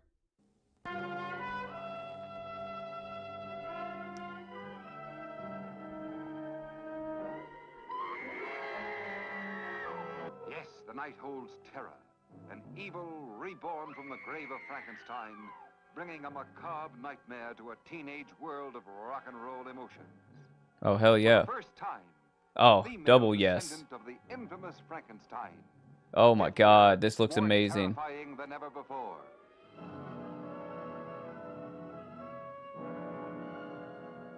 He needed her kiss to satisfy his desire, but he wanted her soul for the fiendish creation that was to rule the earth in terror. I'm sure of one thing. You better hurry before the brain cells are damaged completely. Frankenstein's daughter. Now everything was Creeps, this looks amazing. Who would be his first victim? Who will feel the cold sting of death? I feel like this is it. Alright, I'm going to pause this so we don't see too much more of it. I feel like that's it. Unless we can start watching it. If YouTube shuts us down, we'll find something else. But that's going to be... that's going to be what we start out with tomorrow. So it's on Tubi, it's on YouTube in full. So that's what we're going to start out with. That's going to be fun. Frankenstein's daughter. So tomorrow night, Friday Night Creep Show. That's what you guys have to look forward to. So make sure that you guys got snacks for tomorrow. You know, popcorn, RC Cola, Doritos, whatever. 11:15 p.m. Eastern Standard Time. Memory, I know that's a crazy time for you. But that's what we're going to be watching tomorrow night. So if you happen to be awake during that time, you know, then that's what we'll be watching. I do eat microwave popcorn, and you know what? I'm going to make some for stream tomorrow. That's what I'm going to eat. That's what I'm going to bring. I've got some in the kitchen, in the cupboard. I'm going to bring popcorn. You guys got popcorn? Everybody have popcorn? If so, bring some tomorrow. Because that's another killer treat, right? You get popcorn. You throw some M&Ms up in there, right? You let them get a little melty. Yeah, bring some popcorn tomorrow. I'm going to bring some popcorn. Probably not coffee if I'm going to be eating popcorn. I've made that mistake one too many times. We might do popcorn and Dr. Pepper. Order popcorn and Pepsi. So, I do not have any cool popcorn buckets. I wanted to get on the collector's trend of collecting popcorn buckets because, you know, here in the last, 5 years or so, a lot of horror movies started doing those collector buckets. I never get them, though. I should. I wish I would have. But I don't need another thing to collect, I don't think. I've got VHS taking over my life. Masks. You know, I got a lot of shit everywhere out here that I would like to have the popcorn buckets, but I don't even know where the hell I would put them. I need to put up more shelves out here. Anybody else out there collect popcorn buckets or have any popcorn buckets? You know, I know Terrifier had some come out. Beetlejuice had some come out. Pretty much all the horror movies. Alien had that really risque one that came out. Did you guys see the Alien Romulus ones?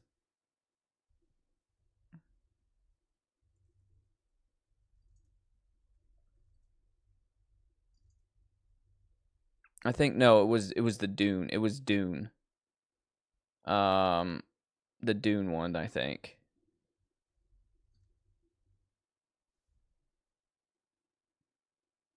Yeah, it was the Dune popcorn bucket. Did y'all see that one?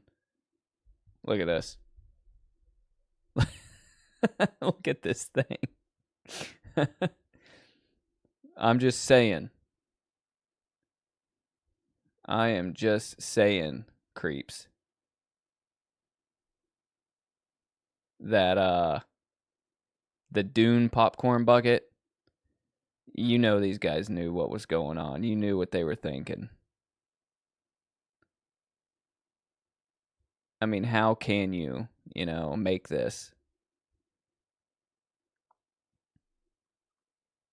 And I'm going to say that, I mean, this dude sticking his whole hand in there.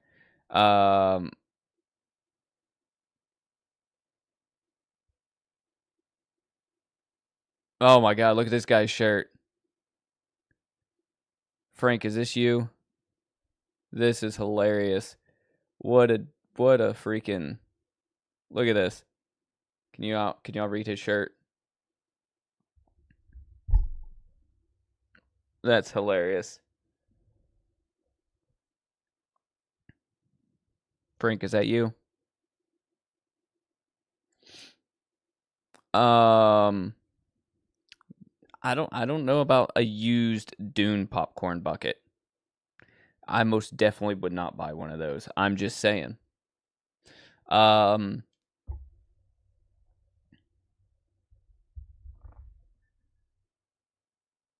You can probably buy them.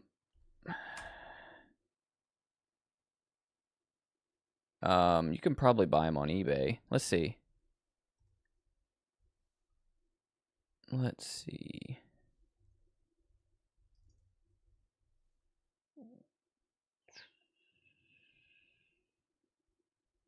Look at this.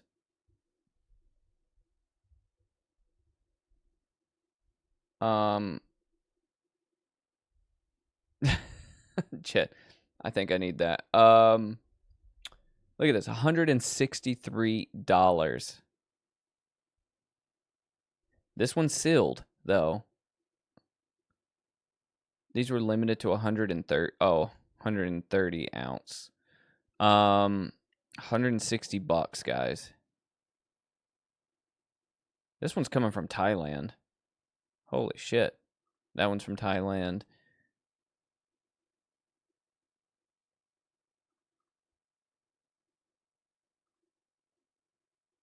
Popcorn buckets. So you got Thor, Slimer, Gladiator, Dungeons and Dragons. You got a whole lot of them here for $180 plus $65 delivery.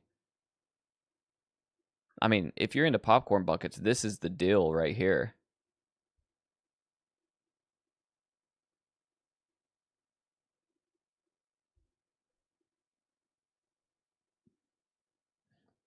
I mean, it would be cool to have those. Especially if you eat a lot of popcorn.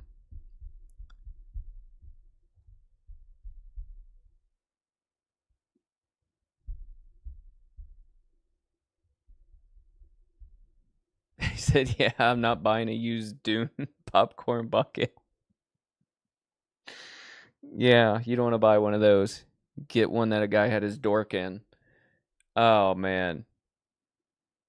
Barely used, Jack. Come on. A gently used Dune popcorn bucket.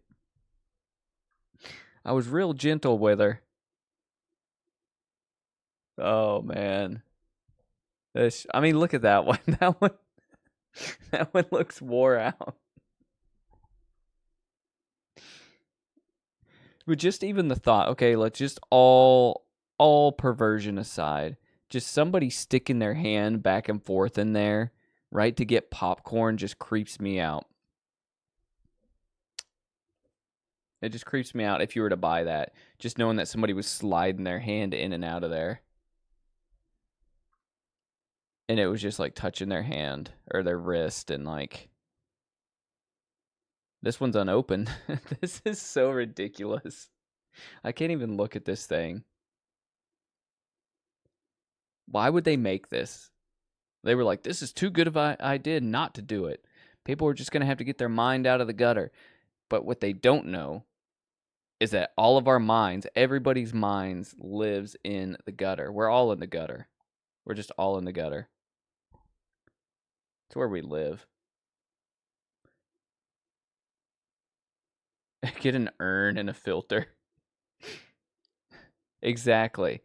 Exactly. They're putting their hands probably all in their pants, touching the seats of the movie theater, like picking their nose, and then just, you know, for lack of a better term, just fisting the popcorn bucket.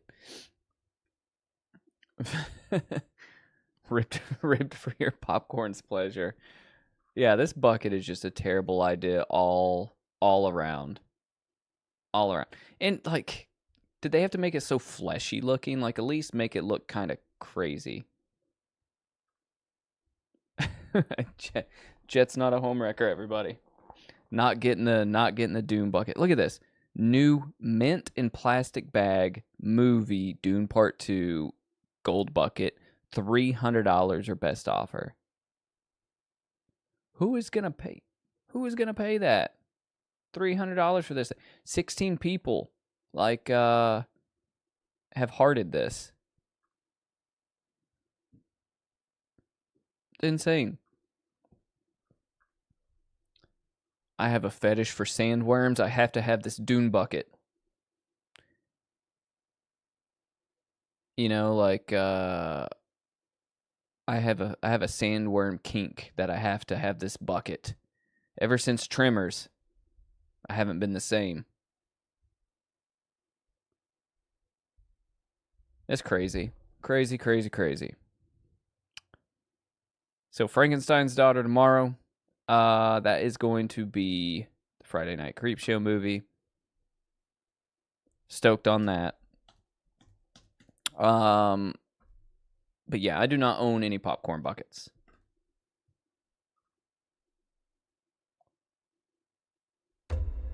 And it's probably because they all look like sex toys.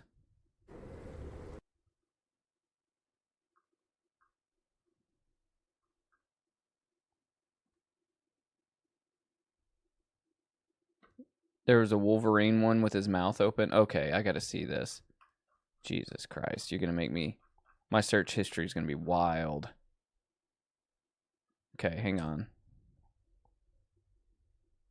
Wolverine popcorn bucket. Oh my God. This is ridiculous. Why? This has to be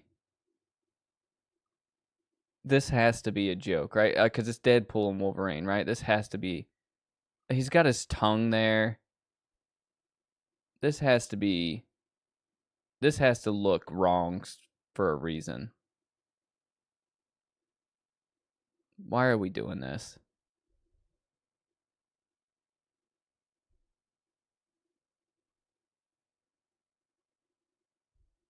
Look how this person's selling these.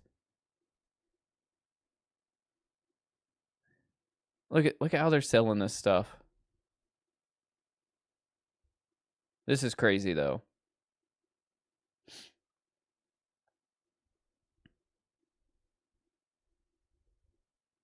Frank said it looks wrong, but it feels so right. XXX, man.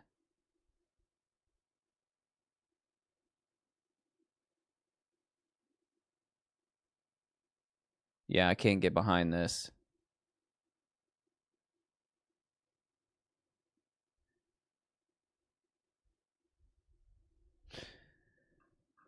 Wow. Just when you thought it was safe to go to the movie theaters.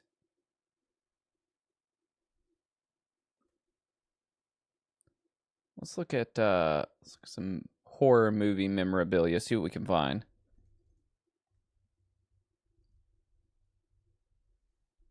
Let's just scroll down eBay and see what there is. Okay, so we got a rare 20 by 30 Hellraiser, Claire Higgins, Julia, Clive Barker horror morbid art poster. That's the top listing. Sony Prom Night horror movie Killer's Knife for $150. We got a Nightmare on Elm Street poster, $30. This one's kind of sick. The Monkey AMC popcorn tin bucket. This one's $68. That one's kind of cool looking. Doesn't look very sexual at all. You probably turn it down and the monkey's pantsless. His ass is out. That's where you get the popcorn.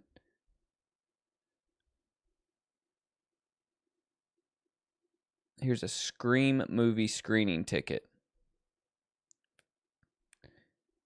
That's kind of neat. Hey, here you go. Here's a Critters 4 Puppet Head movie prop. $1,500. With a certificate of authenticity.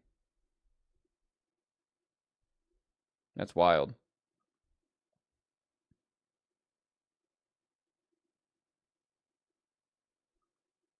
They sell a lot of dumb shit on eBay too.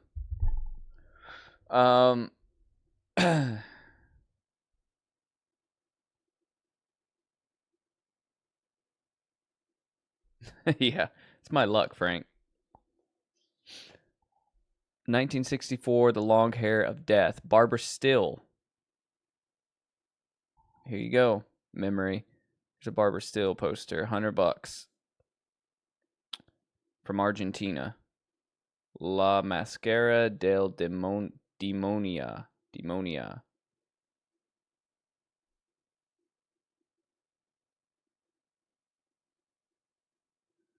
Let's see. Blood-Sucking Freaks poster. $225.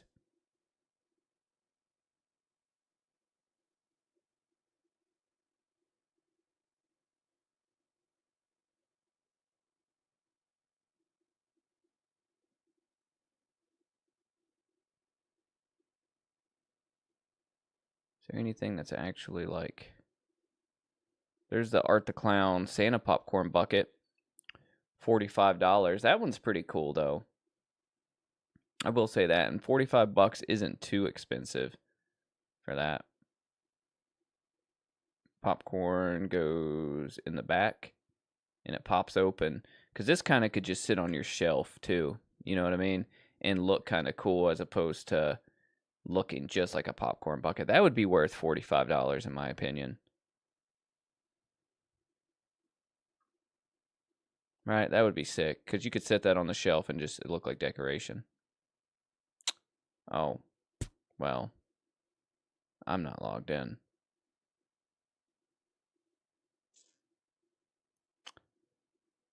Where was I?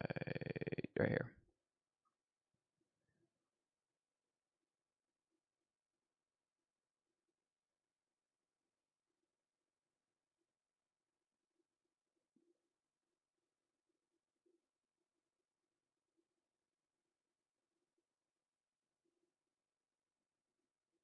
Have I got any new movie posters? So I haven't got one in a while. When I went to pick up those VHS the other day, the dude had he still has a Basket Case 3. Basket Case 3 poster that's already framed. I think it's like $80. I'm not crazy about Basket Case 3. But I thought about getting it, but I need to get some new ones. And those I'll order all day online. Those I don't have to find in the wild. Horror movie posters because it's too hard to do that. Look at this. This is sick. Vintage Frankenstein blockbuster, 1999 life-size horror cardboard cutout, $150. But see, here's the $106 delivery. Like, come on, it doesn't cost $106 to deliver that. They can kiss my ass on that.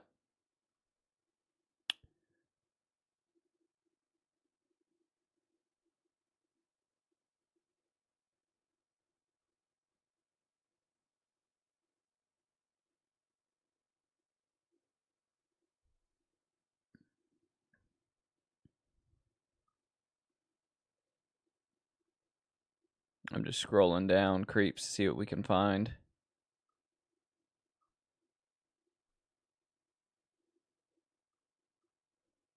We can look at posters. See if we can find one that's kind of sick. I need to get one. I have some space over here that I could put one.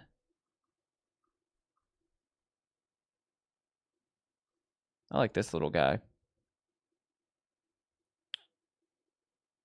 I need him for the desk. He needs to go right here. I wonder how tall this is.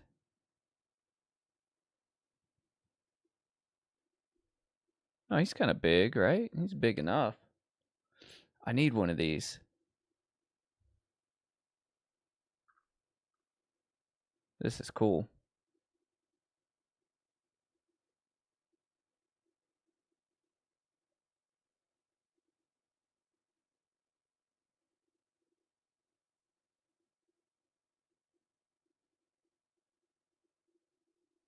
What do y'all think about this? That's kind of neat, right? $30.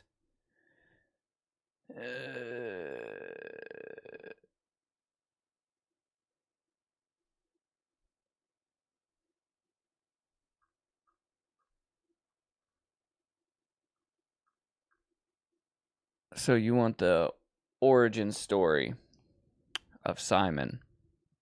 Okay. I'll give you the origin story of Simon. So it was, you guys remember Craigslist?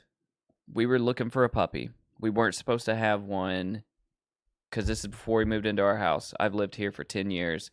Simon's about 12 or 13. So we got him in 2012. I wish I could find, well, I know for a fact I have some pictures of Simon when he was a puppy. You guys just, you hang on a minute. Let me see if I can find a picture of Simon when he was a puppy.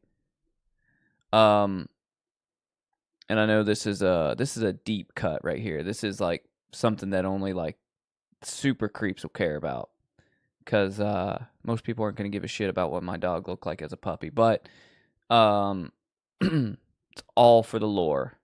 Let me see if I can find it. So 2012, right?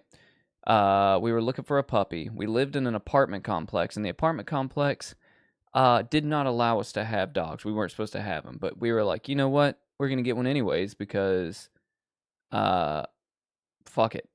So we were looking for dogs. We knew we wanted a small one because I prefer small dogs. And we found, my wife wanted a Yorkie, right? You know, and I was cool with that because I like little terrier dogs. And we found these people that were breeding Yorkies, right, on Craigslist. And they're like, hey, we have a couple left over that we haven't been able to get rid of. So we'll sell one to you for $300, right? And $300 for a Yorkie is a killer good deal, right? Yorkies are normally like, I don't know, over $1,000. And they were like, hey, we're just trying to get rid of these because we have too many dogs. And we're like, cool. So they were like, we'll meet you at Walmart, whatever. We have the papers. Because we were like, well, do you have papers proving that he's a Yorkie? You know, whatever. They're like, yeah, we got all the paperwork, all that, all the vet papers. Meet us at Walmart and we'll give him to you. So we met him at Walmart, and Simon was really honestly too small to be away from his mom, right? I think he might have been like 5 weeks old. And so instantly we got out of the car, they got out of the car, and they brought Simon out, they brought the puppy out, and they handed me the puppy. Instantly I took him. I like instantly knew that was our dog. And my wife will tell you, like, I took him. I was not giving him back. Basically threw the $300 at him and was like, here, fuck it. Y'all can have this money. Give me that puppy. And we took him home. And of course, Simon's not a fucking Yorkie. Simon is like a Schnauzer Terrier mix, right? But Yorkies and Schnauzers and certain terriers look the same when they're puppies, right? Until they start getting older. And the people conveniently forgot the papers, right? Oh, we forgot the papers, the vet papers, his paperwork showing that he's a Yorkie, of fucking course, right? But I didn't give a shit because Simon was so cute and small that I had to have him. And they're like, yeah, just call us tomorrow. We'll meet up again and we'll give you the papers. They never responded back to us because they didn't have no fucking papers because they lied to us. But I don't care. Worth every dime, and I would pay that 10 times over for Simon if I had to do it again. Best dog ever. So that's the story of Simon, and it was hell having him in that apartment that we weren't supposed to have him in. And really because, you know, we took him out for walks and stuff, but we had to sneak him to get him in and out. And it was just, we had to sneak him in and out. We had to drive to a local park, Greenway, to take him. But Simon, he's always been really good because what we would do is we had a little pet carrier, and we would just tap the pet carrier, and Simon would run, hop in the pet carrier, we would zip it up, walk out of the apartment, get in the car. And he's never been a barker too much. I mean, he freaks the fuck out now when somebody rings the doorbell.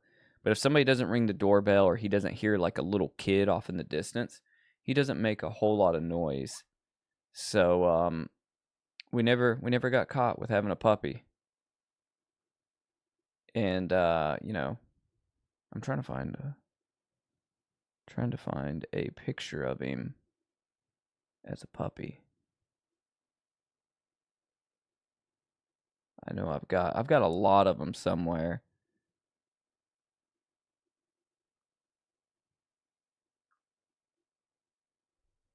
But that's the lore of Simon. And you know, my man, he's been through a lot. He's a tough dog. Tough little dog. We'll do a Simon cam tomorrow.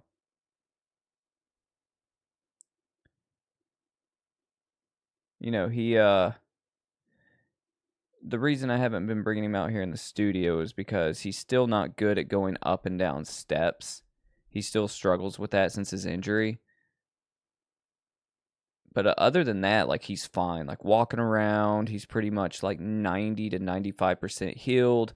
And he just can't really still go up steps very well.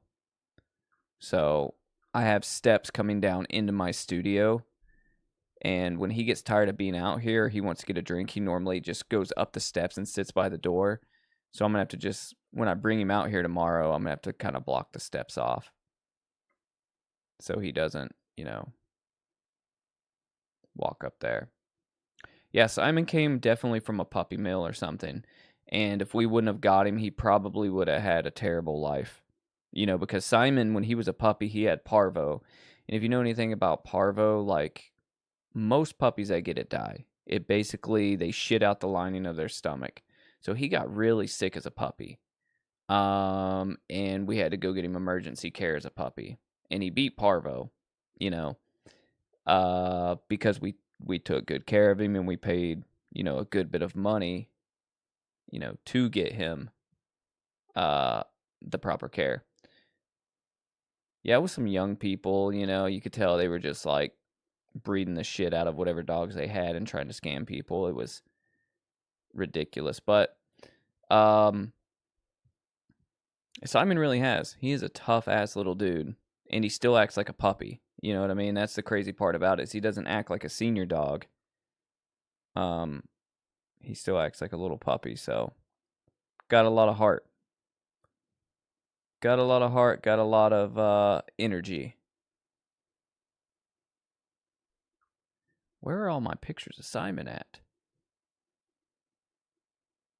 I've got a lot. I'm looking for them. Creeps, give me just a minute.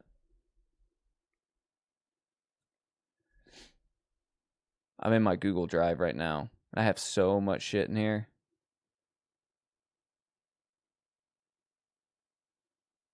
But it's not organized very well.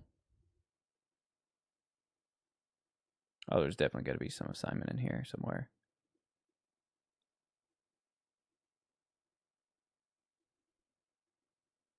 There's pictures of my son when he was little. Man, me and him used to have such a blast when he was a little baby. I tried so hard to get him into photography when he was a baby. And I would take these, like, look at these look at like this picture. Me and him, I would do little photo projects with him. Like, look at this one. This is old. This is from like 2011. You see this? This is like, I was doing like these like kind of like weird little horror pictures. So this is my son's silhouette here. And I don't know if you can see this, but right here, this is like a shadow of Freddy Krueger's glove coming into the room. Me and my son, we used to do stuff like that all the time. It was a lot of fun. I have a bunch of little fun ones like that.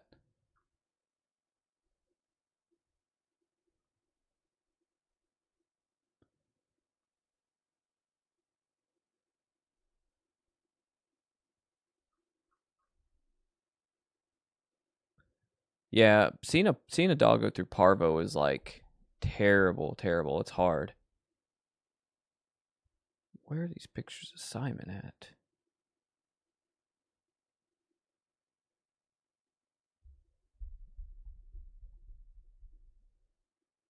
And parvo's contagious. Like other dogs can get it, I think.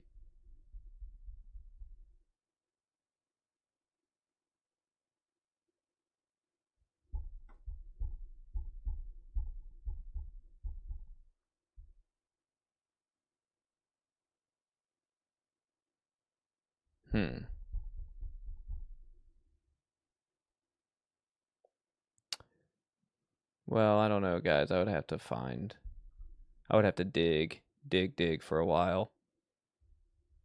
And it would be a lot of dead space here on this stream. So we did not name Simon after anything. It was just a name we came up with. Like just thinking of names. We know we wanted to name him a human name. So we were just thinking, what's a good human name? What does he look like? And we eventually just came up with Simon. I don't know how we came up with it. Me and my wife were just shooting names back and forth. I'm not even sure if she came up with it or if I came up with it. I like to think that I did. I think she likes to think that she did, because I think we talked about this not long ago. But I think it was a joint effort.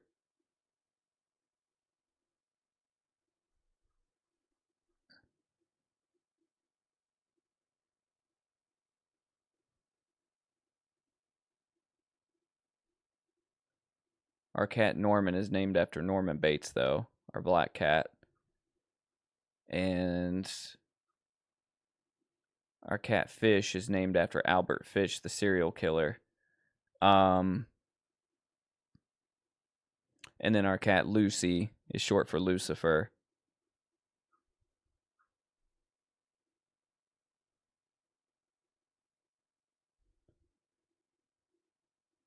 Yeah, that's terrible, Jet. So they took it to the vet and had it put down.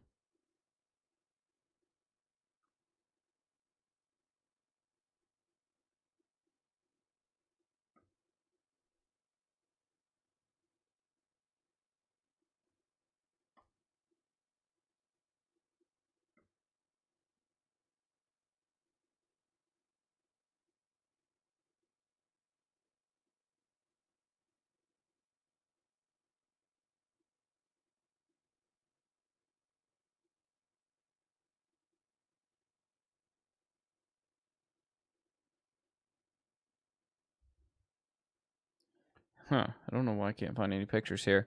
Maybe they're all on a hard drive somewhere. Now I'm super concerned about looking for these. I'll have to look for him another time.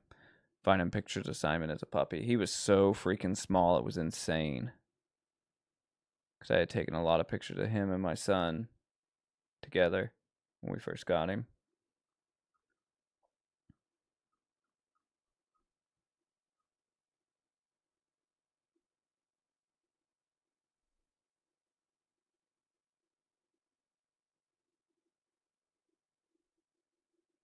Let me scroll down this real quick before I stop looking.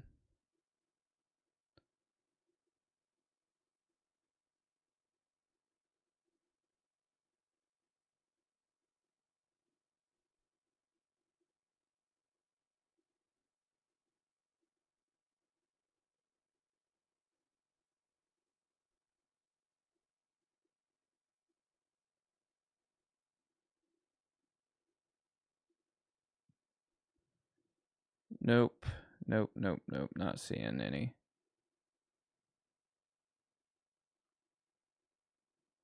Damn.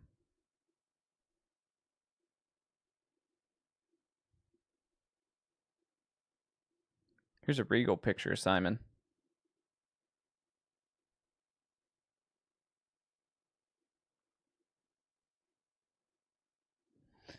But this isn't him as a puppy.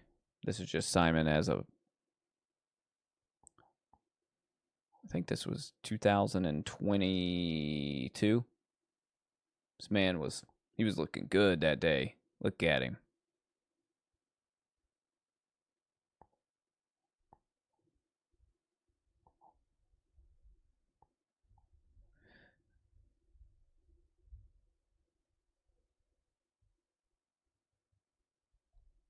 Yeah, that's terrible, Jet. I really, really hate that. You know, like, we don't deserve to have all of these little fuzzy friends. You know what I mean? Don't deserve them at all. Because they're too pure for this world. So did I buy all of my cats? We adopted all 4 of them. So when we first moved into the house, we got Norman. Norman's kind of old too. Norman's about 10 years old. And we got him. We adopted him from the pet store. Then we got the 2 other cats. The Siamese cat, his name is Squeak. And if you've ever had a Siamese cat, you know they don't shut the hell up. So my wife and son just named him Squeak because when he was a kitten, all he did was squeak. Like, he would make a squeak noise. He is so loud, you guys won't believe how much this fucking cat talks. He kind of just screams. It's absurd. So Squeak and Fish, my wife fostered both of them. And I knew it was going to end up in us keeping those 2 cats. So we fostered both of them from the Humane Society when they were little kittens. And then we ended up just keeping them. And then I got my son, the last cat that we got, Lucy. We adopted her from, the pet store. And she was a kitten. And got her for his birthday in like 2021, I think. So yeah, so we've adopted them all. You said Squeak Reynolds. Man, that cat, he will not shut the hell up. He is wild. Wild, wild. He's obnoxious as fuck. And he's big. He's a big ass Siamese cat.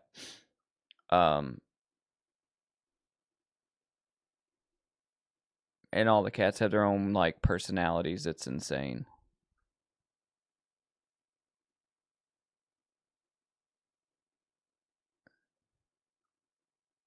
Trying to see if there's, as I scroll down here,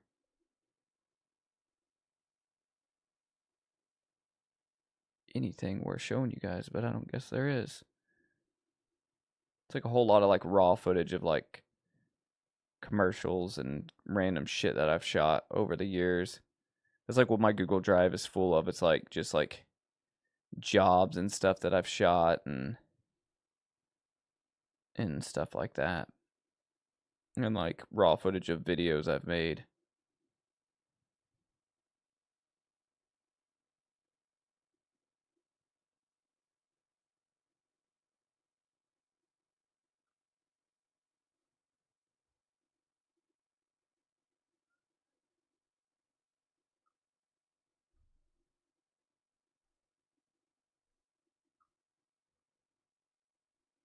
And like a lot of freaking college shit. God, wish I could get that time back. Going to school, going to college. Sheesh.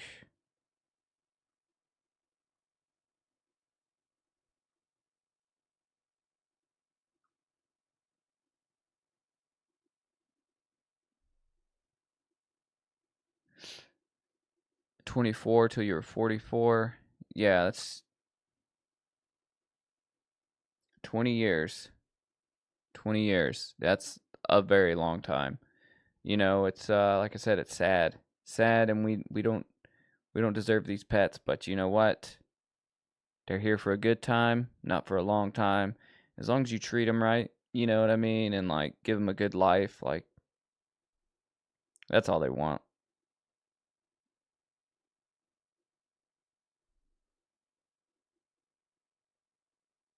They just want you to give them treats, and they want to chill and cuddle, and that's it. And they're happy. All right, I'm done looking at all of this shit because I'm not going to find what I want. That's why, like, man, I almost don't want to get any more animals. You know what I mean? Because you get so attached to them that, like, you can't really fathom, like, not having them around. And the thought of it is just, like, heartbreaking. You know, so I don't know. I don't know if I'll ever get any more animals. I say that, who knows? Seems like we just keep acquiring cats, but, you know.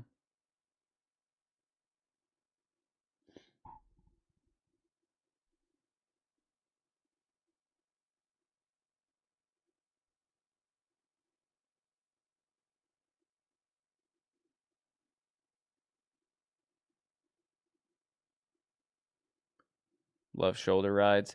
Yeah, I have a cat like that. That'll get up on the shoulder and just like that's where Norman wants to be. He just crawls up. He loves affection. It's really, really weird. And yeah, he just wants to be in my face or my son's face at all times. It's really strange.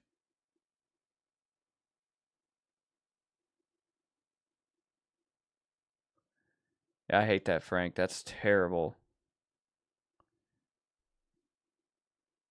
It's one of the worst feelings.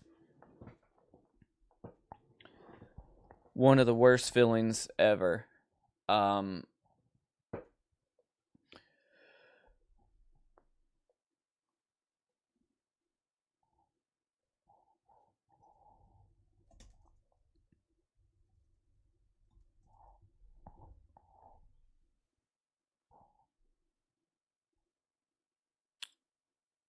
Wow, you had a Maine Coon? Those are big cats.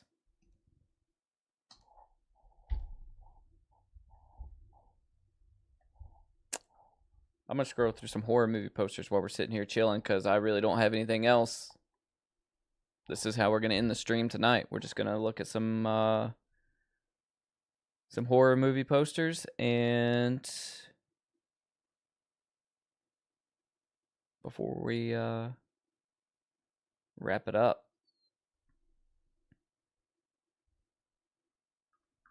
I need to type in like original horror movie posters or something like that. Oops, maybe vintage. $880 for Halloween 1978. That's why I'll never have an authentic Halloween movie poster. All right, Memory, I appreciate you coming out, hanging out. Hail to the king, baby. And, you know, I'll see you tomorrow. Friday Night Creep Show.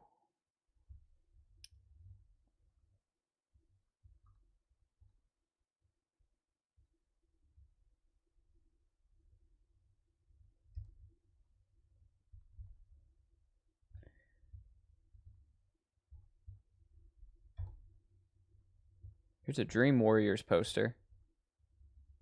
For $45. It's 50% off right now. Creeps, if anybody out there is looking for posters. That would be a cool one to have. $16. You're going to spend about $65 on it. But if that's your thing, like me, it would be worth maybe picking up. Look at this one. 72-inch vintage Frankenstein monster poster, $394. God, 8:30 a.m. Wow. Time difference is crazy.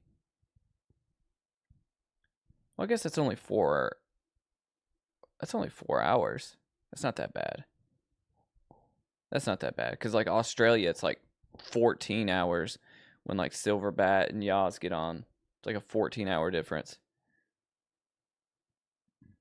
Me too. Me too, Jet. I hate when the poster's so much better than the movie. Like this movie here, 1973, The Legend of Hell House. I can't say that this movie's terrible because I've never seen it, but I guarantee you this movie's probably terrible. But that poster's sick. $26? That's a still. Free delivery? I might have to come back and look at that one.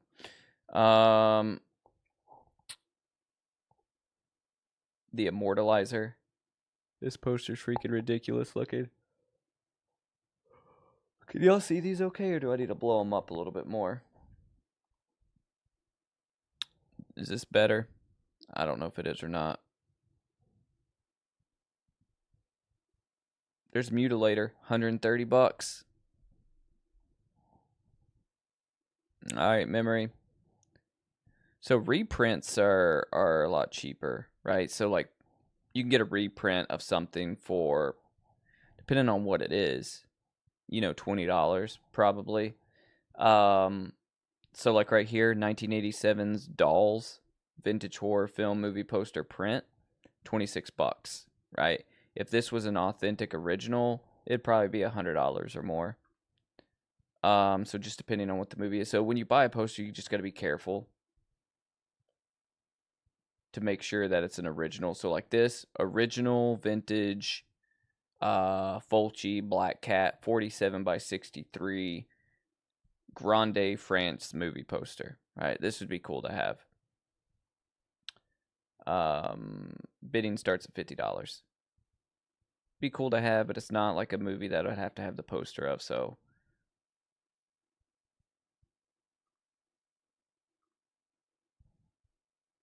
like this Crocodile, it's a reprint. And reprints are cool. There's nothing wrong with reprints. Like but if you collect, you know, you kind of want the real deal. And that's my thing, you know. Or not my thing, but it's one of the things I collect. So right here you have Alligator from 1980. Vintage rare 40 by 27, $95 or best offer.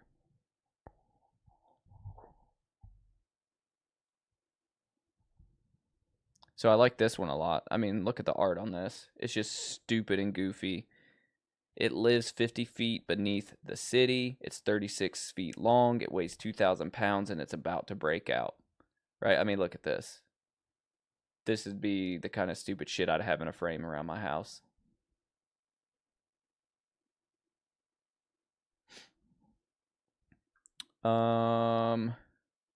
Look, here we go. Here's a poster for The Beyond, $125.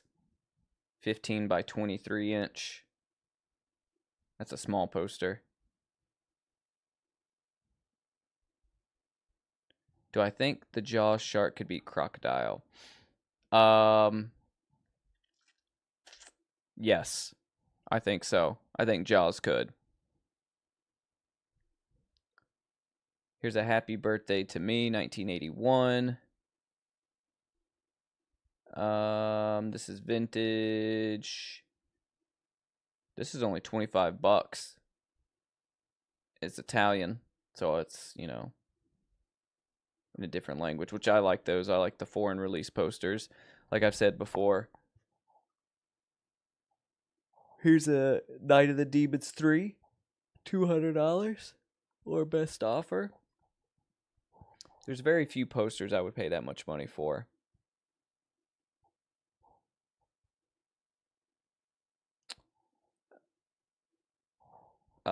Like $150 or more, there's very few.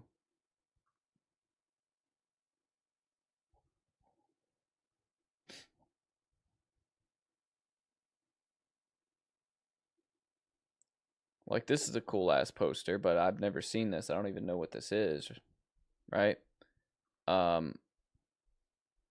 Evils of the Night. I mean, right? I mean, look at this. This is just gnarly. You got, like, some space shit happening. Some, like, zombie-looking guys with an IV that's going to this, like, woman, you know? And then you've got these hands coming up from underneath this rock. What is this movie? Oops, I didn't mean to click buy it now. Okay, it didn't do anything. Alien vampires have just landed from outer space in search of the one substance they need to survive. Teenage blood. Let's look up this movie.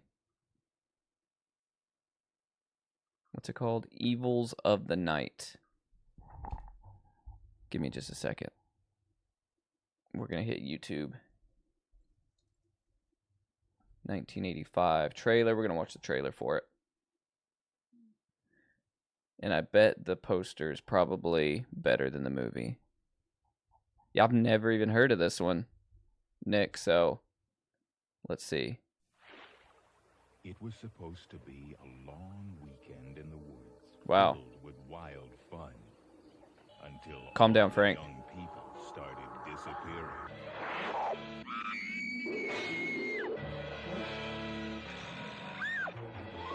Evils of the Night. John Carradine, Julie Newmar, and Tina Louise star in this thriller about aliens who crave ripe young bodies for their own survival. Oh, we got a laser ring. I'm ready for the next one.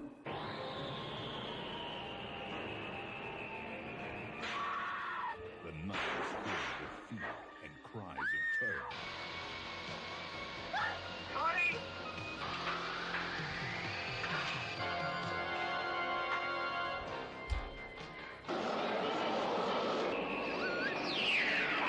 It looks so bad. I will have the doctor see you after I give you the shot. There's nothing wrong with me. It looks so bad, but I would watch it. 1985. The poster looks a lot cooler than the movie, right? Hang on, let me get rid of the Dune bucket eBay page. Popcorn bucket. Yeah, the poster looks so much cooler. And provocative. It looks wild. I would have it in the studio. It's very sleazy. I would have it in the studio for sure. Alright, let's continue to look. Might be one that I revisit. So, here's a John Carpenter original vintage poster, right? I believe this one's French. So, I mean, it beats the hell out of paying $800 for the other one. You know. Oops. Where was it? Right here. Beats the hell out of paying $800 for the other one, you know.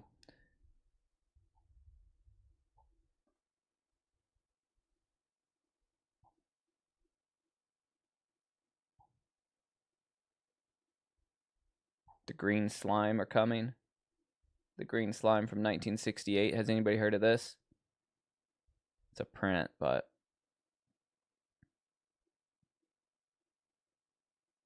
The Children of Death, or the Cauldron of Death. What am I saying, children? The Cauldron of Death from 1973.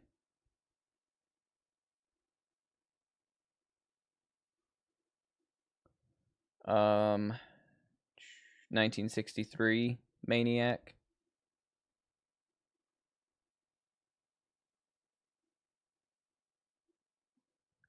You got Ghoulies 2 for $90.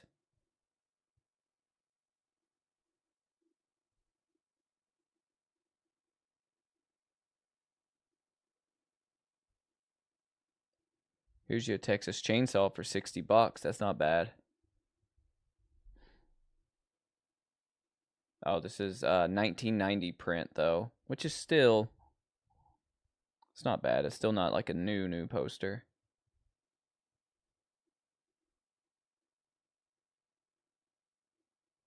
Vault of Horror, original poster, folded 1973. Tales from the Crypt 2, $45.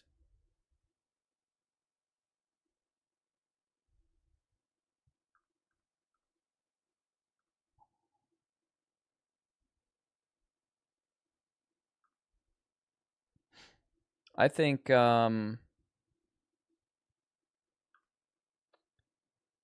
having movie posters framed up in your house is pretty awesome. You know, it's pretty good art. Like, you find some that you really like. You find some vintage ones, you put them in decent frames, and you put them up around the house, and it doesn't look tacky. It doesn't look like a dorm room, in my opinion. It just, you know, it's art, you know.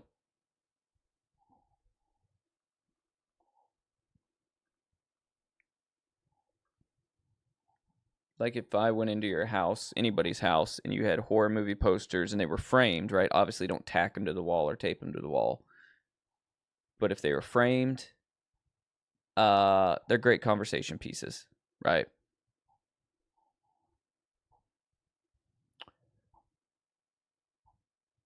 I like this Hell Knight one right here, $50. It's an original. Linda Blair, you guys know Hell Knight. This is a good deal.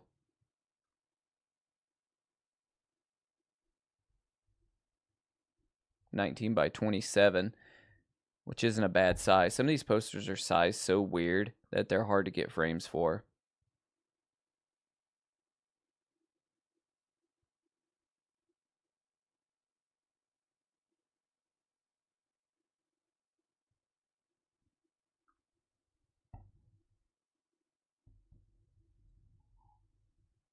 You have an autograph book from Linda Blair? That's awesome.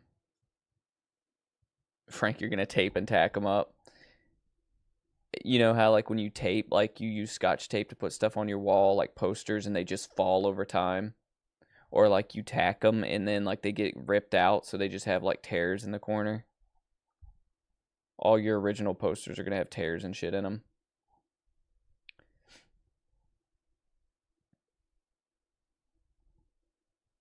God, I hate that so much. Posters falling off the wall. Drives me freaking crazy.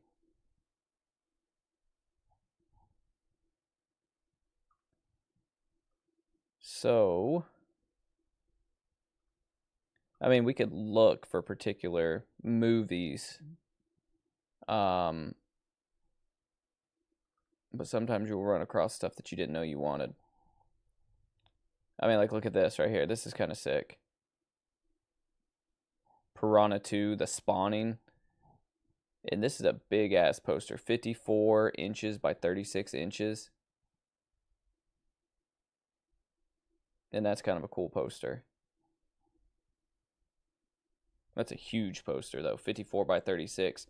Like, something like that, again, you would have to get a custom frame made for it. So on top of the poster, it would cost you a good bit.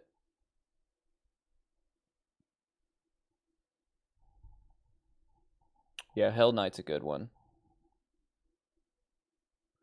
Ruckus was a good Linda Blair movie. I don't know if I've seen it. It's like First Blood. I don't know if I've seen it. I don't think I have. Slaughterhouse, $230.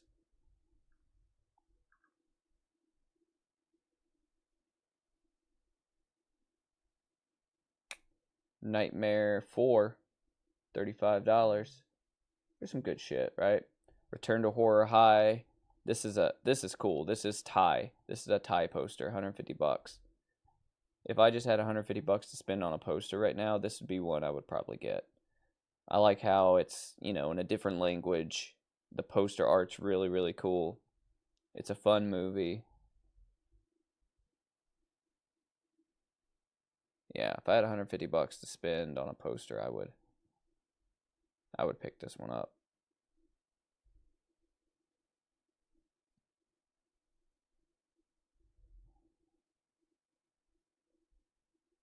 You said the director of The Exorcist 2 should have done jail time. Are you saying because it was a bad movie?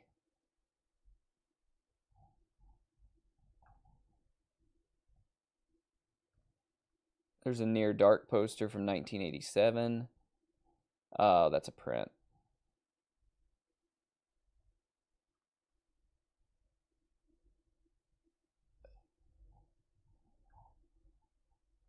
I put on Brain Scan today. Had it playing on the background. That's always a weird movie.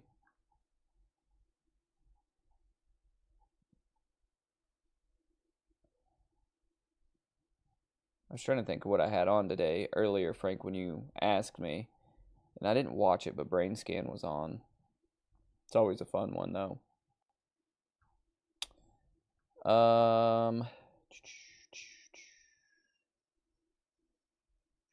going to scroll down here for another probably 4 or 5 minutes before we wrap this thing up. We've been live for 5 hours and 26 minutes, creeps. And I appreciate the shit out of you guys hanging out with me this long. Especially on a night that's just like a random stream, you know.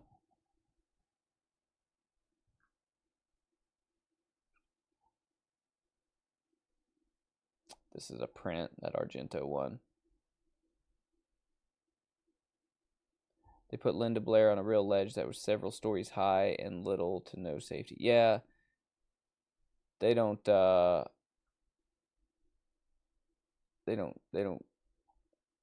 a lot of, back then there was not a whole lot of rules when it came to like what the directors were doing to their talent. They didn't give a shit. Here's a Vintage Creep Show. An original, $65. This would be a cool one to have.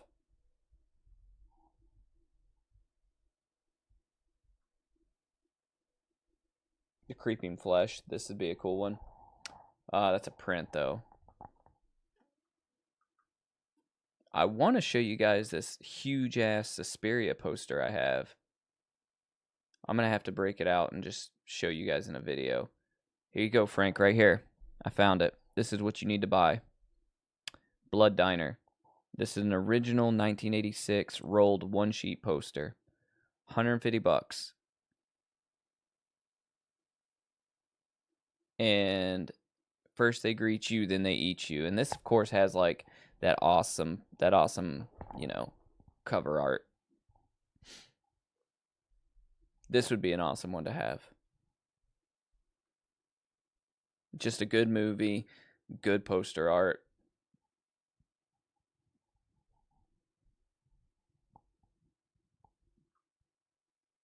Poster in overall very good condition, very basic creasing in the corners, small fold in the top right corner, no tape in the corners or pinholes, Frank. Does not appear to have been displayed. Rare poster in awesome condition. Man, oh man, oh man. About $150 for a poster, that would be in the front running as well. But I'm just saying, creeps. You know, I think these are cool. This is a cool thing to collect. If you're ever looking for something to collect, horror-wise, and you've got wall space, you know, start collecting.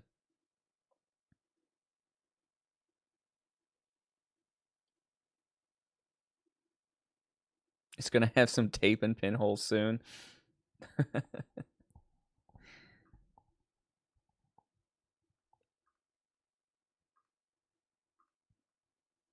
It's like you buy like an antique vase and you use it to like ash cigarettes in.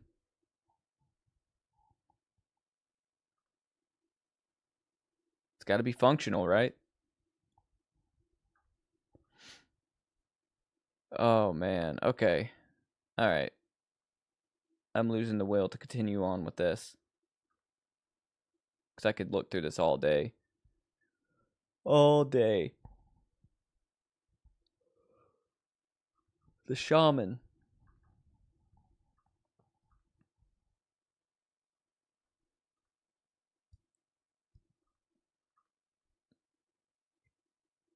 I'm surprised I don't have like an original Fright Night poster.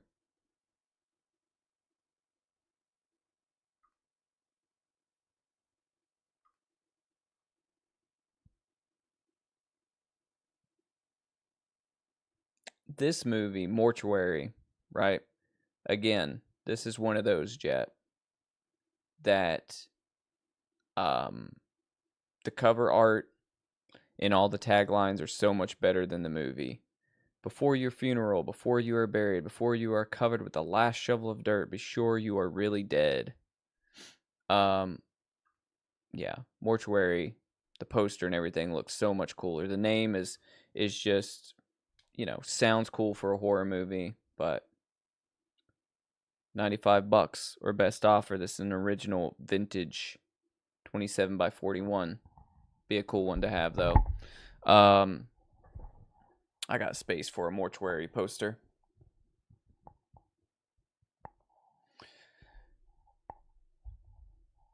Cool. So it's just a very like average middle of the run movie. There's really nothing special about it. I could play the trailer for you if you've never seen it. It's a good way for us to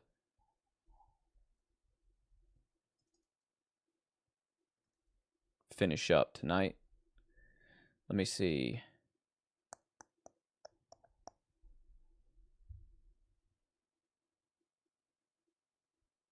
At McNeil Chevrolet. God dang. You're basically family. All right. Something everybody needs. Why don't you decide now? Hi, Christy. Look, it'd be weird too if I had Hank Andrews for my father. And on top of that, locking me up in a mortuary when I was a kid with dead bodies. I mean, you should watch it, but it's not like... Mother, what's wrong? Somebody was following me. I don't think it'll blow you away. I don't know. It might. Do you suppose it could be your overactive imagination again? I never used to sleepwalk before my father was murdered. He's got a crush on you. Are you jealous? I hate being an embalmer. Nobody wants to date me. They all think I'm weird. What's your excuse for being weird? Being around you. Why do you do it? My father wants me to. No, I want to see what's in there. There's nothing in there but a bunch of junk from the mortuary. I want to find out what's going on. Christy, wait! Tell me the truth. Maybe they got rid of my father. Now they're trying to make me think I'm crazy. It just doesn't do you any good to be spooked up like this. Are you sure that it wasn't just part of your nightmare? Yes, I saw him. Honey, you're dreaming, having a bad dream. No, there was someone out there. I saw him. All right, I'm going to pause that, Frank, because I don't want to give too much away in case you want to watch it. Yeah, he was running away all crazy with the flowers. Give it a watch. I'm curious on your thoughts on it. I think that you might like it. You might. To me, it's just a little too slow. Like, it could have been better, But if you watch it, we'll talk about it more. Or after you watch it, I'm sure you'll watch it eventually. It's just, it's one of those movies that, to me, it's a little too slow, and it's like a good idea. But overall, I think it's just not executed as well as it could have been. The poster's sick. I would still put the poster up. Because it's not bad. It's just not, like I said, as great as it could have been. In my eyes. So. Oh, this one. I want this one. Let me show you guys this poster. Just because it's insane. And I don't even know. Have we talked about this one yet? Stuff Stephanie in the Incinerator. Lloyd Kaufman and Michael Hers present a Trauma Team release. Don't throw your love away. Burn it. Stuff Stephanie in the Incinerator. It's like I think it's like a satirical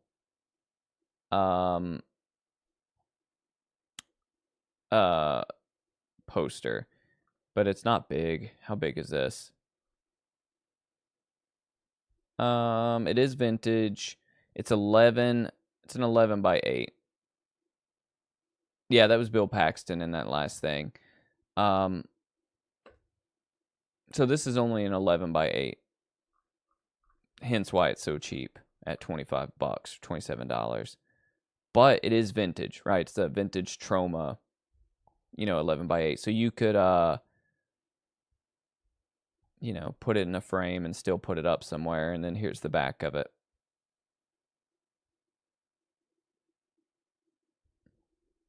Troma movies of the future. Let's actually look at that and see if this ever came to be, because I don't know anything about it, but I have seen that poster before.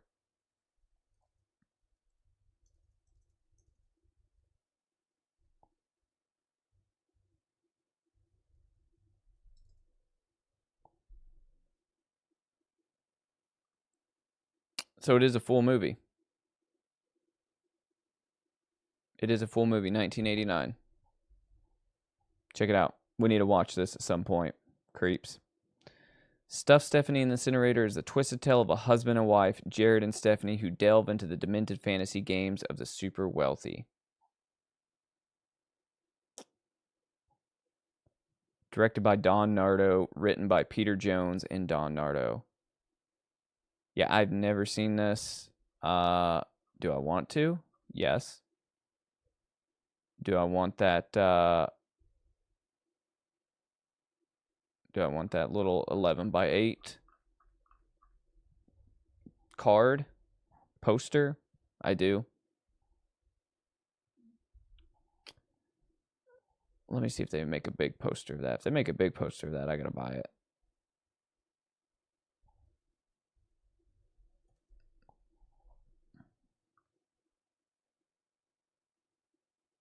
Just because it's so, like, ridiculous.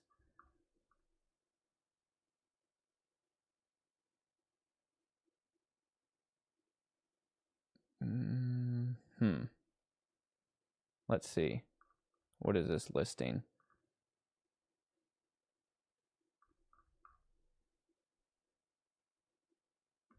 All right, I'm looking for a poster, guys. Hang on. This is at 11 by 8. Yeah, 11 by 8. I think they only make small posters. Hey, there's a VHS. $34.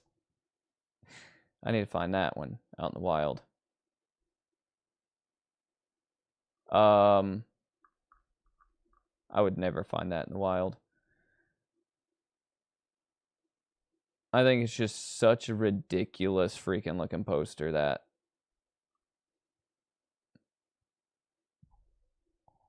it would be a fun one to have.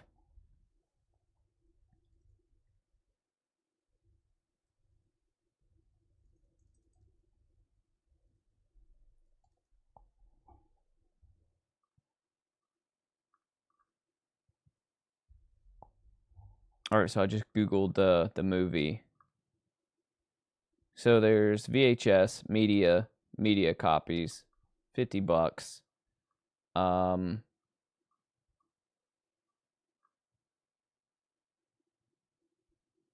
Vintage Troma, Stuff Stephanie in the Incinerator video store advertisement flyer. Get ready for some real body heat.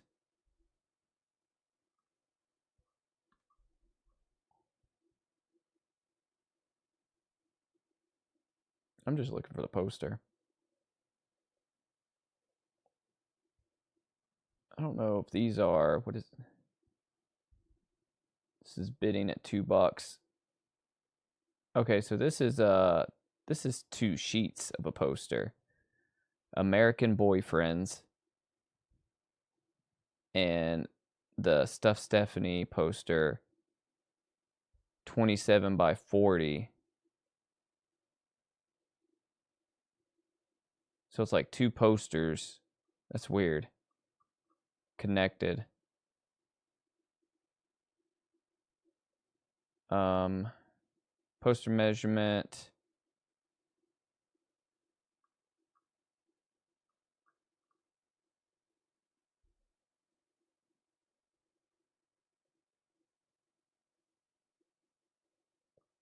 I wonder if it's like 27 by 40 together, Or each one's 27 by 40. If each one was 27 by 40, that would be cool, because then you could just fold the American Boyfriends one over and frame this other one. Interesting. That's in Ohio. Yeah, the stuff is a good one. The warning comment. Sorry, I missed that. Where was it?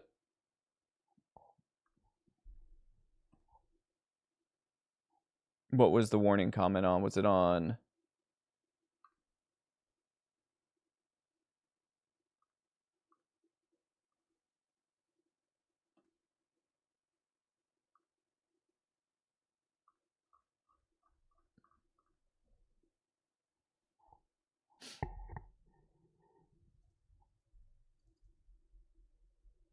Oh, I think it. Oh, okay. No, that was just saying that it was a trauma film, toxic trauma film stuff, letting you know that it's a trauma cheesy movie. Here's the trailer for it. Behind the doors of this lonely mansion, an unusual game is being played. Listen, lady, I want out, and enemy now! It's more physical than charades. God damn it. More chilling than hide and seek. I'll give you the same He laid her out with that chance slap. I'd give a wild animal.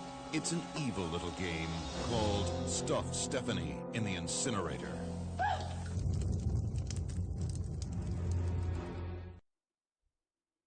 All right, guys. I've got to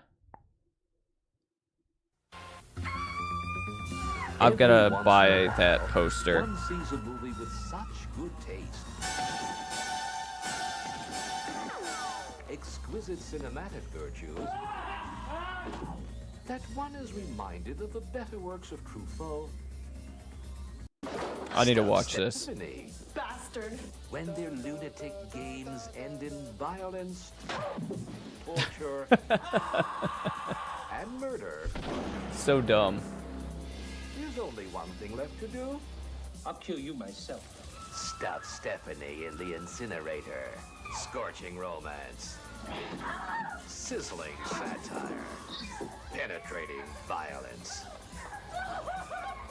A movie lover's movie. It's so with stupid. more twists, Listen, lady, I want out, and enemy now! more cunning, You can't just shoot us down in cold blood. more suspense I'll give you the same chance I'd give a wild animal. than the combined works of Agatha Christie and Sherlock Holmes. Stimulating in the extreme. When madness sets in and the screen becomes littered with corpses, there's only one thing left to do. Stuff Stephanie in the incinerator.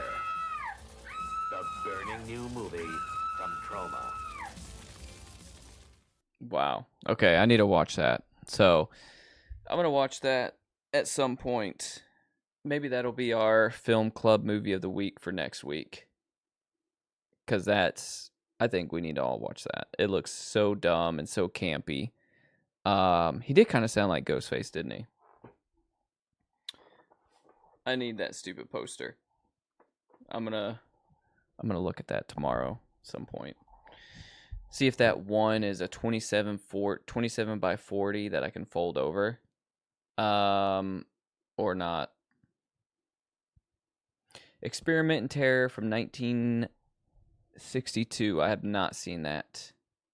I have not. But, you know, that 60s, 70s horror. Love it here at Cinema Creep. So, creeps, I think that this is going to conclude us for the night. Honestly, I think I could sit here and talk to you guys probably all the way up until the Friday Night Creep show tomorrow night. But you know what I'm going to do at some point, and it's going to sound ridiculous. So, it's going to sound ridiculous. But at some point in the Cinema Creep live stream future, right? It's not going to be anytime soon. Might be if we ever get to 1,000 subs on this channel. I'm going to try to live stream for as long as possible, right? So I don't mean like days or weeks or anything like that. but we may try and do, like, if you've ever seen people do like 24-hour live streams, we might do something like that once we hit 1,000 to celebrate the 1,000 subscriber thing and just see if we can do it. We might not be able to, but I think that would be fun. And I might just sit here passed out in the chair for a good portion of it, but maybe in the future we'll do that to just see how long. And I wouldn't expect you guys to hang out for 24 hours, but maybe to leave and come back. You know what I mean? So maybe once we hit 1,000 subscribers, maybe that's one way we'll celebrate. We'll do a couple different things, but I think a 24-hour live stream would be fun. We'd watch a bunch of different movies, right? So we would probably watch, I don't know, 4 or 5 movies, take a lot of side quests. We would eat. We would order pizza. There would be some random shit going on, right? Because 24 hours is a long time. But honestly, right, we just streamed for 6 hours. We've been streaming for 5 hours and 46 minutes. We only have to do this 4 times. I think we could easily do a 24-hour live stream. My wife and son would think I was crazy. But, if it's like a celebratory thing, they'd probably be like, do your thing. So, I think the 24-hour show would be good. And I think if I did that, I would need to have maybe like some guests on. So, like, bring in some video feeds of like Boom Squad, Brandon, or like, anybody else that wanted to be on. We would do something. It would be more than just sitting here and talking for 24 hours. Jet, I appreciate you hanging out. Hail to the king, baby. You got some stuff to do that you don't want to do. Appreciate you hanging out as always. We're wrapping this up right now anyways. So, I will see you on the Friday Night Creep Show. Hopefully tonight. Nick and Frank, we're going to go ahead and wrap this up as well. I appreciate you guys. I appreciate everybody that came out tonight and hung out. 5 hours, 47 minutes is no small feat. Especially on a random Thursday. You know what I mean? So I appreciate you guys. And if you haven't already watched The Sadist from 1962, that way we can talk about it on our Film Club Movie of the Week tomorrow night. And also, don't forget, our movie tomorrow night was Frankenstein's Daughter from 1958. So, get your popcorn. If you don't have any, stop by the store, bring some snacks, and I will see you guys tonight. Stay creepy, and